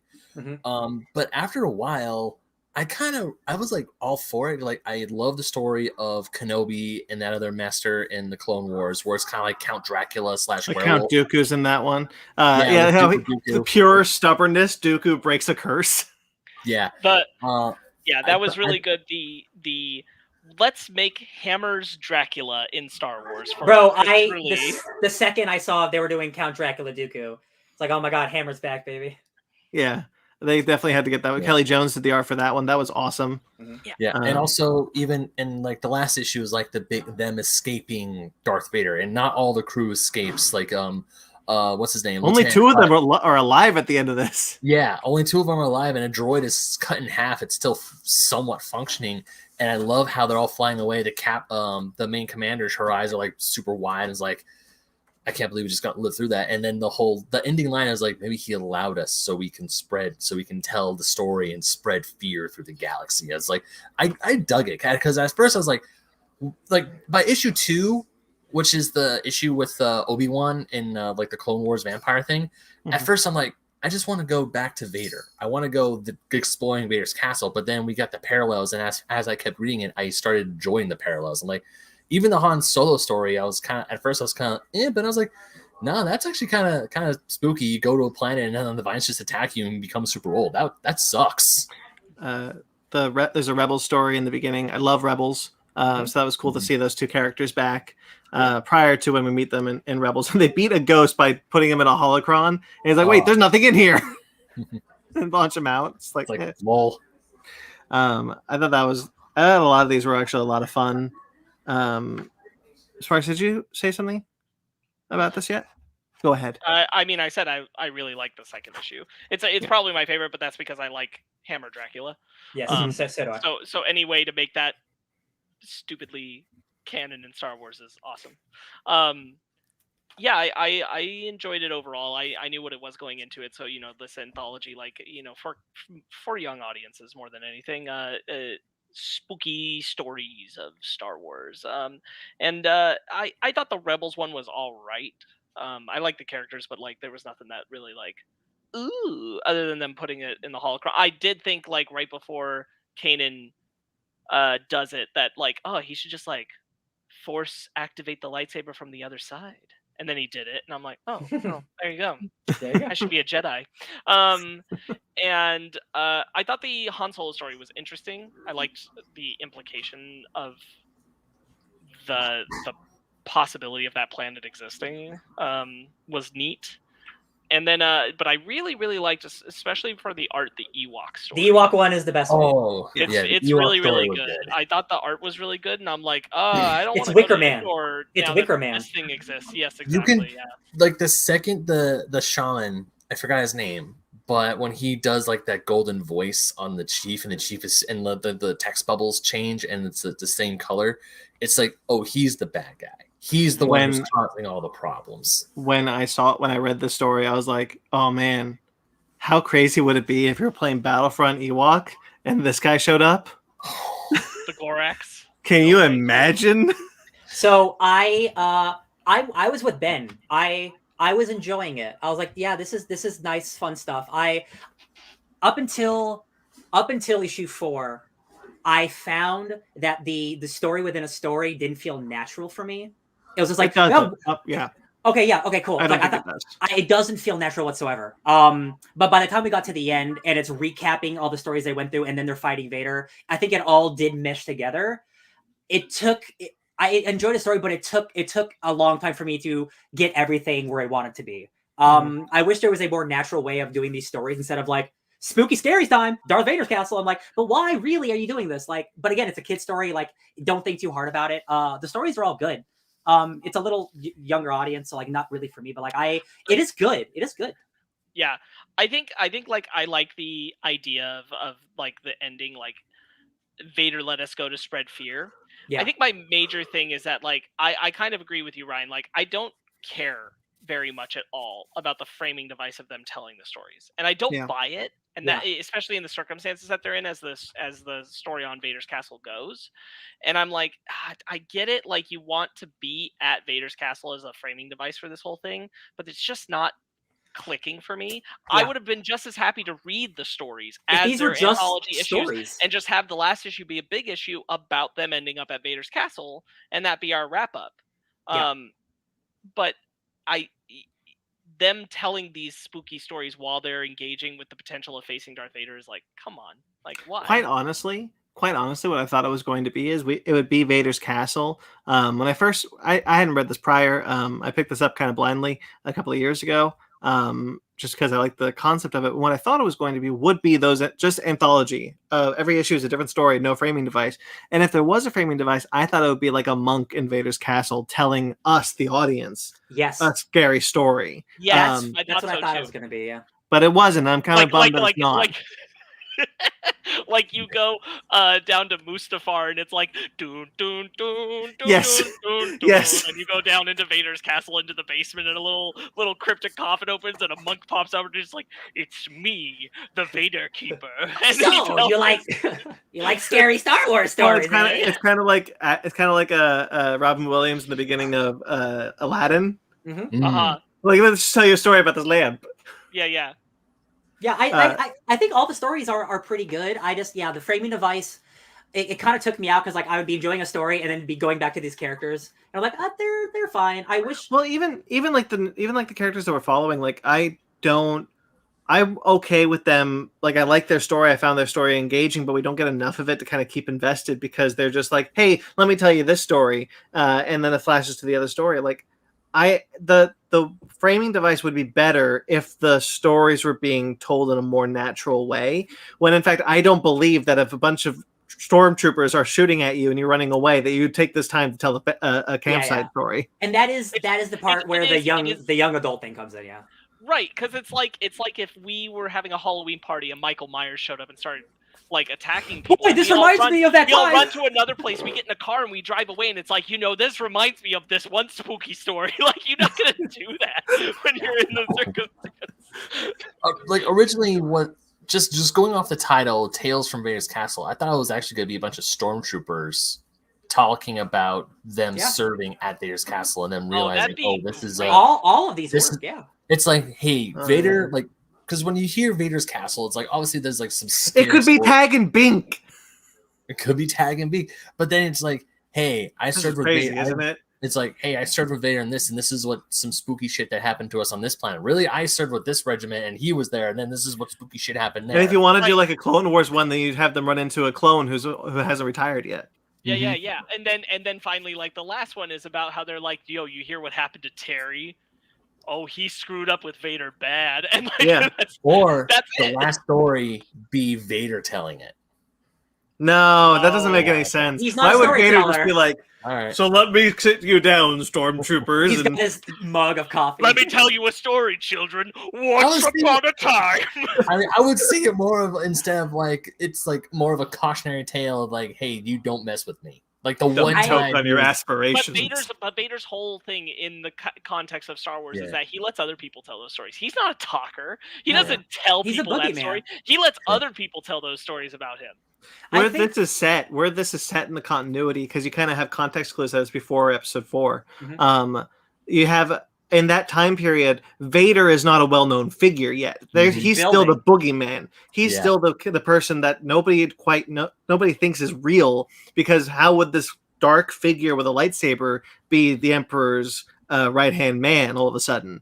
So like that's what we see him in Rebels. When he's in Rebels, everyone's kind of like, what the hell is this thing? Jedi Fallen Order, he feels like a force of nature in that game too. Like, definitely. I think what could have worked for me, like, all of these stories are good. I think if it spent 4 issues getting to Vader's castle and they're just telling stories before they get there, and then they get there and it's a scary story, I think that would have just been nice and simple. Oh, like stormtroopers and like getting ready to go to Vader's castle for a shift and just be like, hey, you heard? What have you heard about this place? You think Vader's scary? Let me tell you the story. Then they actually get there like, no, this is scary. that's very much what Ben was saying, is like having it be stormtroopers who are working there, and I think that probably is the best framing device, is something like that. But yeah, it's just the only weak part of the comic to me is the framing device that we're having to jump back to, and I'm like, I love that Ewok issue. I can't believe that's like, this is like a kid's Wicker Man. It's hilarious. I liked the Count Dooku Obi-Wan vampire one for its campiness, but I love the Ewok one because the Ewok one actually did scare me, because I'm like, who's the villain here? And then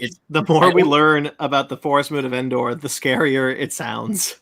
Battlefront 3. Gotta go play that zombie mode again.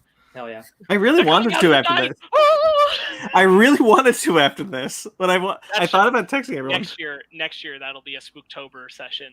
It's gotta be. The little Ewoks coming up on us. Oh yeah.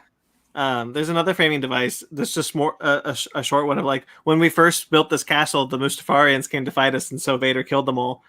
And then that's the kind of like this priest being like, so Vader's scary, you probably shouldn't mess with him. And like, again, like I like the stuff. Like if that were like the whole thing, I was expecting a more Empire evil centric like telling device than what we got, which is fine. Like I still enjoyed all the stories. Yeah.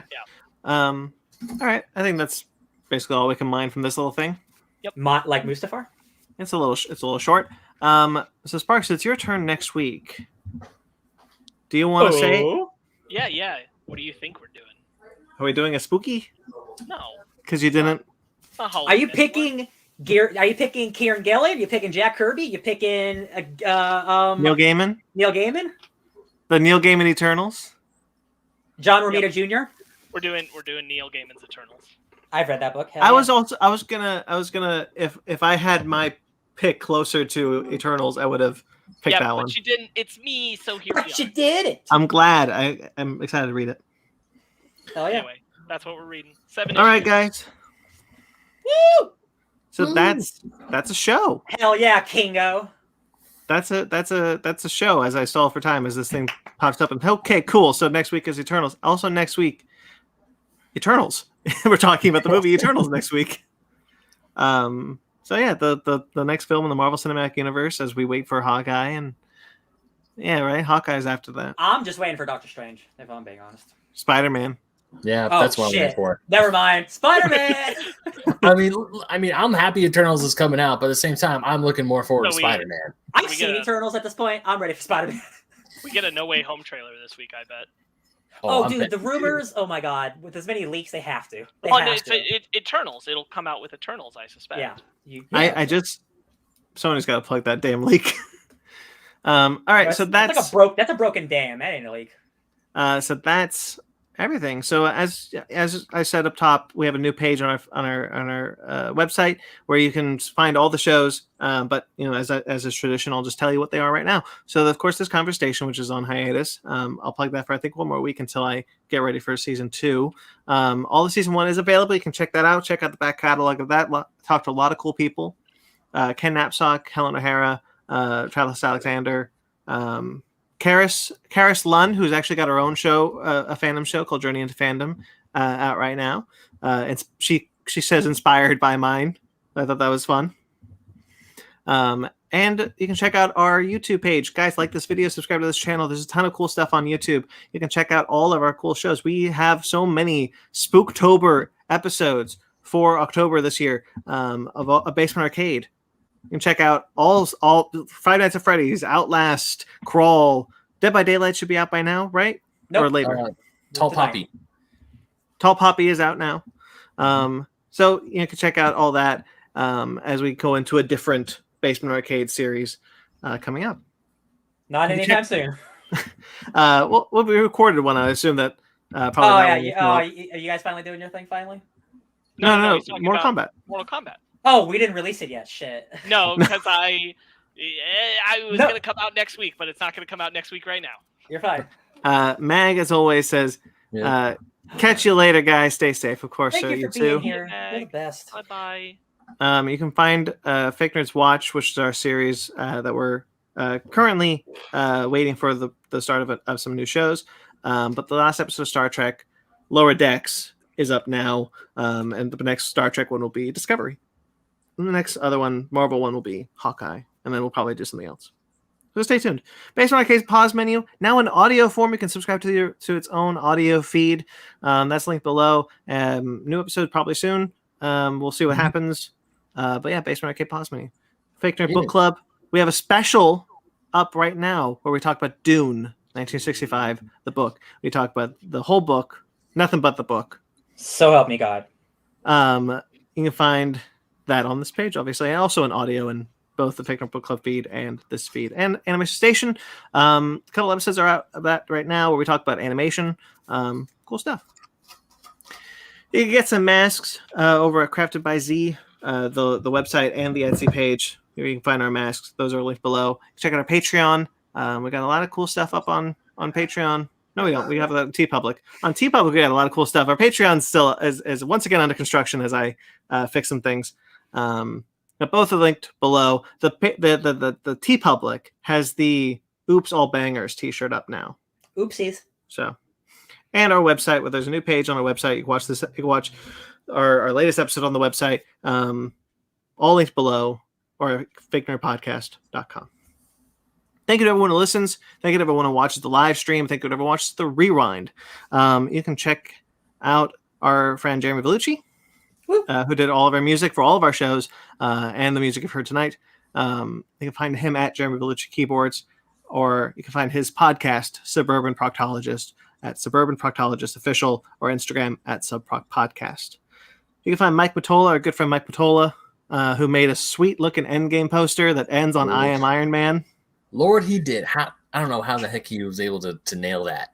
That was really cool. You can find him on TikTok and Instagram at Mike Matola.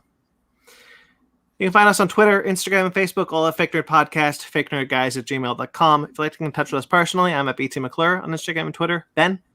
You could find me staring down at my cat, who's apparently going absolutely crazy right now, at BenMagna27 on Instagram and Twitter. Yeah, she was like, we have a cat tree word and I recorded, and she was like running around, scratching the whole thing up. That's what cats do.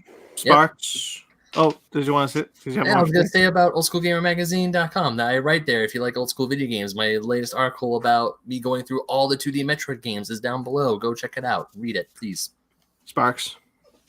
You can find me wishing you a happy Halloween at Sparks Witty on Instagram and Twitter, SPARKZ Witty.